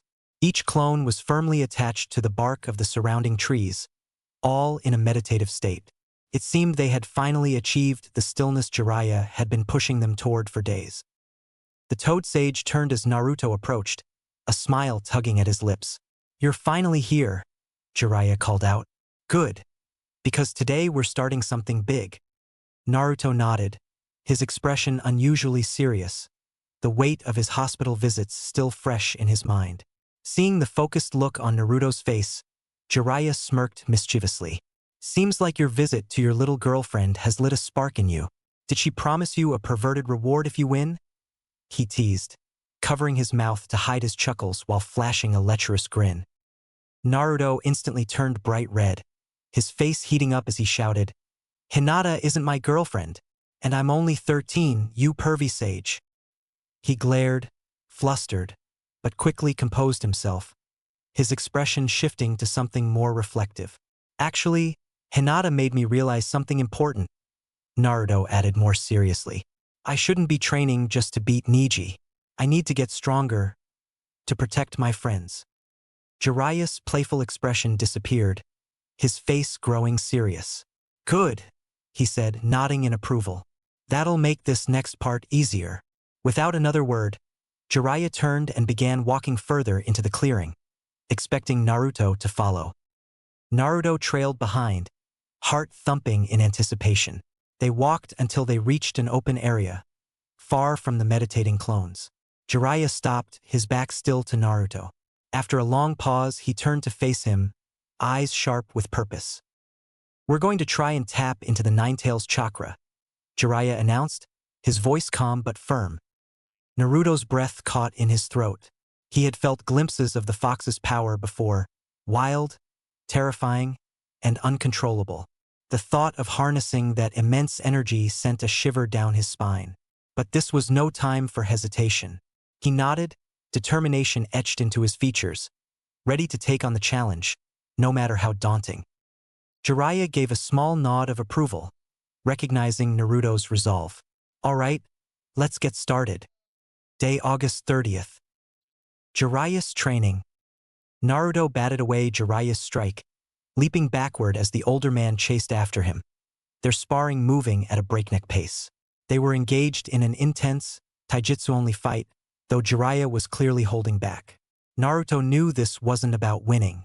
The sparring helped sharpen his instincts, forcing him to put his taijutsu into practice against a far stronger opponent.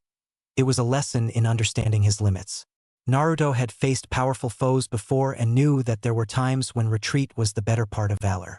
But the main purpose of the sparring was different. It was about accessing the Nine-Tails chakra under duress. Flashback. Day 6 had been entirely focused on learning how to harness the Nine-Tails chakra. Naruto spent hours in meditation, gradually becoming familiar with the process of drawing on the beast's immense power.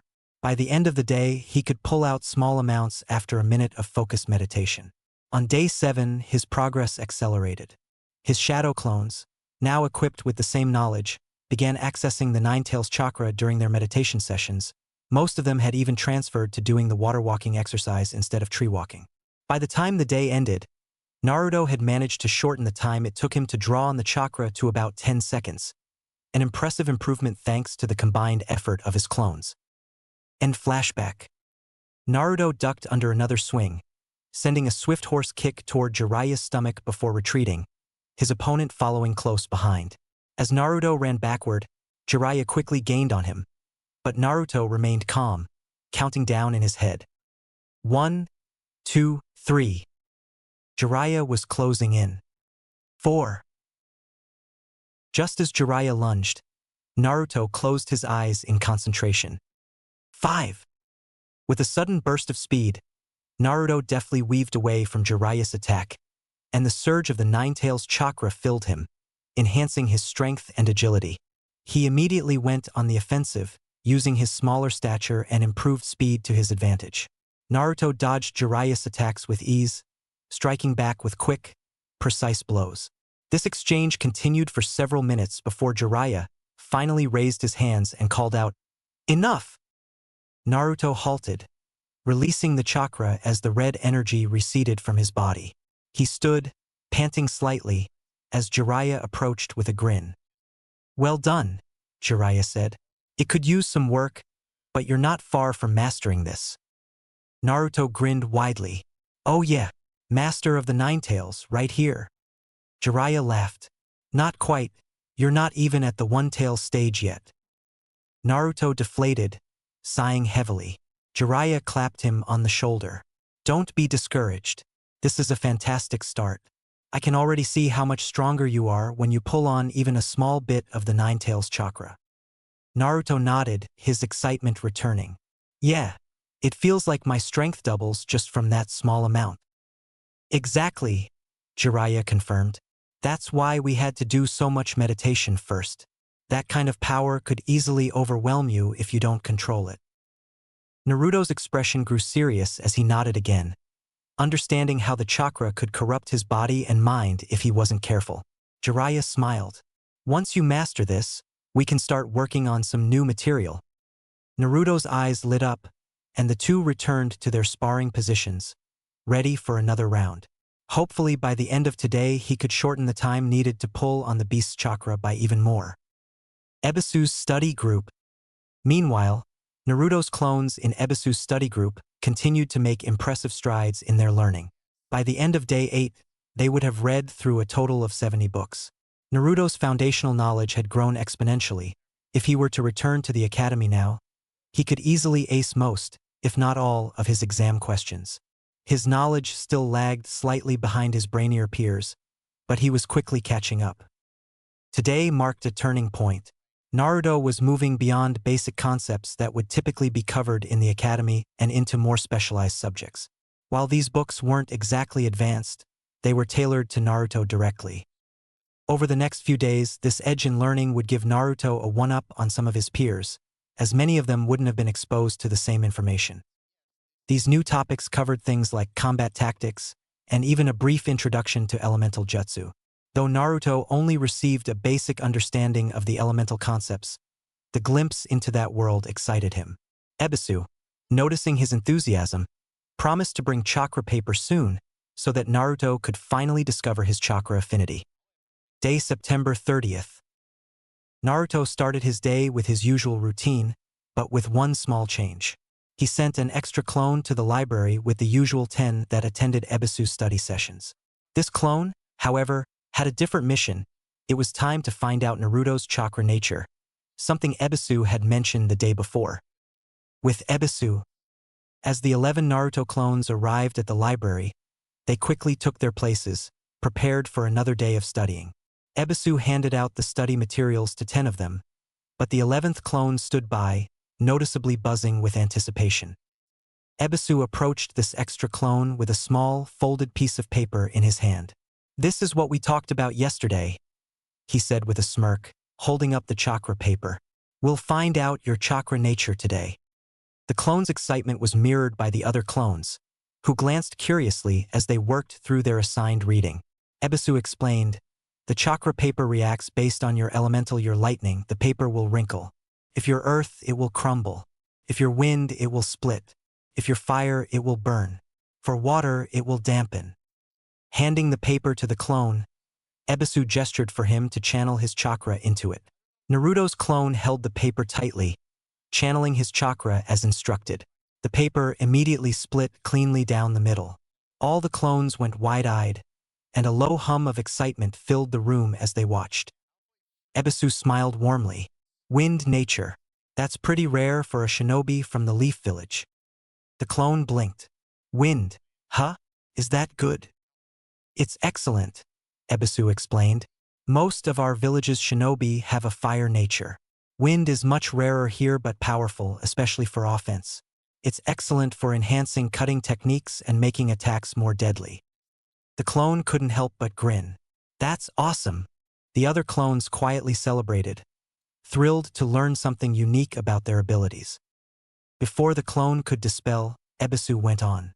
"If you want to start practicing how to use your wind nature, I recommend starting with cutting a leaf in half with your chakra alone. It's a good beginner exercise. But of course, you'll need Jiraiya's permission before attempting it."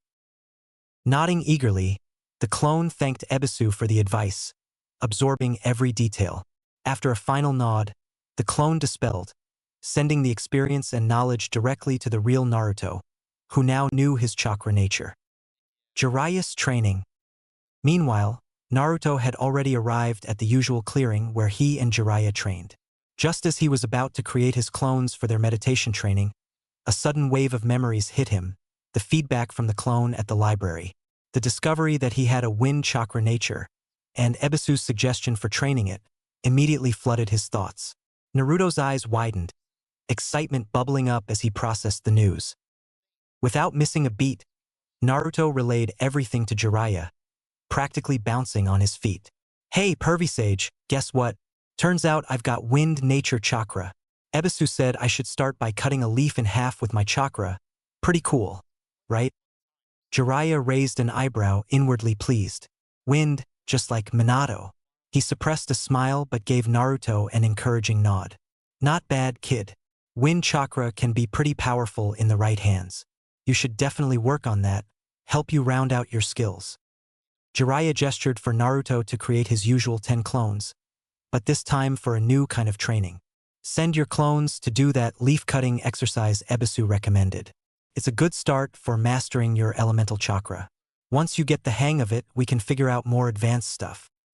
Naruto could barely contain his excitement as he hastily summoned his clones. Each one looked as thrilled as he was, and without wasting any time, they sprinted off to gather leaves, ready to start channeling their chakra to split them in half.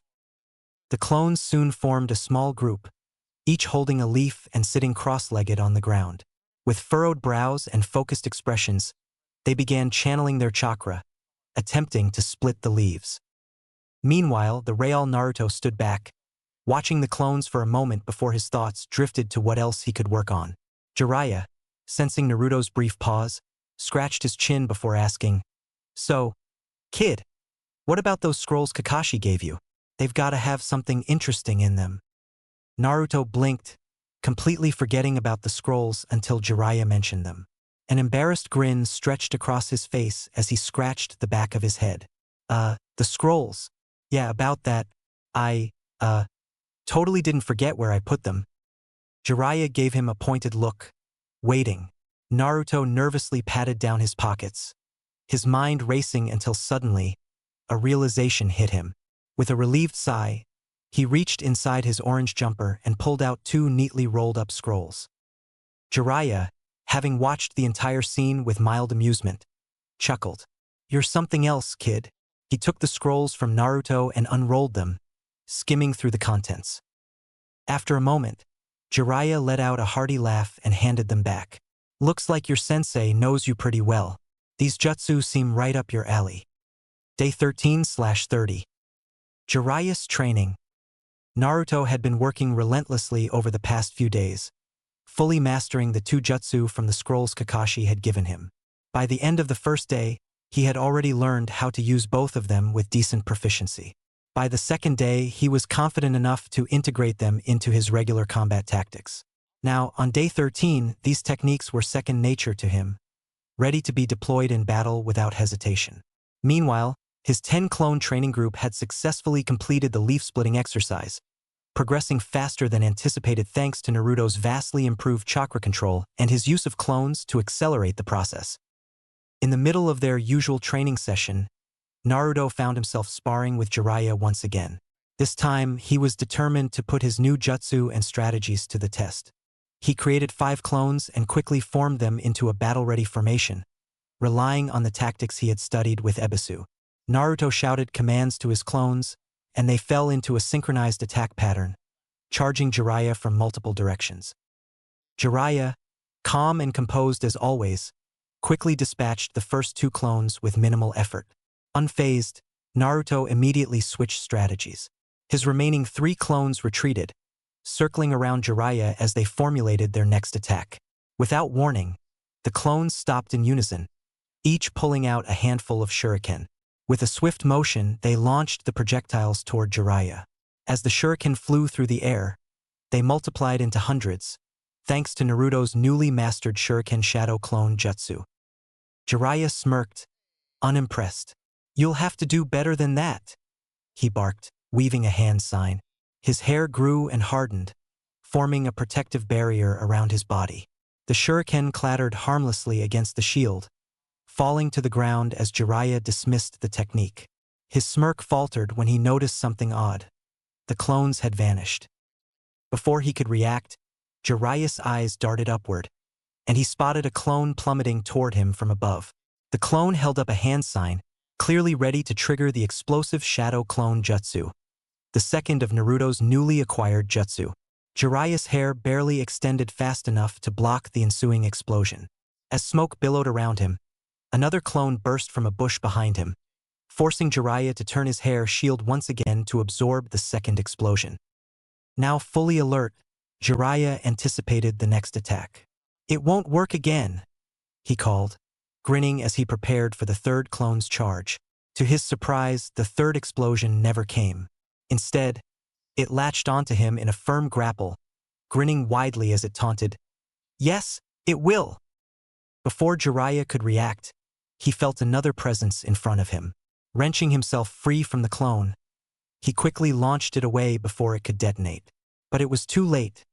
Naruto himself had closed the distance, his eyes glowing red with the Nine Tails chakra. With a smirk, Naruto drove a powerful fist into Jiraiya's hastily raised arms. For a moment, the two battled fiercely, with Naruto pressing his advantage. His newfound strength and improved tactics kept Jiraiya on the defensive, the elder shinobi grinning all the while. But as the spar dragged on, Jiraiya decided it was time to stop playing around. With a swift movement, he sent Naruto spiraling backward, cutting the spar short with a burst of overwhelming power. "You're getting better, kid," Jiraiya said, dusting off his cloak. "But don't get cocky." Naruto picked himself up, a wide grin plastered across his face. "That was awesome," he exclaimed, exhilarated from the intense exchange. Though Jiraiya had bested him in the end, Naruto was satisfied. Jiraiya watched Naruto carefully, impressed by how quickly the boy had adapted to his new jutsu. "You've really got a handle on those techniques," Jiraiya remarked, his tone half praising, half casual, as Naruto brushed dirt off his jacket after their intense spar. Naruto grinned confidently. "It's no big deal," he said, waving a hand dismissively. "They both rely on the shadow clone jutsu, which I'm already great at, so it wasn't that hard to get the hang of him." His tone was full of pride, his blue eyes sparkling with satisfaction. Jiraiya nodded, already considering what was next for Naruto. He began speaking aloud, almost to himself as he ran through Naruto's abilities. "You're getting pretty good at harnessing the Nine Tails chakra, which gives you a huge power boost. The Shuriken Shadow Clone Jutsu gives you a solid long-range attack option.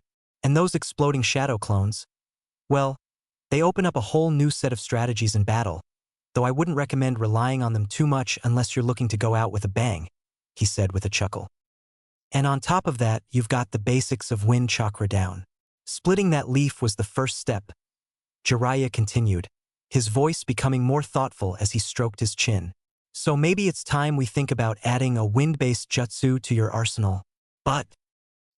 Jiraiya's voice trailed off as an idea took hold. He wasn't sure if Naruto was ready. This was an advanced technique, something even Jiraiya had struggled with when he first learned it. But then again, Naruto had exceeded his expectations time and time again.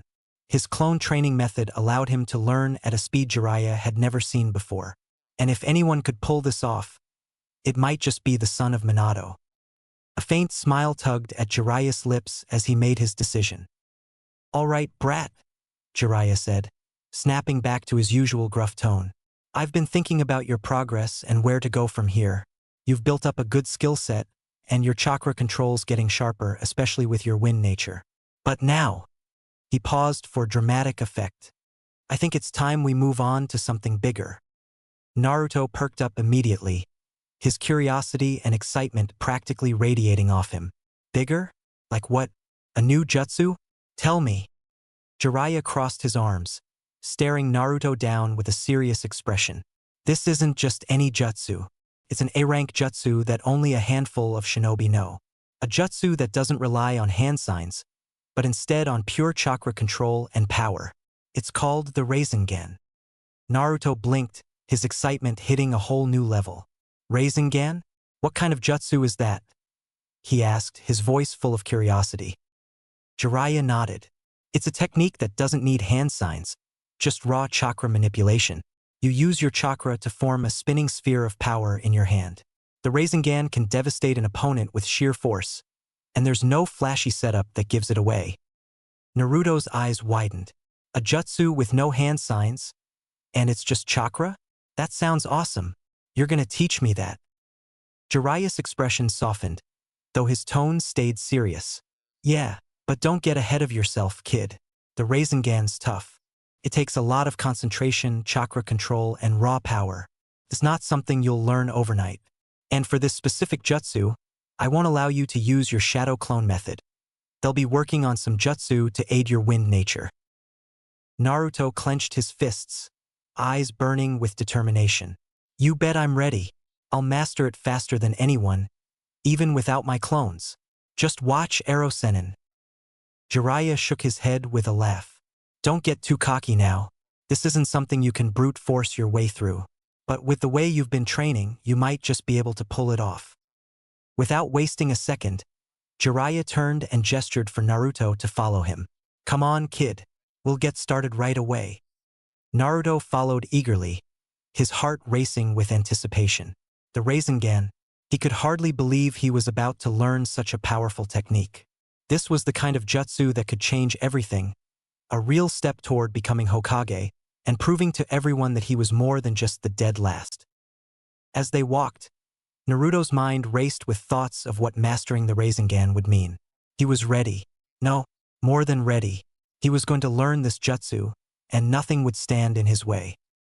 Ebisu's study group. Over the past 5 days, Naruto's 10-clone study group had been diving into a range of specialized subjects, moving beyond the academy basics. They explored strategies for team dynamics, learning how to coordinate effectively with allies during missions. They studied the basics of chakra sensing, which would help them detect nearby enemies or allies. The clones also delved into the fundamentals of trap setting and evasion tactics, preparing them for unexpected situations in the field. Additionally, they covered survival skills, including foraging for food and understanding basic first aid. Each subject wasn't exactly advanced, but they weren't part of the academy curriculum either, filling in the gaps that would make Naruto a more well-rounded shinobi. Day 22/30. Jiraiya's training.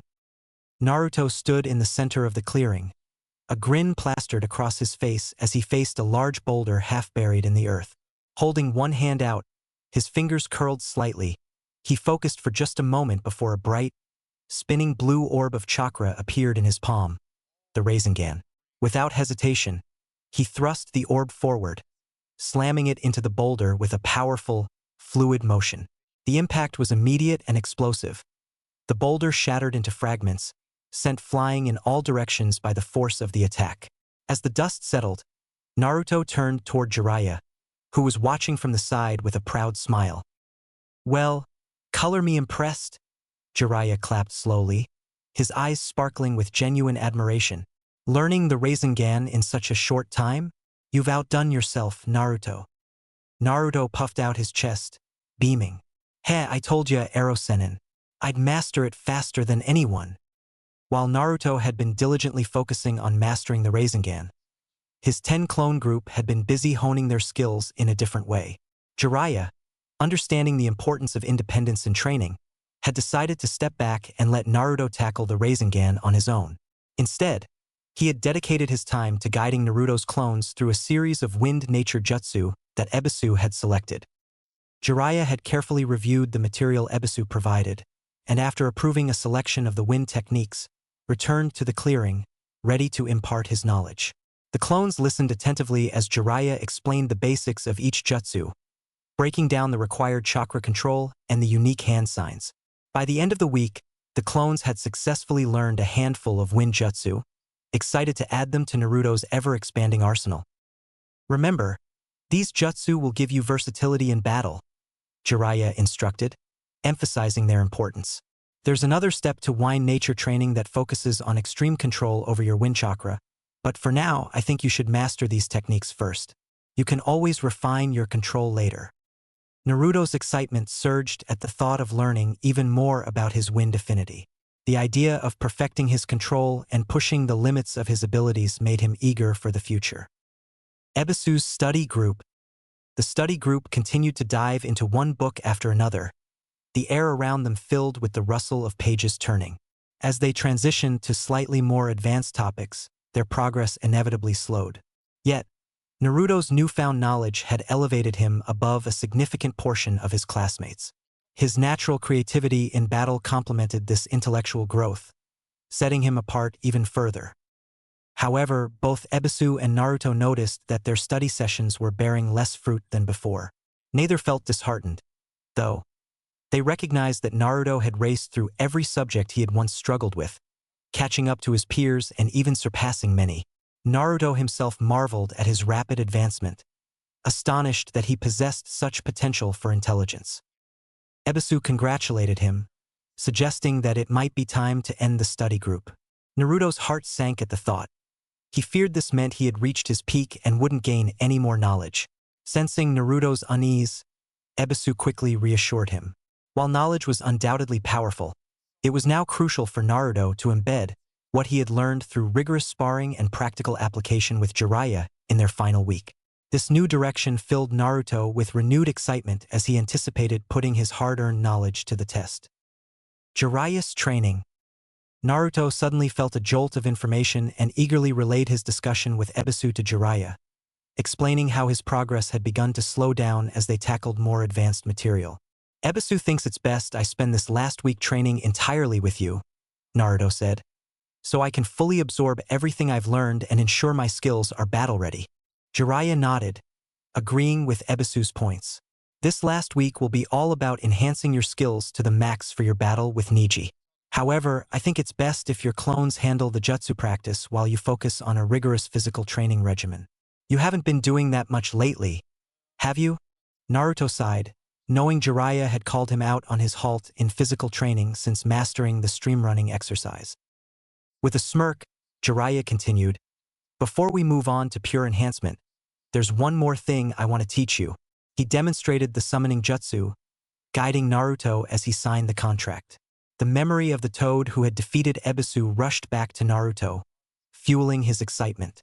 Summoning jutsu requires a lot of chakra and good control, Jiraiya explained. Thankfully, you've been working hard. Your chakra reserves are already gigantic, and your control is surprisingly refined.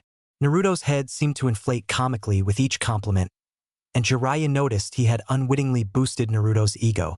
Shaking his head with a sigh, he returned to his explanation. When Naruto attempted his first summon, he called forth the very same toad, Gamma, who had faced off against Ebisu. Hey there! Naruto greeted the toad, but Gamma simply croaked back at him. Jiraiya chuckled, explaining, Gamma doesn't really talk, but he's sure to have your back. He pointed at the necklace around Gamma's neck, adorned with the kanji for loyalty. Understanding the hint, Naruto bowed to Gamma. I signed the toad summoning contract, and I'd love to earn your respect, and hopefully the respect of the other toads as well. Gamma nodded and turned to walk a short distance away, pausing when he noticed Naruto wasn't following. Jiraiya gave Naruto a gentle push, prompting him to catch up. Once they reached an open part of the clearing, Gamma dropped into a fighting stance. Grinning, Naruto quickly mirrored him, the excitement of their upcoming battle coursing through him. The two engaged in a spirited clash, and by the end of the spar, Naruto had earned Gamma's respect and loyalty. As they caught their breath, Jiraiya explained that each morning for the next week, Naruto would summon a different toad to earn their respect before diving into his physical conditioning for the rest of the day. Determined and ready, Naruto nodded, eager to learn more about the powerful toads that would soon be his allies. Day 29/30. Just as planned, Naruto spent the entire week honing his current skills and pushing his physical abilities to new heights. He quickly mastered the toad summoning jutsu, enthusiastically greeting each toad and earning their respect. To his astonishment, he even managed to summon the chief toad by channeling almost all of his chakra into one powerful summon. The chief, having heard only good things about the new toad summoner from his family, warned Naruto that he expected to be summoned only for real threats, not for trivial matters. Naruto eagerly agreed, then dispelled the chief, feeling a swell of pride.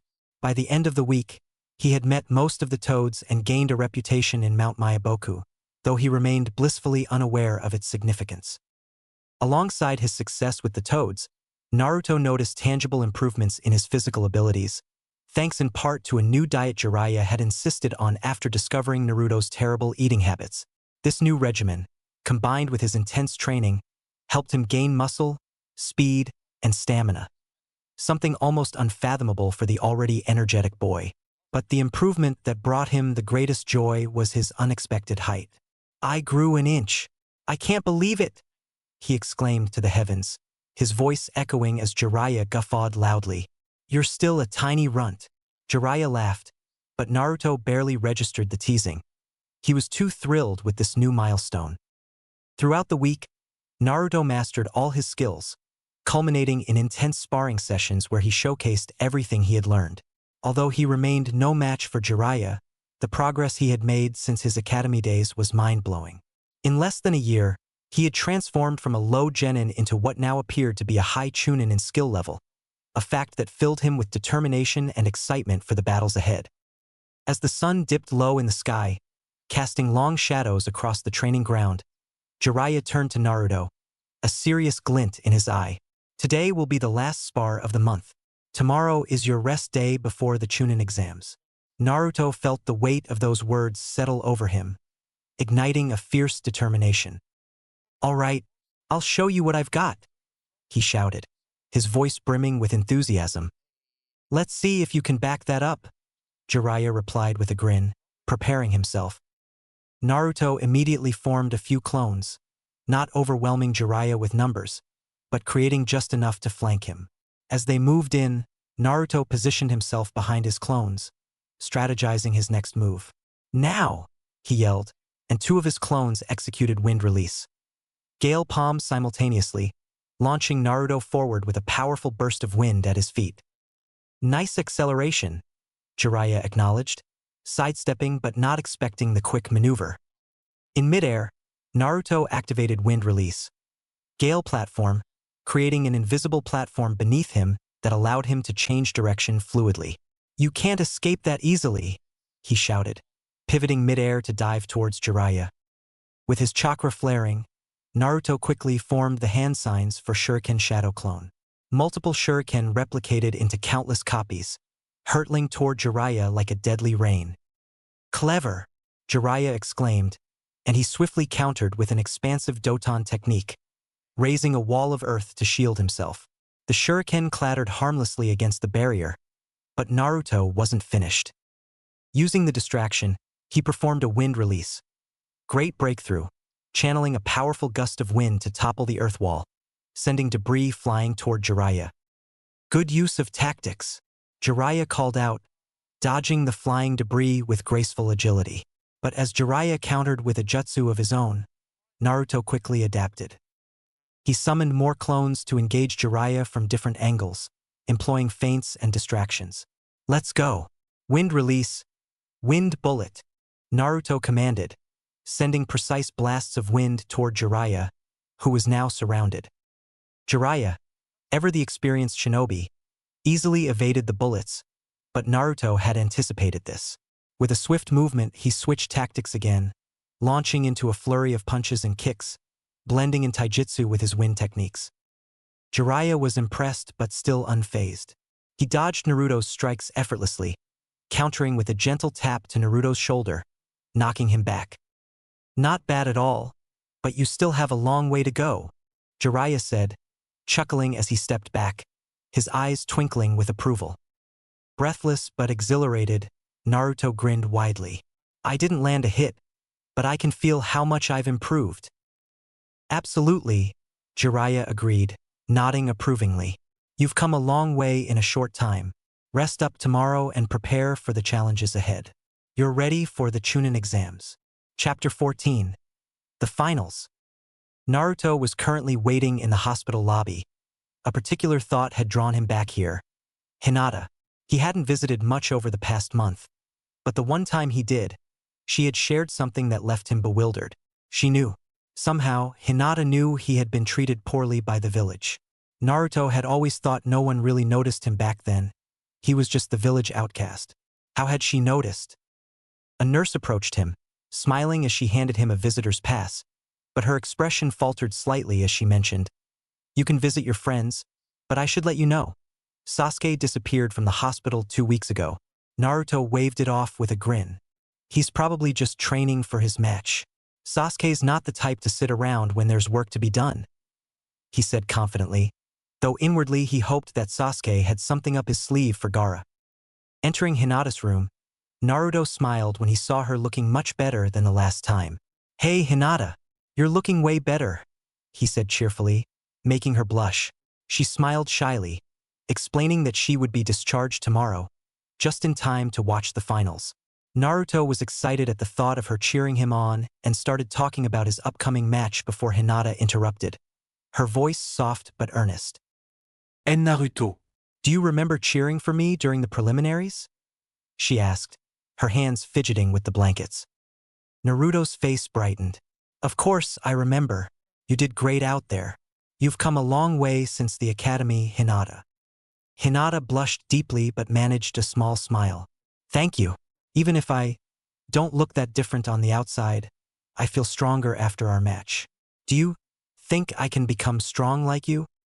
Naruto's grin widened as he spoke with confidence. I've gotten a lot stronger since then, and I know you will too. You're not the same Hinata from before. He gave her a wink. Besides, I've been studying body language lately, and I can see it, you've got more confidence now. Keep pushing yourself, and you'll be an amazing kunoichi. Hinata's heart raced, but before she could respond, Kiba knocked and entered. After a brief exchange of greetings, Kiba remarked on how much stronger Naruto had become since their fight, though he didn't say it lightly. Naruto, with his usual grin, replied, "You've gotten stronger too, Kiba." He then glanced back at Hinata, adding, "If you put in the effort, the results will show." After wrapping up his visit, he made his way to Lee's room. Something caught Naruto's attention. Gaara, entering Lee's room. On the other side of the hallway, Naruto noticed Shikamaru, who shared his concerned look. In an unspoken agreement, the two bolted towards the room. Naruto immediately positioned himself in Gaara's way, but the sand from Gaara's gourd lashed out in response. Naruto stood firm, not reacting, knowing Shikamaru was just behind him. True to form, Shikamaru's shadow possession jutsu caught Gaara's shadow, halting the attack just in time. "Putting too much faith in me, Naruto," Shikamaru muttered, half exasperated, half impressed. Naruto smirked. "It worked, didn't it?" Gaara's cold voice cut through the moment. "Move, or I'll kill you both." Naruto, unflinching, locked eyes with Gaara. "We've got you outnumbered here, Gaara. Walk away." Shikamaru, already sweating from the murderous intent leaking from Gaara, added, "Yeah, you haven't seen what we're capable of." Gaara's expression didn't change. "I don't care," he said flatly. "Move or die." In an attempt to stall for time, Naruto asked Gaara why he wants to kill Lee.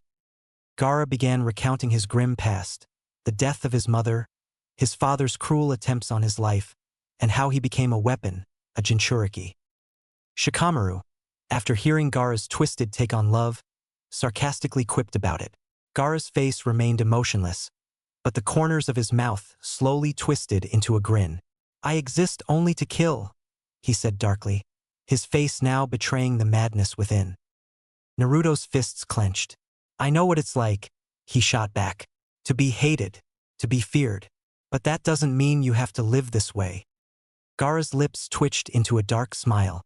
"It's the only way I know," he whispered, his voice edged with madness. Naruto knew Gaara's pain better than anyone but felt helpless at the moment. Before he could respond, Shikamaru's grip on the shadow wavered. Then, with a sudden burst of movement, Gaara's sand surged forward, targeting Naruto and Lee behind him. Naruto was ready, preparing to unleash wind style. Great breakthrough, intending to blow the sand away from himself and Lee. But before he could launch the attack, Guy appeared between them in an instant, his presence alone halting both the sand and Naruto's technique. Naruto dropped his stance, as did Gaara's sand, retreating back into the gourd. Guy's voice was firm but calm as he spoke. "Save it for tomorrow, Gaara. Unless, of course, you want to be disqualified early." Gaara glared at him, his fingers twitching in agitation. But after a long moment he muttered darkly, "I'll kill you all," and stormed out of the room.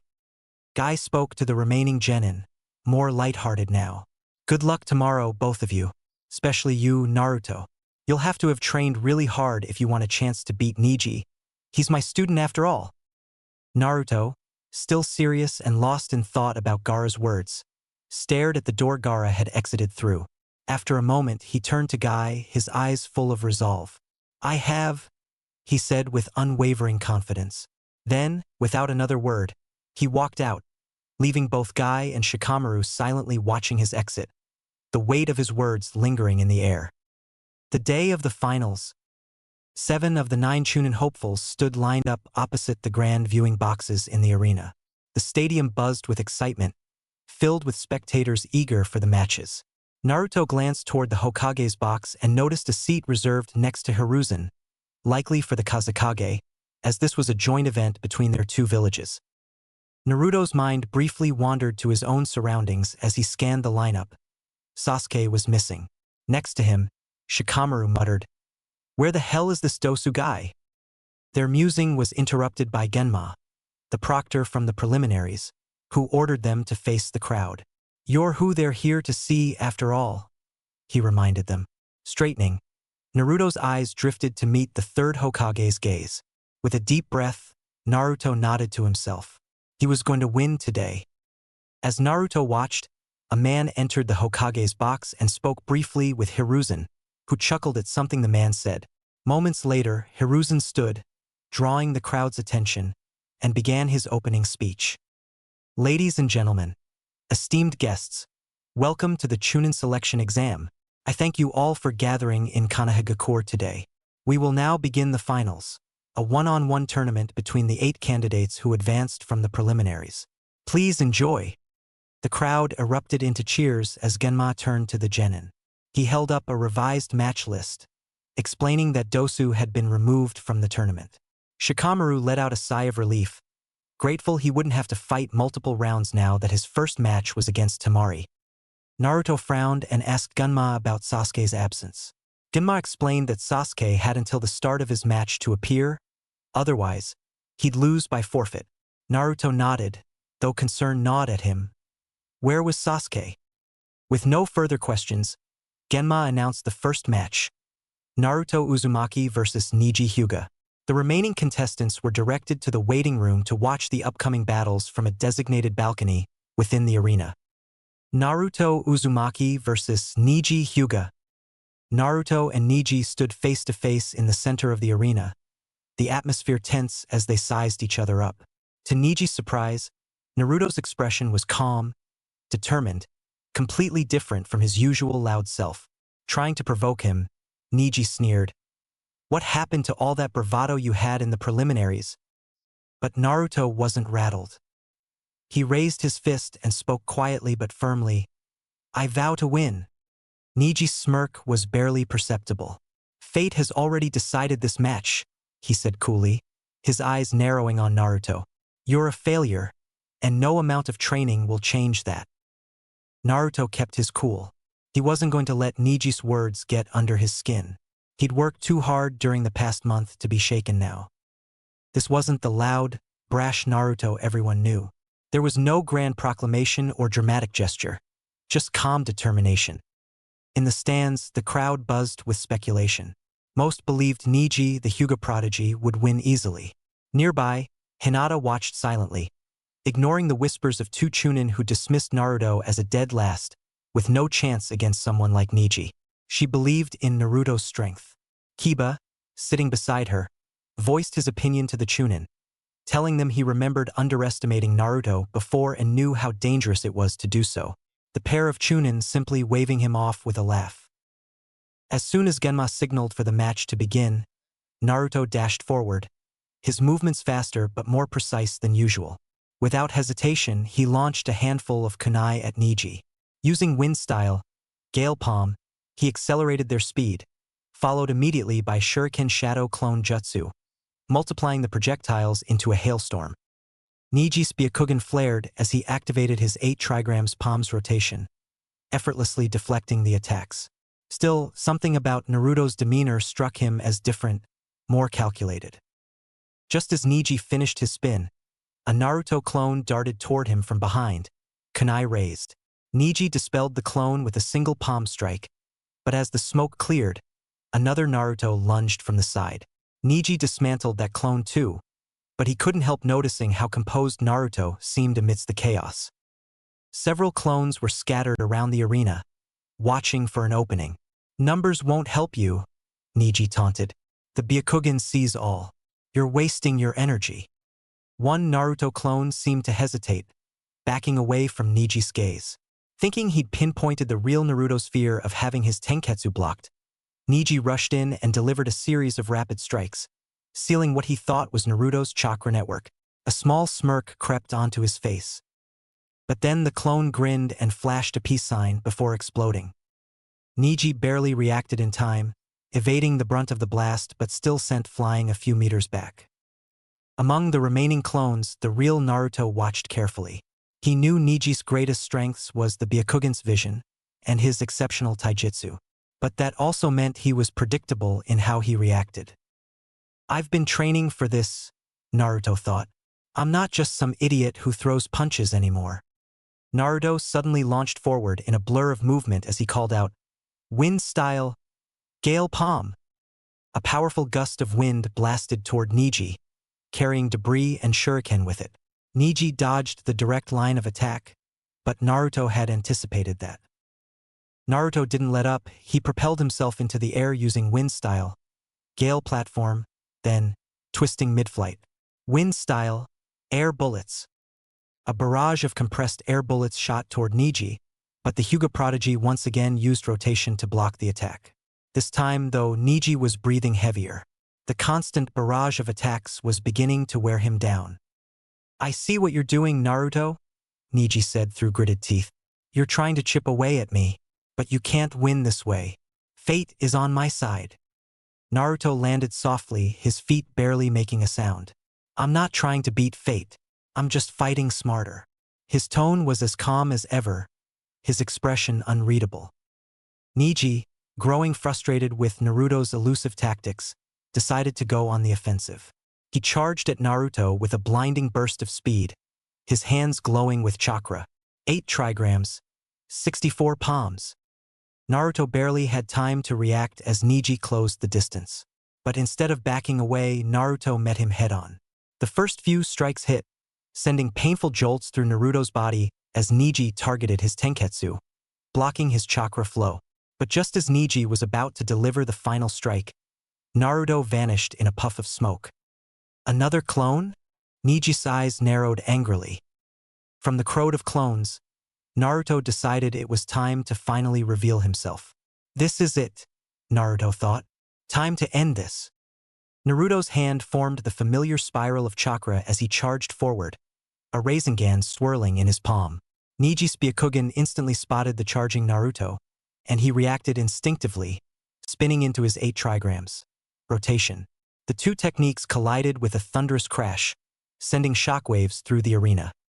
For a moment, it seemed like the two techniques were evenly matched, the swirling energy of the Rasengan pushing against the defensive whirlpool of Niji's rotation.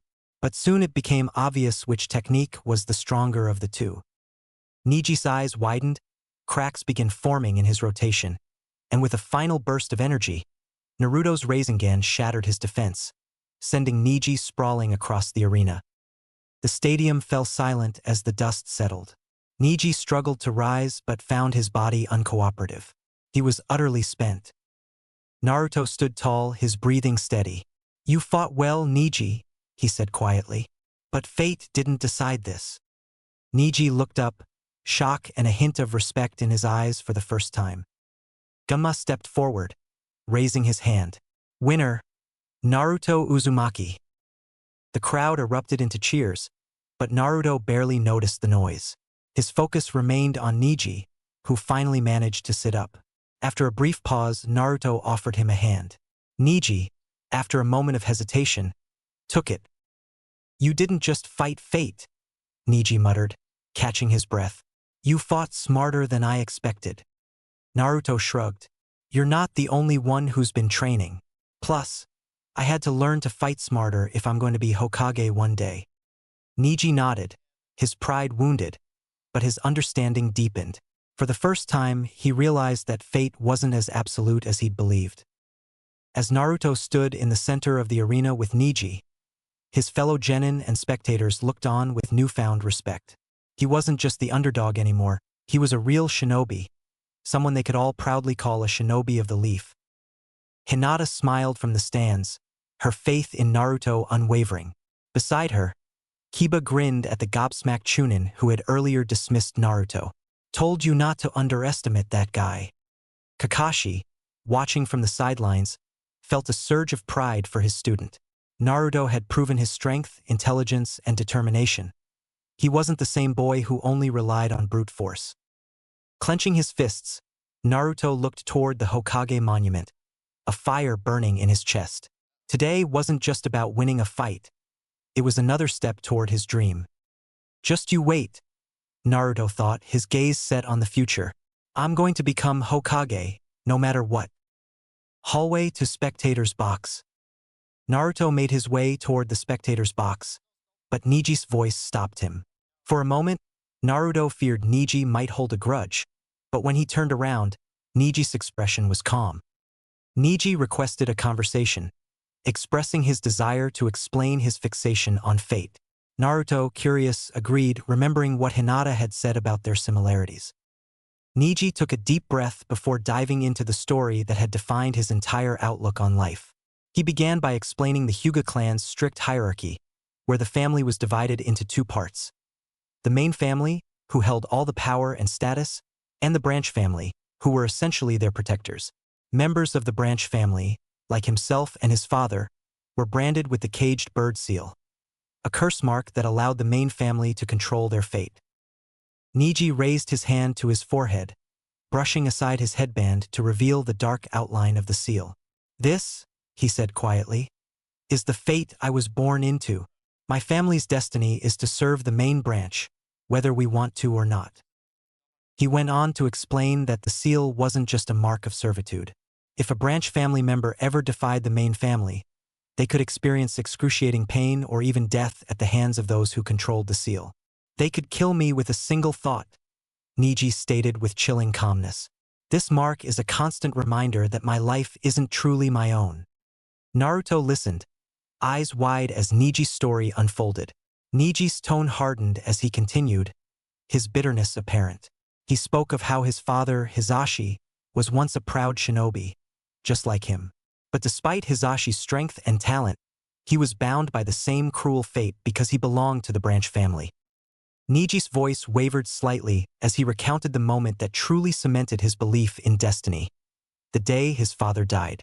The Cloud Village had attempted to kidnap Hinata, the heir of the Hyuga main family, but were caught in the act. In retaliation, the Cloud demanded compensation for their loss, and they wanted Hayashi, Hinata's father, as payment. However, to protect the clan's secrets, the Hyuga elders decided that Niji's father, Hisashi, would be sent to die in Hayashi's place, just because they were twins, and no one would know the difference. Naruto's fists clenched at his sides, but he remained silent, letting Niji continue. "My father's death was inevitable from the moment he was born into the branch family.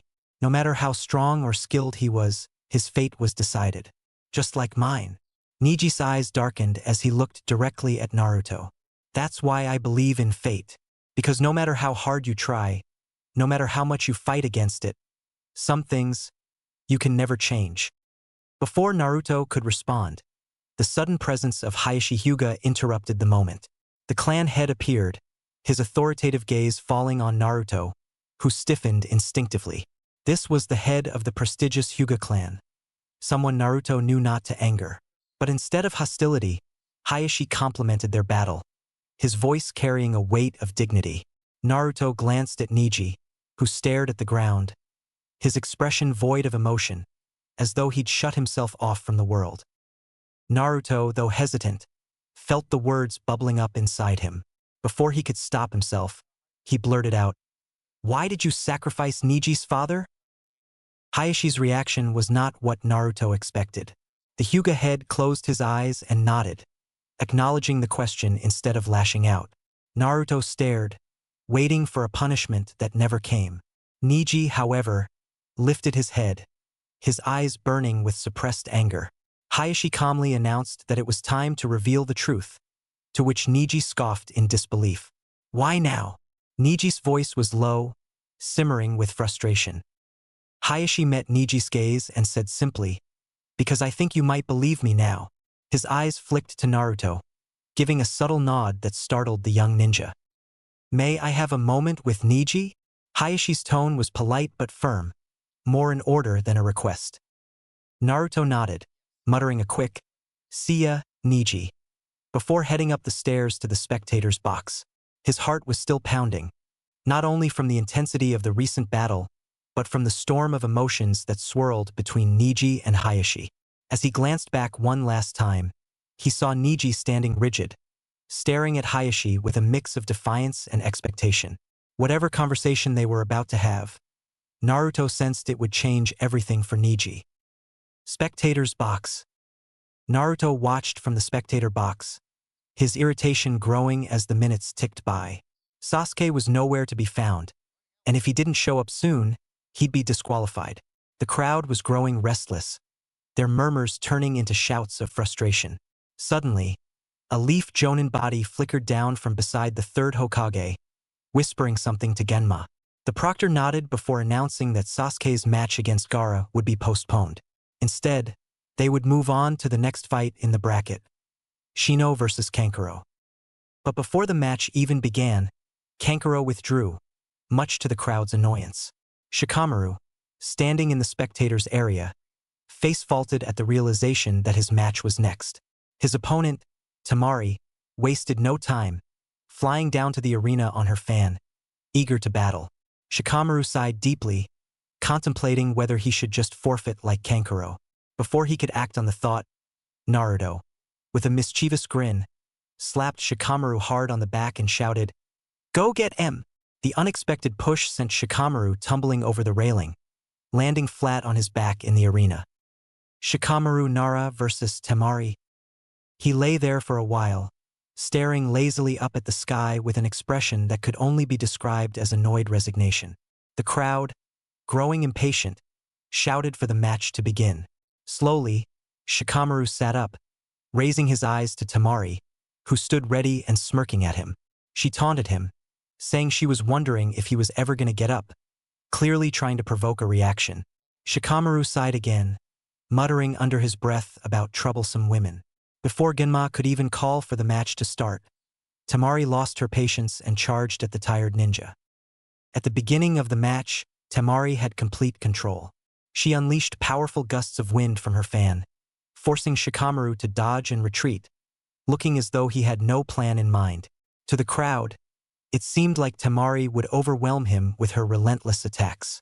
However, Shikamaru soon began to analyze her every move, launching one clever strategy after another. Each of his maneuvers created small opportunities, slowly leading Temari into his trap. Finally, after several turns of the battle, he managed to catch her in his shadow possession jutsu. The crowd erupted in cheers, realizing that Shikamaru had turned the tide. But just as he prepared to land the finishing blow, Shikamaru sighed loudly and raised his hand in defeat. "I quit," he announced, his voice carrying across the arena. The crowd gasped in shock. Temari's eyes widened, but Shikamaru explained with a tired smile, "I've got no chakra left. This was just to prove I could win." Genma confirmed the match's end, declaring Temari the winner by forfeit.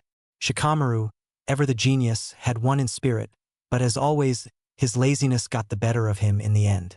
Temari, both frustrated and impressed, couldn't help but smirk as she realized just how close she'd come to losing to the unmotivated Nara. Naruto smiled from his spot in the spectator's box, watching Shikamaru walk off the battlefield with his usual calm demeanor. Man, Shikamaru's intelligence is kinda scary. It's like he always knows his next move, Naruto thought, admiring the way his friend had nearly won the match without breaking a sweat. He gave Shikamaru a thumbs up, which Shikamaru lazily returned before heading toward the stairs leading to the spectators' area. Naruto's thoughts wandered. Shikamaru's probably getting promoted. I hope I do too. I mean, I did pretty good, right? Spectators' box. Shikamaru arrived at the spectators' box with his hands in his pockets, his usual carefree attitude in full display. Naruto grinned at him, saying, "You did good out there, but you'd better hope that first match was enough to get you promoted, 'cause you're not getting another chance to prove yourself now." Shikamaru shrugged, completely unfazed. "I don't really care if I become a chunin or not," he muttered, his laid-back tone only serving to annoy Naruto. "How can you not care? Becoming a chunin means moving up in the ranks, getting stronger," Naruto argued. To him, advancing was crucial, his path to achieving his dream of becoming Hokage. Shikamaru, however, cut him off mid-rant. "Can we not talk about this? Besides, I think you'll be more interested in what's about to happen next." His eyes glanced toward the arena floor. Naruto blinked, about to question him, when it hit him. With Kankuro forfeiting and Shikamaru's match over, the next match was Sasuke versus Gaara. His heart sped up. He quickly glanced down at the field but saw no sign of Sasuke. Where the hell is he? Naruto muttered under his breath, worry creeping in as Ganma looked ready to call the match in Gaara's favor due to Sasuke's absence. But just as Ganma raised his hand to declare the result, a dramatic swirl of leaves filled the arena, drawing gasps from the crowd. As the leaves cleared, standing confidently in the center of the arena were Kakashi and Sasuke, the latter now dressed in a sleek all-black outfit that made him look undeniably cool. Naruto groaned, feeling a pang of annoyance. "You took your damn time," he shouted from the box, his voice carrying down to the arena. "Thought you were chickening out of fighting me after you're done with Gaara." Sasuke smirked slightly in response, clearly unfazed by Naruto's jab. Kakashi, ever the calm presence, apologized to Genma for their tardiness. Genma nodded in acknowledgement and turned to Sasuke, asking, "Your name?" Sasuke, his voice composed and calm, replied, "Sasuke Uchiha." Sasuke Uchiha versus Gaara. Gaara soon entered the arena, menacingly walking into the center, opposite the Uchiha boy. The two stared at one another, unflinching. Seeing no interaction happening between the boys, Genma decided not to waste any more of the spectators' time by calling for the match to begin. As the match began, Sasuke showcased his dramatic improvements, blitzing toward Gaara with incredible speed, now nearly as fast as Lee without his weights.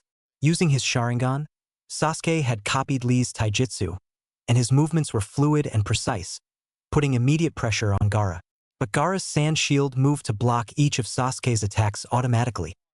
Sasuke kept the pressure on Gaara, who was soon forced to activate his ultimate defense, encasing himself inside a sphere of sand. The audience watched with bated breath, unsure of how Sasuke could breach such a formidable defense. Meanwhile, in the stands, Shino overheard Kankuro and Tamari's hushed conversation. Catching the word, plan, he quietly relayed this information to Shikamaru and Naruto, who took note of the Sand siblings' suspicious behavior without giving any outward reaction. Back in the arena, Sasuke revealed the final move he'd learned during his training, the Chidori.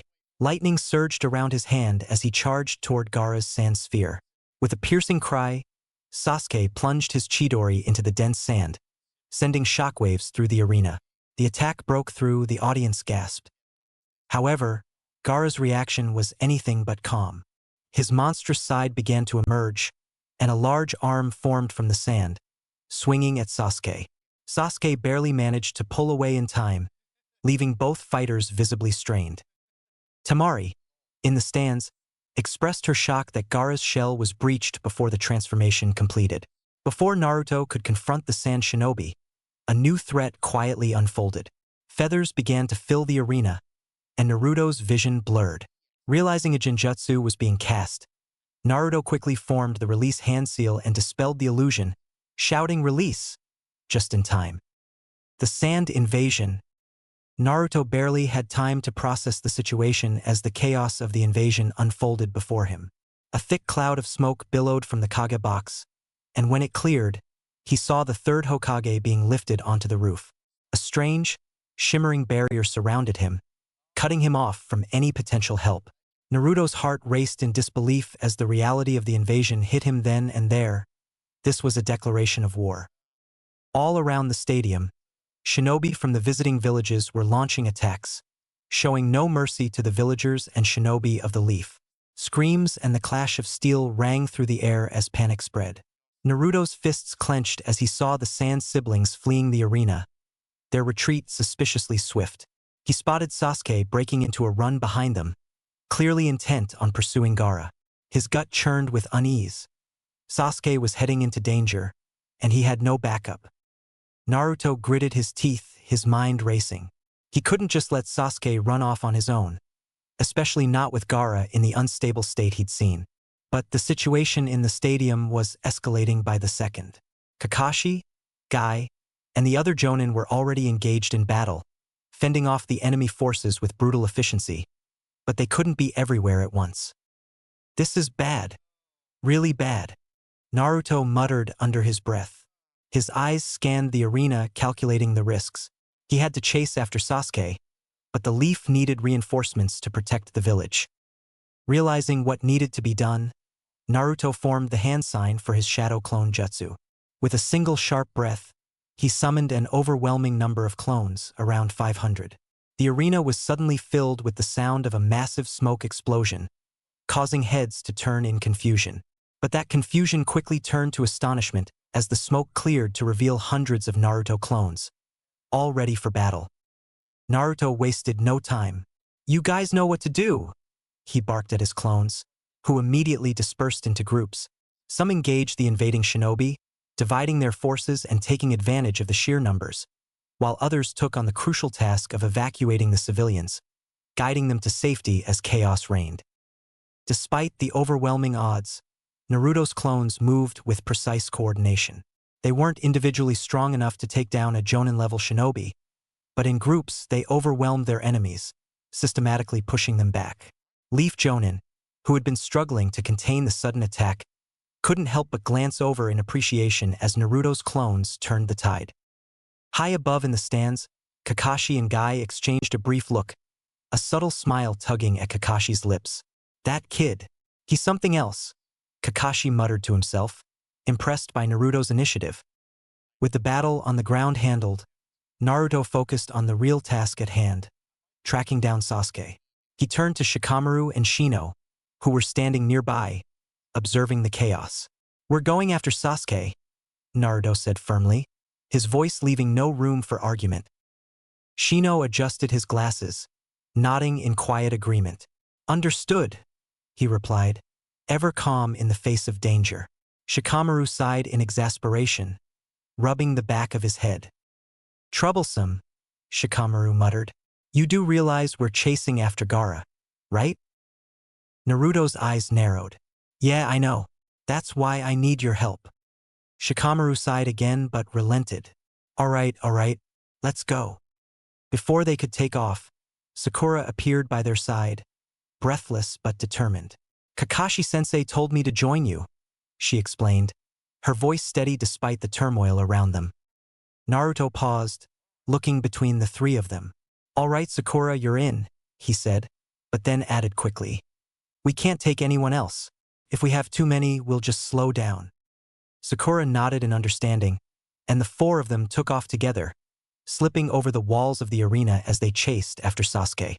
The sound of battle faded into the distance as they focused on the new mission at hand, catching up to their teammate before it was too late. As the group of genin hopped from tree to tree, Naruto shot a glance behind him, his brow furrowed with concern.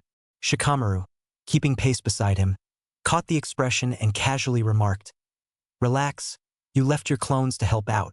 They'll handle things." Naruto shook his head slightly. "That's not what I was worried about." Shikamaru raised an eyebrow, curious now. "Oh? What then?" Naruto's eyes flickered as he spoke, keeping his focus ahead. "A group of shinobi tried tailing us back there. My clones managed to slow them down, enough for Asuma-sensei to notice and take them out. If it wasn't for him, we might have been in trouble." Shikamaru smirked at the thought of his laid-back sensei intervening at just the right moment. "Lucky break," he commented, adjusting his pace slightly to match Naruto's. "Not sure how we would have dealt with an enemy like that right now." The usual laziness was still in his voice, but there was an undercurrent of seriousness that Naruto caught. Naruto gave a small nod, relieved but also still a bit on edge. "Yeah, we can't afford any more surprises. Sasuke's still up ahead, and we've got to move fast." They pressed on through the thick canopy of trees, their pace steady but urgent as the situation behind them grew more distant. As they leapt from branch to branch, the tension in the air seemed to thicken.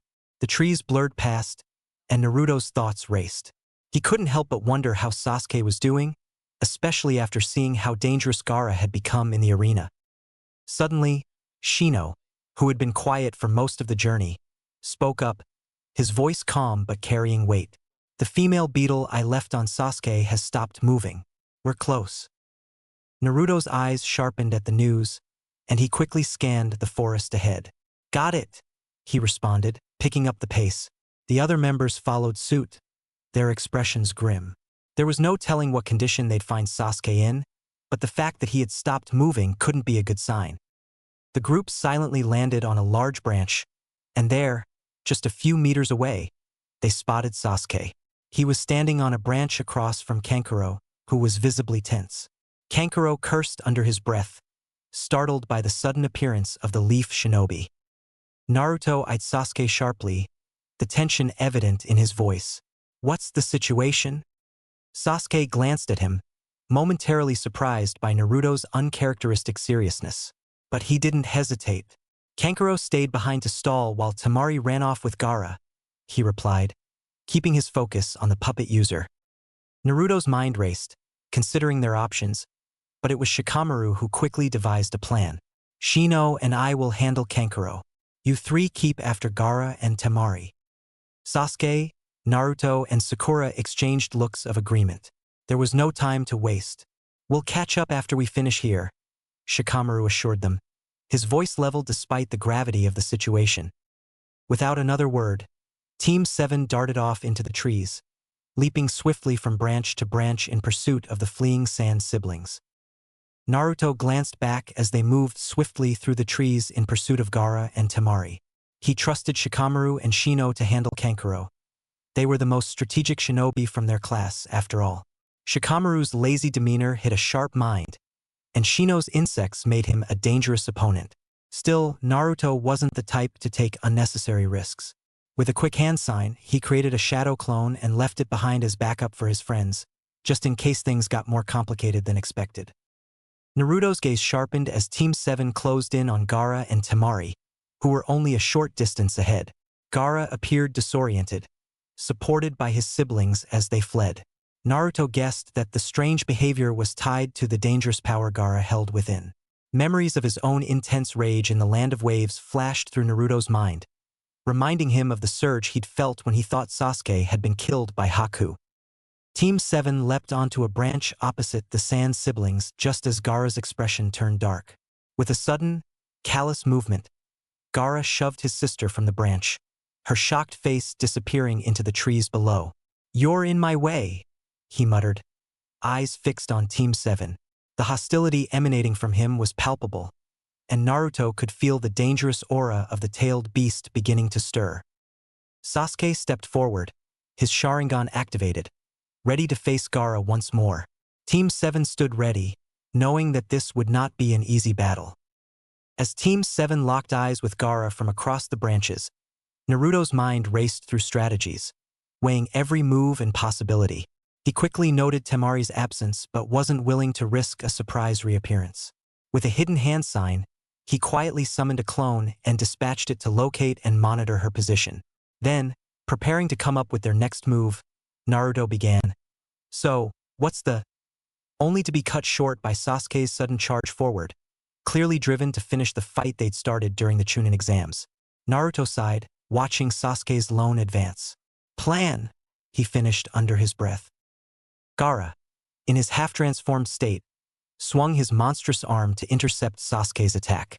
Sasuke barely dodged, his eyes widening as he took in Gaara's transformed state. "This guy really is a monster," he thought, feeling a pang of dread as the realization hit. Naruto dropped down beside him, meeting Sasuke's look with a steady gaze. "Oi, Sasuke, I get you want to beat this guy on your own," he said firmly. "But that's not gonna happen." Sasuke opened his mouth to protest, but Naruto raised a hand. "Look at him. This isn't just Gaara anymore. You're not proving anything by getting yourself killed." Sasuke clenched his teeth, frustration flashing in his eyes, but he knew Naruto was right. Resigned, he gave Naruto a glare. "Who would have thought you, the class idiot, would be talking sense?" Naruto smirked, letting a chuckle slip, but quickly returned his focus to the task at hand. "Here's the plan. I'm going to go head-to-head with Gaara. I've got some new moves that should give us an edge. I'll draw his attention, and I need you to use that crazy speed of yours to blindside him with everything you've got." Though reluctant, Sasuke gave a nod, understanding that the success of their plan relied on coordinated teamwork. Naruto called out to Sakura, who quickly positioned herself nearby, ready with projectiles and tools to keep Gaara off balance. With a final look to Sasuke, Naruto turned his focus back to Gaara, steadying himself for the intense battle that lay ahead. Naruto's body surged with chakra, the potent red aura intensifying as his eyes glowed a fierce crimson, his pupils narrowing into sharp, predatory slits. Sasuke, stunned at first by Naruto's transformation, quickly refocused, realizing the battle demanded his full attention. Naruto gave him a nod before rocketing off, his movements so swift they left deep marks in the branches. Sasuke only paused for a moment before launching into action, following Naruto's plan and striking Gaara's unprotected angles while Naruto kept him occupied. Sakura supported from the bushes, her well-timed explosive tags and kunai forcing Gaara to stay on his toes. Suddenly, Sakura felt an eerie presence behind her. She turned, eyes widening at the sight of Temari. But before either could act, Naruto's hidden clone appeared behind Temari, pressing a kunai against her throat. "Try anything and you're done," he warned coldly. Temari tried to play it off with a smile, daring him to follow through.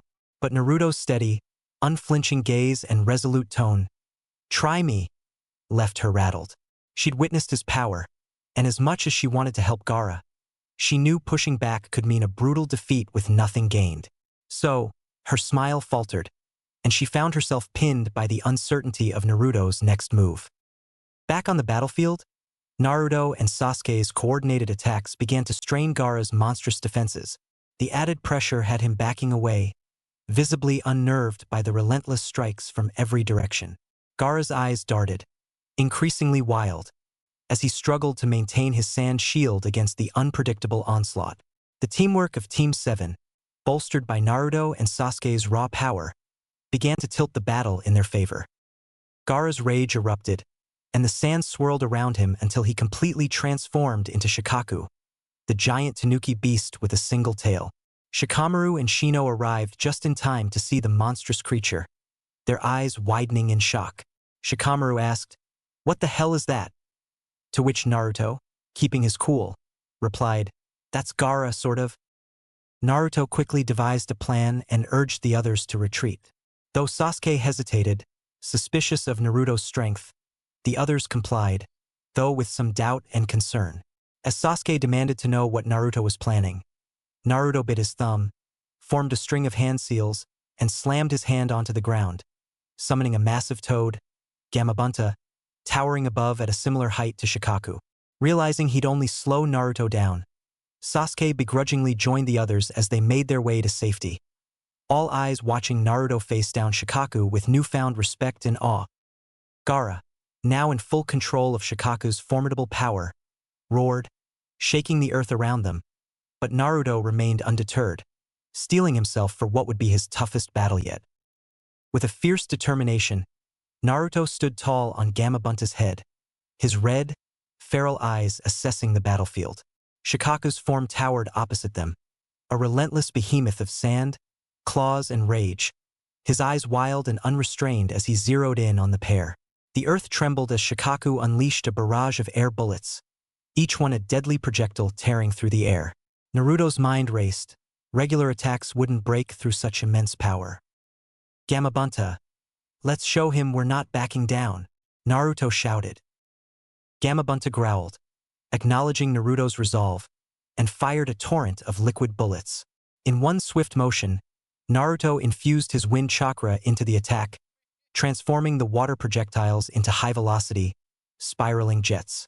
Each water-enhanced bullet crashed into Shikaku's air blasts, shattering them with explosive force and slicing through the sand armor shielding Shikaku's form. Taking advantage of Shikaku's momentary stagger, Gamabunta surged forward, launching himself with surprising speed for his size. He collided with Shikaku in a bone-jarring body slam, causing a shockwave that rippled through the trees and sent dust and debris into the air. As Shikaku reeled, Gamabunta leaped back, giving Naruto an opening. Naruto gritted his teeth, forming more wind platforms to bridge the distance between him and the monstrous tanuki.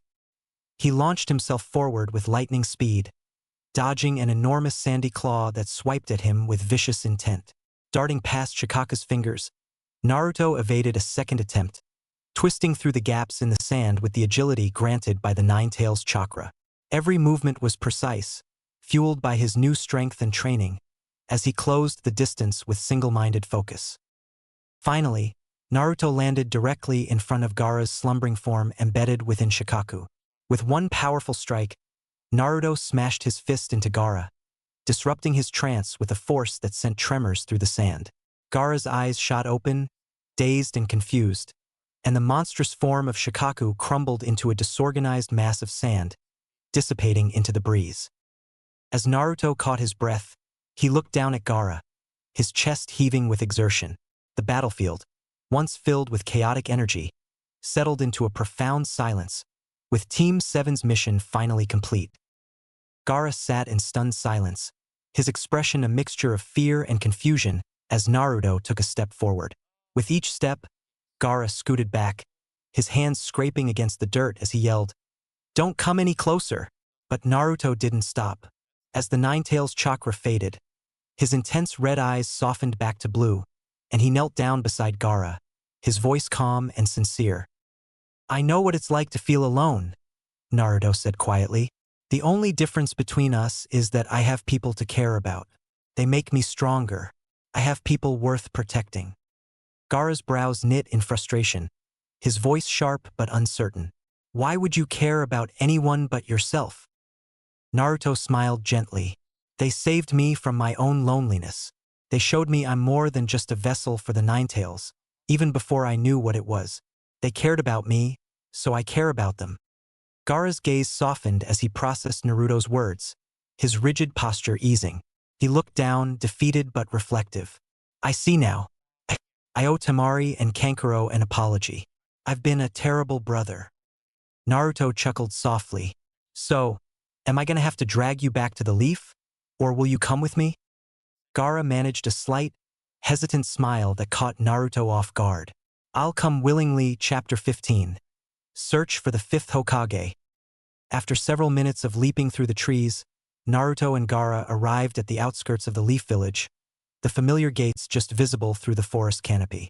The two descended to the ground, Gaara following Naruto's lead as they stepped closer to the heart of the village. As they entered, Naruto and Gaara were met with a surprising sight.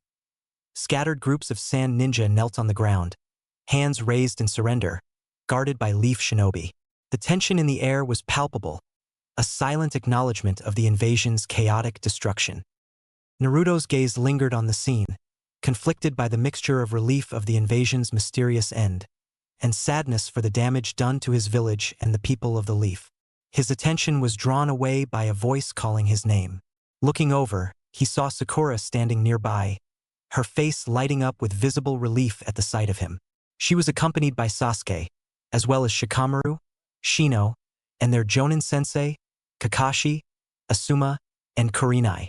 The two older Sand siblings were also present, though clearly unhappy to be in the company of the Leaf Shinobi. As the group registered Gaara at Naruto's side, their expressions shifted from relief to guarded curiosity, though Sakura's initial joy at seeing Naruto was clear. Kakashi stepped forward, assessing the two with his typical calm gaze, though Naruto could sense the underlying caution. "You're back in one piece," Kakashi noted, a touch of pride in his tone as he looked at Naruto, but his gaze soon fell on Gaara, guarded and evaluating. "And it seems you've completed your mission." Naruto glanced over to him, his voice firm as he spoke. "I bested Gaara in battle and, well, he seems to have had a change of heart. As our enemy, we can't immediately trust him, but I believe he's telling the truth." He paused, noting the scene of surrendering sand ninja around them. "But why did they all surrender? I didn't think the invasion was that one-sided." Kakashi gave Naruto a small nod, though his tone was uncertain. "Honestly, we aren't sure ourselves." Just then, Baki, the Jonin-sensei of the Sand siblings, stepped forward from among the surrendering Sand shinobi, his arms still raised to signal surrender. Immediately, the Leaf Jonin shifted, readying themselves, their gazes sharpening as they observed Baki closely. Sensing their wariness, Baki spoke with a lowered tone of respect. "We were deceived into attacking the Leaf," he began, to the shock of everyone present. "Orochimaru killed our Kazekage and then posed as him, leading us into this invasion under false pretenses." The group stared in shock, the weight of the revelation settling in. "On behalf of the Sand," Baki continued, his voice pained yet resolute, I offer our deepest apologies and hope the Leaf will consider preserving our alliance. Kakashi nodded thoughtfully, his voice calm but cautious. This matter isn't for us to decide. That decision belongs to the Hokage. At that moment, an Umbu appeared beside them, having come from the battlefield. The Umbu's mask concealed his expression, but his voice was somber. The third Hokage has died in battle, he announced, his words hanging in the air like a heavy shroud. A silence settled over the group, the reality of the loss sinking in as they each processed the immense shift that had just occurred for the Leaf and all those who fought to protect it. One day after the invasion, Naruto stood silently, fists clenched as the rain dripped from his hair, listening to the quiet sobs of Konohamaru beside him. Iruka comforted the young boy, but his own grief was evident as he met Naruto's gaze. At the altar, the framed photo of the third Hokage stared back, and Naruto felt the weight of his loss. He knew he wasn't to blame, yet a part of him wondered what would have happened if he had been stronger, if he'd trained harder. But he pushed those thoughts aside, deciding instead to keep growing, so this pain would never repeat. Naruto knelt beside Konohamaru, his voice steady but soft.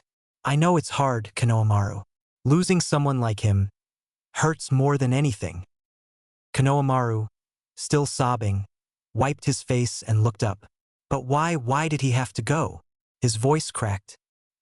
He was the Hokage. He was supposed to be invincible. Why didn't he ask someone else to fight for him? Naruto looked back at the altar, his expression serious but calm. He did what he had to, Konohamaru. He wanted to protect everyone. Especially you. That's what it means to be Hokage. He looked at Konohamaru, his voice filled with conviction. It's a promise to protect the Leaf Village, no matter what. But Konohamaru struggled, his hands clenching at his sides. It's not fair. Naruto placed a hand on Konohamaru's hair gently. It's not fair, but your grandpa believed in you. He knew you could carry on his legacy, just like he believed everyone in the Leaf would follow his ideology. He taught us to keep moving forward, to protect each other and the village. So we've got to get stronger. Konohamaru's tears slowly stopped, replaced with a newfound resolve. I understand. I want to protect everyone too, he whispered, clutching Naruto's sleeve. I'll become strong enough so I can protect everyone, like Grandpa. Naruto smiled softly, standing up as he ruffled Konohamaru's hair. Then that's the first step. You'll honor him by growing stronger. Together, we'll make sure his sacrifice wasn't in vain. Iruka and the nearby shinobi watched, feeling the shift as Naruto stood tall. No longer just the loud, unpredictable boy they'd known, but a young shinobi, quietly shaping the future. The next day, Naruto stared at Jiraiya in stunned disbelief. We gotta go find a new Hokage? Isn't there anyone in the village who can take over? He paused, looking thoughtful. Why not you, pervy sage? You're definitely strong enough. Jiraiya let out a hearty laugh, shaking his head as if amused by the very idea. Me? Nah, kid. Hokage's got too many responsibilities and I've got my spy network to run. Besides, there's someone out there better suited. Naruto cocked an eyebrow, crossing his arms. Oh, so you already have someone in mind, huh? Come on, who is it? He pressed, his curiosity piqued. Jiraiya smirked at Naruto's persistence. All right, her name's Tsunade. You've probably heard of her, he said, his voice holding a hint of pride. She's one of my old teammates, from back when I was just a genin. Naruto's eyes widened, recognition lighting them up. Tsunade of the Sannin? Actually, this might be perfect timing. Lee's condition. They say he'll never be a ninja again, but maybe she could help him. She's the best medical ninja, right? If anyone can save him, it's gotta be her. His face set with determination, the hope clear in his voice. Jiraiya looked at him for a moment, studying his expression, then nodded slowly, his gaze softening. You're right, kid. If she's willing, there's no one better. But remember, our main goal is to convince her to come home and become Hokage. Naruto's expression shifted from worry to a spark of fierce resolve. Yeah, I know. When do we leave? Jiraiya grinned as he clapped a hand on Naruto's shoulder. Well, go pack a bag. We'll leave as soon as you're ready, he said casually. Naruto looked at him, curious. How long do you think it'll take to find her? Jiraiya's expression turned thoughtful as he scratched his chin. Well, considering I have absolutely no idea where she is, probably a while. Naruto's eye twitched as he processed the answer. Then he dropped to the ground with a dramatic faceplant. Are you kidding me? He groaned, exasperation dripping from his voice. Jiraiya chuckled, watching Naruto's exasperation with a slight smirk. Did you expect anything less, kid? He teased. Tracking down Tsunade isn't exactly straightforward.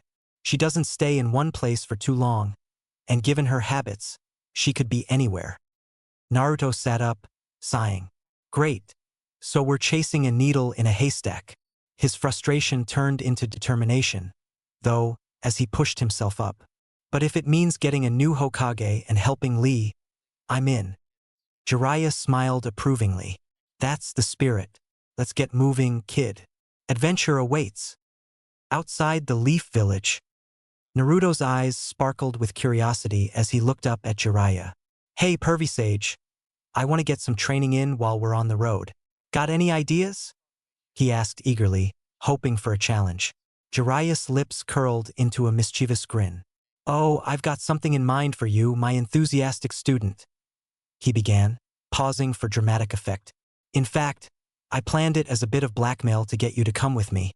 But since you accepted so quickly, I guess it's a reward now. Naruto's eyes lit up. You're the best, Pervy Sage. So what's the big surprise? A cool new jutsu? He asked, bouncing on his feet. Jiraiya reached into his Haori and pulled out a weathered, old scroll. Naruto's expression faltered slightly at the sight of it. That thing looks ancient. But hey, if it's something awesome, I'm all for it, he said, his enthusiasm quickly returning. Jiraiya handed the scroll over with a smirk. This, he said, is a special taijutsu style.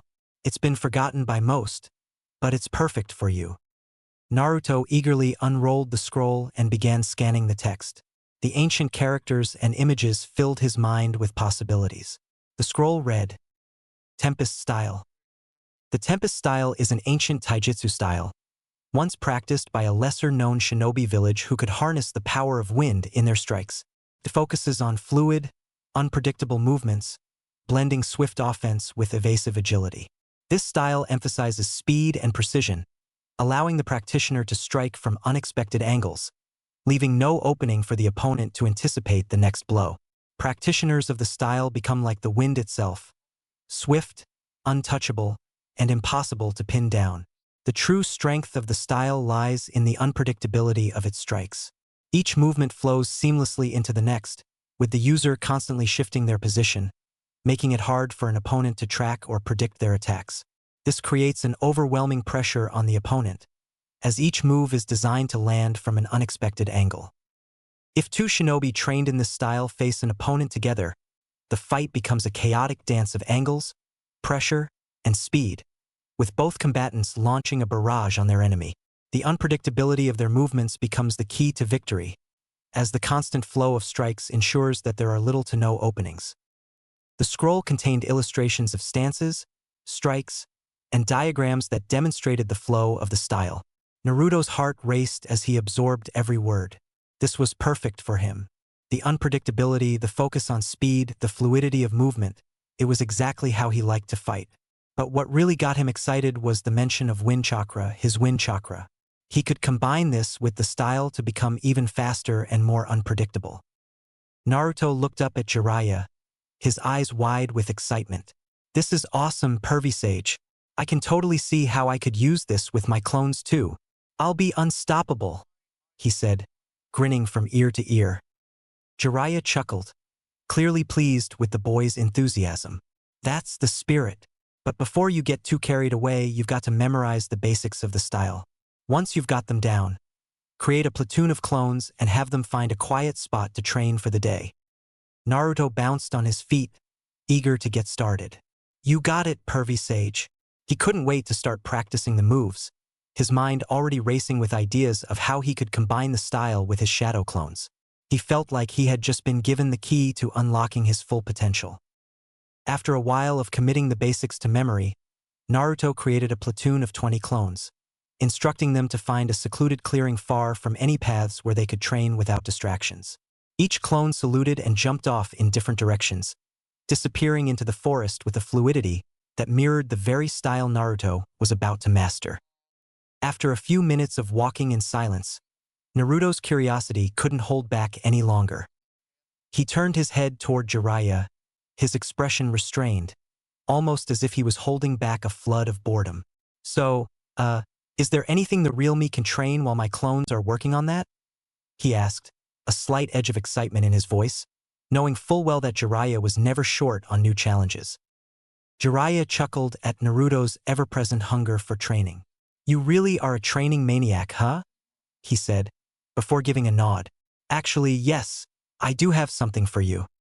Jiraiya then began listing off everything Naruto had accomplished so far: his rapid progress in chakra control, his new jutsu, and how his understanding of the basics had far surpassed most of his peers. As he spoke, Naruto beamed at the praise, feeling a swell of pride at how far he had come. Jiraiya patted him on the back, his smile warm. "Seriously, kid, you've improved like crazy," he said. Naruto grinned widely, full of youthful energy. "Thanks, boss," he replied, his voice bubbling with appreciation. But Jiraiya, ever the realist, wasn't quite done. He raised a hand, the casual tone of his voice turning serious. "But just because you're one of the strongest, if not the strongest genin in Konoha right now, doesn't mean you're the strongest out there. There are always those stronger than you." At these words, Naruto's face hardened, his earlier joy turning into quiet determination. He knew Jiraiya was right. He wasn't aiming to be just another strong ninja. He had bigger dreams. Hokage. To be the strongest, to surpass everyone, that was his goal. Being strong now wasn't enough, he had to stay ahead. "So I'd better get started then. What am I going to be learning?" Naruto said, his voice full of resolve, ready to dive into whatever challenge Jiraiya had in store for him. Jiraiya smiled at his enthusiastic protege. "Well, I've been thinking about your overall abilities, and I came up with 2 areas that, if you mastered them, would boost your skills immensely." Seeing Naruto's expectant look, Jiraiya continued. "The first is your wind nature. Once you fully master it, you'll be able to learn much more advanced wind jutsu. And when combined with your new taijutsu style that your clones are working on, you'll be a real hurricane of power." Naruto's eyes sparkled with excitement at the mention of his wind nature. It was the perfect next step, something that would enhance his already impressive arsenal. But Jiraiya raised a hand, halting his excitement. "However," he said, "since we're on the move right now, trying to master wind nature wouldn't be practical. It usually takes shinobi a long time to master their elemental affinity. Even with your clones, it would take more time than we have right now." Naruto's excitement dimmed a little at hearing this. He was eager to move forward, to keep progressing at the speed he was used to, but Jiraiya wasn't done yet. Fortunately, Jiraiya added, "The second idea is something you can focus on without your clones. It's something that'll still give you a huge boost, though you definitely won't be mastering it during this trip. It'll still benefit you even with a little amount of progression." Naruto's interest perked up again at this, his attention now fully back on his master. Jiraiya glanced at Naruto, clearly pleased to have his full attention. "All right, listen up. You'll be working on harnessing more of the Ninetales chakra. You've already managed a small amount, but if you can increase the amount you can pull on, your abilities will skyrocket." Naruto's eyes widened a bit. He remembered how hard he had worked to use even a fraction of that power to hold his own against Gaara, but he hadn't even unlocked the power of one full tail. The prospect made him gulp, but the presence of Jiraiya beside him reassured him. Eager to begin, Naruto asked, "What's the first step?" Jiraiya thought for a moment before answering. "First, we need to gauge the maximum amount of chakra you can handle without losing control." With a nod, Naruto closed his eyes, focusing inward, and started to draw on the Ninetales chakra as they continued walking. A few seconds later, changes began to take hold. His canines sharpened, and the whisker-like marks on his face grew darker, wilder. His eyes, though unseen, shifted to their fierce fox-like red. Pushing himself further, Naruto began drawing on more chakra than usual. A dense, red chakra started to bubble up around his body, encasing him in a cloak of raw power. Jiraiya's watchful eyes remained fixed on Naruto, looking for any signs of discomfort, yet Naruto continued, unfazed. Just as the chakra formed a tail behind him, his face twisted with a slight grunt, his brows furrowing. It was all the signal Jiraiya needed. "Naruto, that's enough. Don't pull on any more," he said firmly. Naruto opened his eyes, breathing heavily.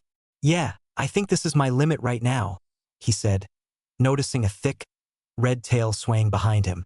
His eyes widened in awe. "Is this the first tail? So all of this power and it's only a ninth of what I could be using."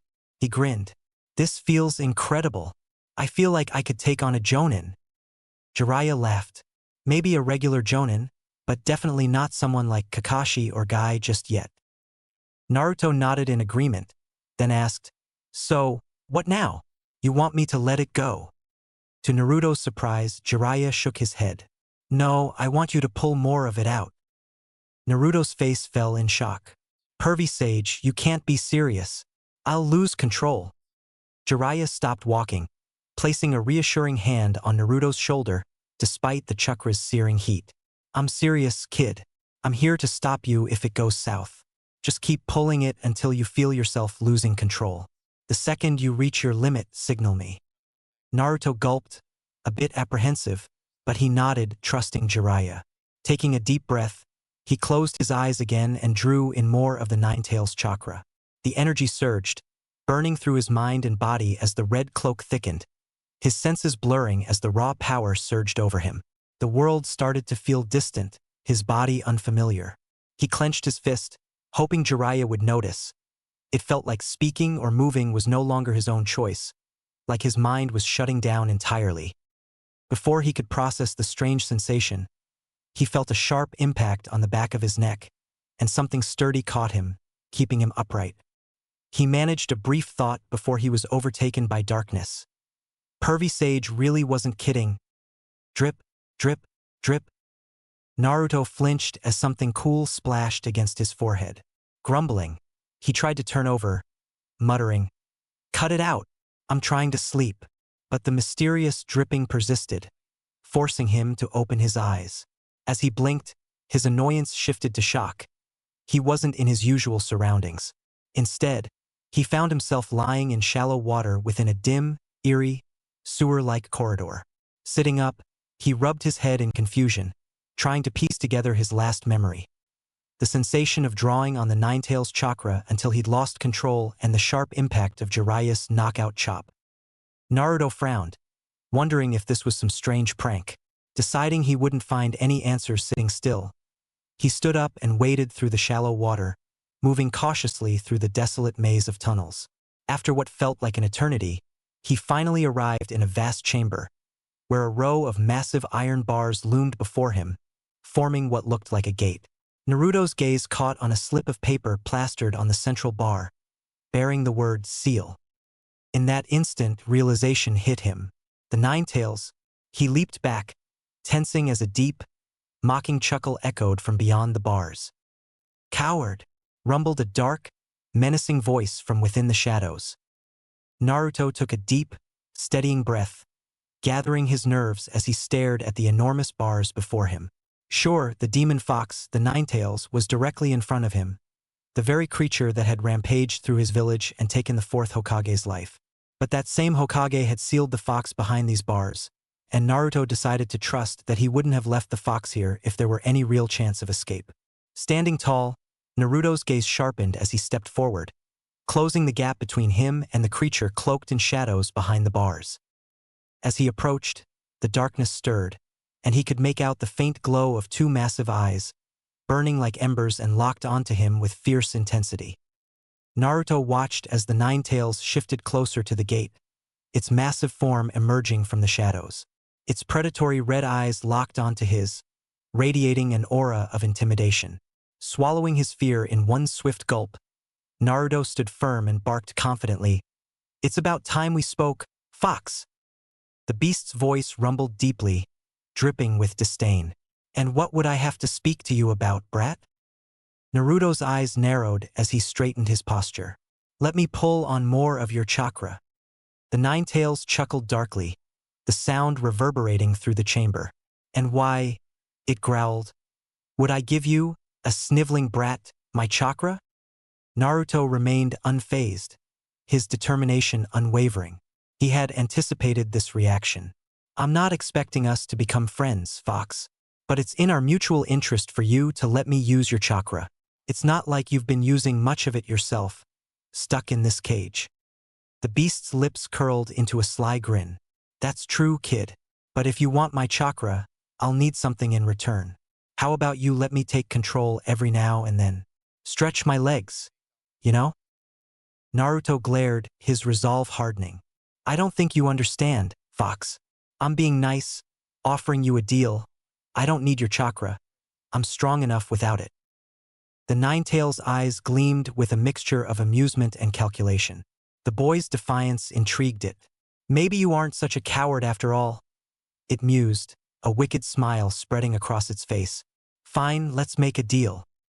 Naruto nodded firmly, his arms crossed. Good to see you're not completely unreasonable. But let me make one thing clear.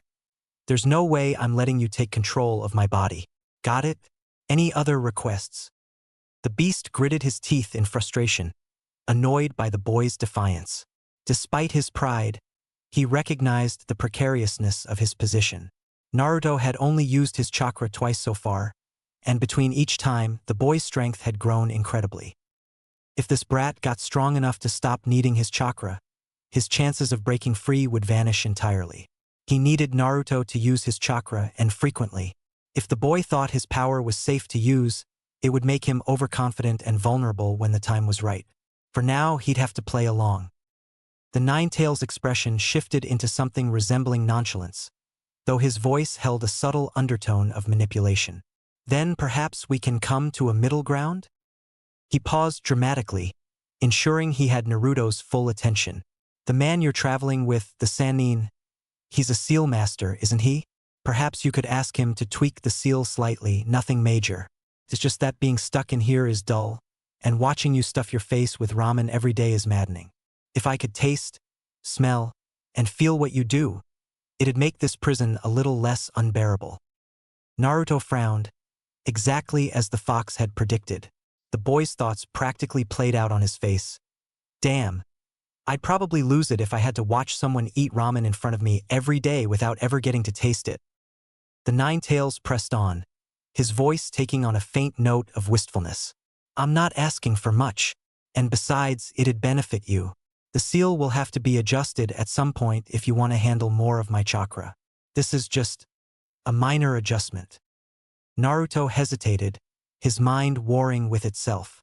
He shook his head and snapped out of his thoughts. Fine, I'll ask him, but no promises. I don't know much about seals, so if it turns out you're tricking me, the deal's off. And you know what that means. The fox's eyes narrowed, but he nodded, his tone deceptively light. Of course, I assure you this is no trick. Just a simple request. Before Naruto could respond, his vision blurred, and he felt his body lurch. His head rested against something solid and warm, and he blinked himself awake. He glanced up to find Jiraiya's broad shoulder beneath him, the rhythmic sway of walking pulling him fully back to reality. Jiraiya glanced over his shoulder, grinning. Ah, you're awake. Good timing. We're almost at the first town we'll be stopping at. He crouched down to let Naruto slide off, and the boy steadied himself, stretching as he fell into step beside his mentor. Hey, pervy sage, I spoke to the Ninetales. Naruto began, his tone cautious. Jiraiya's relaxed demeanor immediately sharpened, his expression turning serious. You what? Jiraiya's voice carried a note of alarm. Naruto quickly raised his hands in defense. Relax. I didn't touch the seal or anything, but I did try to make a deal with him. Jiraiya frowned, his suspicion evident. A deal? Naruto nodded. Yeah. He asked for something. From you dash. He paused to ask a question. I'm guessing he knows you from the last Jinchuriki? Jiraiya's expression remained serious as he crossed his arms. I knew the previous host, yes. Now, what does the fox want from me? Well, Naruto said, scratching the back of his head. He said he'd let me use his chakra whenever I want if you tweak the seal to let him experience my other senses. You know, taste, smell, touch, that kind of stuff. Jiraiya's frown deepened, his mind racing. Weakening the seal, even slightly, wasn't a decision to take lightly. Still, Naruto would benefit greatly with access to the fox's chakra, and as long as they trained properly, the risks could be minimized. After a long silence, Jiraiya finally spoke. "We'll see," he said gruffly. He wasn't as trusting as Naruto, and figured the monster most likely had some kind of ulterior motive, but he knew that with enough training Naruto would be able to throw off whatever plans the fox had. Naruto grinned. "That's good enough for me. Thanks, pervy sage." Jiraiya sighed heavily, muttering something about brats and headaches, but inwardly, he couldn't help but feel impressed at the fact his 12-year-old student had struck a deal with the menacing nine-tailed fox. Fun Avenue. Naruto sat cross-legged on the bed, his arms crossed tightly over his chest in a clear sign of irritation. The room was dimly lit, and despite the comfort of a soft mattress beneath him, he couldn't shake the sense annoyance that tugged at him. This was the room Jiraiya had booked for them to stay the night, somewhere in the heart of the pleasure district. Naruto had tried to convince himself that the location was simply a result of Jiraiya's practicality. Maybe it was cheaper here, but deep down he knew better. The unmistakable scent of incense and the occasional laughter from the nearby street confirmed his suspicions. Jiraiya had taken the opportunity to indulge his other interests, leaving Naruto alone in the room while the old man wandered off to chat up a beautiful woman who had flashed him a flirtatious wink just moments earlier. Naruto let out a grumble, shaking his head in disbelief. He could still picture the way the woman had looked at Jiraiya, as though he was some kind of catch. Why would someone like her wink at pervy sage? He wondered. The thought didn't make sense to him. Women were always doing strange things, though, so it wasn't worth spending too much time on. Instead, he let out another frustrated sigh and sank deeper into the bed, grumbling to himself about his mentor's weird tendencies. Oh well, he thought, women are just strange, I guess. Naruto's irritation melted away in an instant, replaced by a sudden surge of excitement. "I almost forgot!" he exclaimed under his breath, his eyes lighting up as the memories of his clone's training flooded his mind. They had been working on learning the Tempest-style taijutsu, and now those memories were being passed on to him. As he sifted through everything his clones had learned, he felt a rush of satisfaction. The style really did seem to fit him, its fluidity, the unpredictable movements. It was all so natural, almost as if it had been made for him. Sure, he hadn't yet reached the point of infusing his strikes with wind chakra, but that was something he could work on later. What mattered now was how easily the stances came to him. They felt almost intuitive, even though switching from his old, basic academy style was a little difficult. But with the clones having mastered the stances, Naruto found that he could now flow between them with growing confidence, even if applying them in battle was still a stretch. Unable to contain his excitement, Naruto quickly summoned a clone. "Let's spar," he grinned, his enthusiasm practically bubbling over. The clone, equally eager, mirrored his expression. Naruto dropped into the fluid, sweeping stances of the Tempest style, while his clone decided to stick with the basics, hoping to use its familiarity to gain the upper hand. For a moment, they clashed in a flurry of rapid punches and kicks, the room filled with the sharp sound of strikes connecting and bodies moving. But it quickly became clear, despite the speed and elegance of the Tempest style, Naruto lacked the experience to make it as effective as his old style. His movements were still too raw, too unrefined, and his basic taijutsu held up better in comparison. They sparred for a minute or so, testing each other's skills, before the sound of a knock at the door interrupted them. Naruto let out a loud, carefree laugh, flopping backwards onto the bed. "Go get the door. Looks like pervy sage has been rejected already," he said to the clone, who nodded and moved toward the door. The clone opened the door, and the brief moments of silence that followed made his stomach twist with unease. Naruto's posture stiffened, his attention snapping to the doorway. Then came a deep, unfamiliar voice, cold and measured.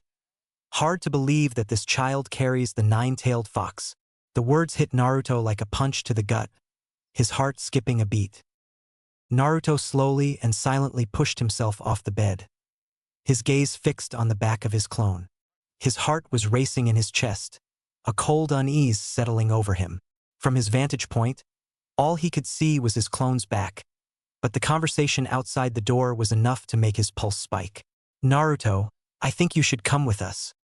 The voice wasn't familiar, and the tone was cold, commanding. Naruto clenched his fists, forcing himself to remain still and not react. If my clone is so shocked, then this isn't someone we know, or like anyway. His mind raced, trying to piece together who these strangers were and how they knew his name. How do they know who I am?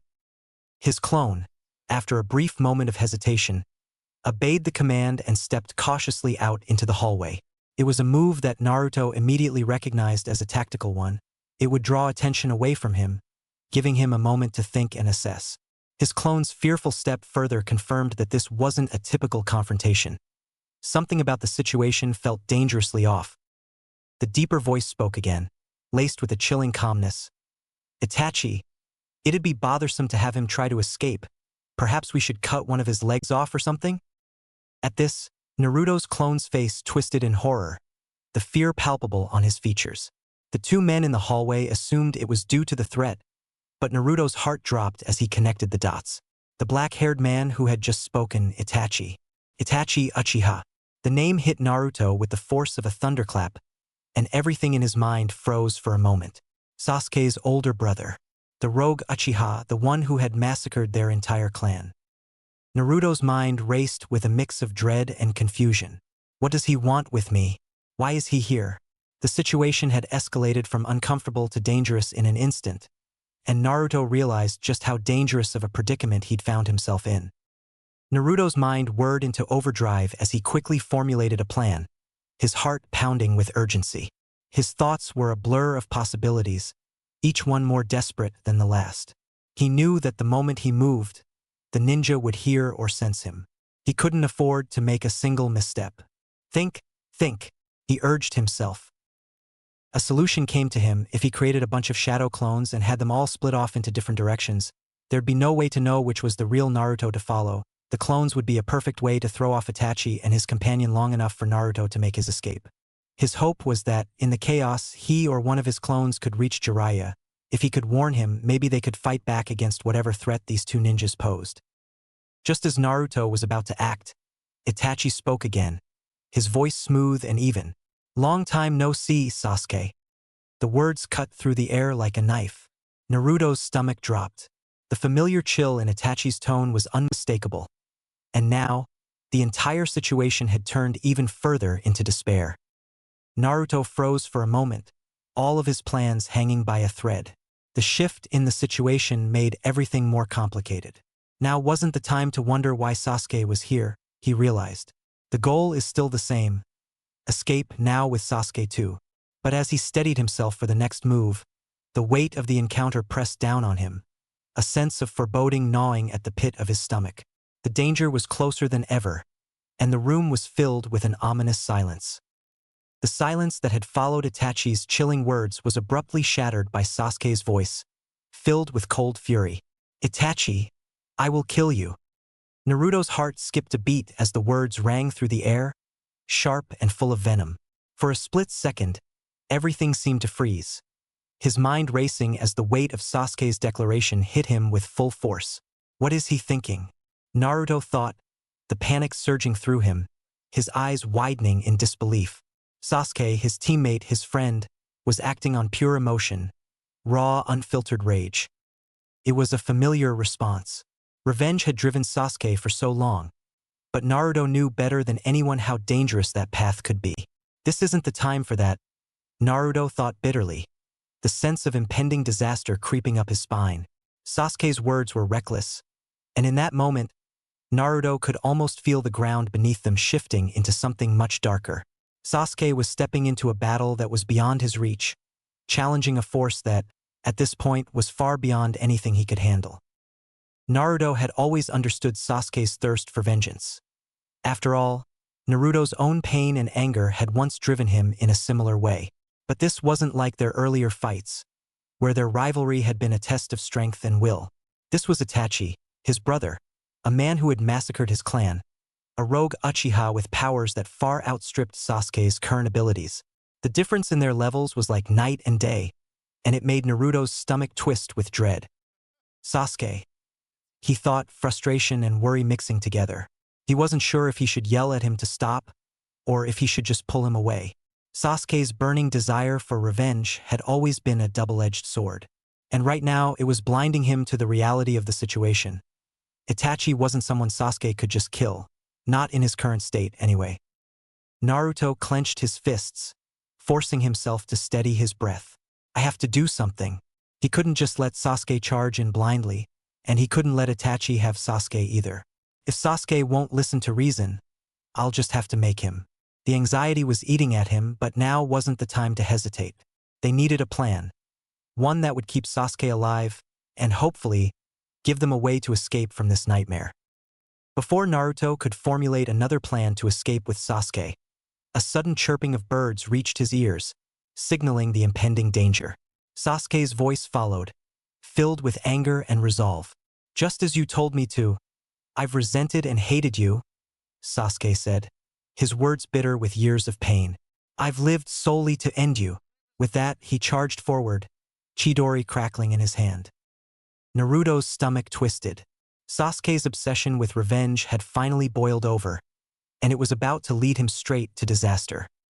Itachi faced the attack with a calm, almost disinterested expression, as though Sasuke's rage-fueled charge was beneath his concern. But in that moment, as Sasuke's Chidori lit up the hallway, Naruto made his move. The wall beside Sasuke shattered as Naruto, now cloaked in the crimson aura of the Nine Tails, burst through with a single tail of chakra flicking violently behind him. The shockwave of his entrance forced Sasuke to halt his charge, skidding to a stop as debris settled around them. Annoyance flickered across Sasuke's face, but it was quickly replaced by horror as he felt the sheer malevolence radiating off Naruto's chakra. His heart raced as the realization struck him this was the same chakra Naruto had tapped into during his fight with Gaara. But it's stronger, much stronger. His eyes widened as he spotted the chakra tail swaying behind Naruto. What the hell is this? Naruto didn't give Sasuke time to dwell. He placed his hands together in a cross seal, summoning 20 shadow clones, all wrapped in the same one-tailed cloak, their chakra bubbling violently. The hallway filled with the sound of clones charging forward. Itachi's expression remained composed, though his eyebrows knitted slightly. This new development was inconvenient. The clones were fast, and while individually weak, they could become a problem in such numbers. Naruto turned to Sasuke, who flinched instinctively under his gaze. A pang of hurt shot through Naruto at the fear in his friend's eyes, but he forced it down. Sasuke, we need to go. Now! Sasuke's jaw clenched, and his fear was quickly replaced with stubborn defiance. No. I'm not leaving until Itachi is dead at my feet. Naruto glared at him. You're not ready. You're not strong enough to beat him. I know how you feel, Sasuke, but if you fight Itachi now, you'll die. Sasuke's glare intensified. Don't underestimate me. Naruto didn't hesitate. In a flash, he vanished and reappeared behind Sasuke, moving so fast that even Sasuke's Sharingan could barely track the motion. Before Sasuke could react, a sharp chop to the back of his neck rendered him unconscious. Sasuke's body crumpled, and Naruto caught him in one fluid motion. Kinda glad Pervy Sage used that move on me earlier, Naruto muttered under his breath, hoisting Sasuke over his shoulder. That could have turned out worse. Naruto dashed down the hallway, focused on making his escape. Behind him, the clones continued their relentless charge at Itachi and his partner. Itachi, weaving through the clones with minimal effort, glanced at his partner. Kisame, handle the clones. I'll pursue our target. Kisame grinned, hefting the massive, wrapped form of Samahata onto his shoulder. You got it. With one powerful swing, Kisame's blade tore through a cluster of clones, dispersing a few in puffs of smoke. The remaining clones moved to chase after Itachi, but Kisame stepped into their path, a wide grin plastered across his face. Not so fast, he said, swinging Samahata again. Your fight is with me. Naruto, hearing the distant sounds of battle, gritted his teeth and pushed forward. Hang on, Sasuke, he muttered. I'll get you out of this mess.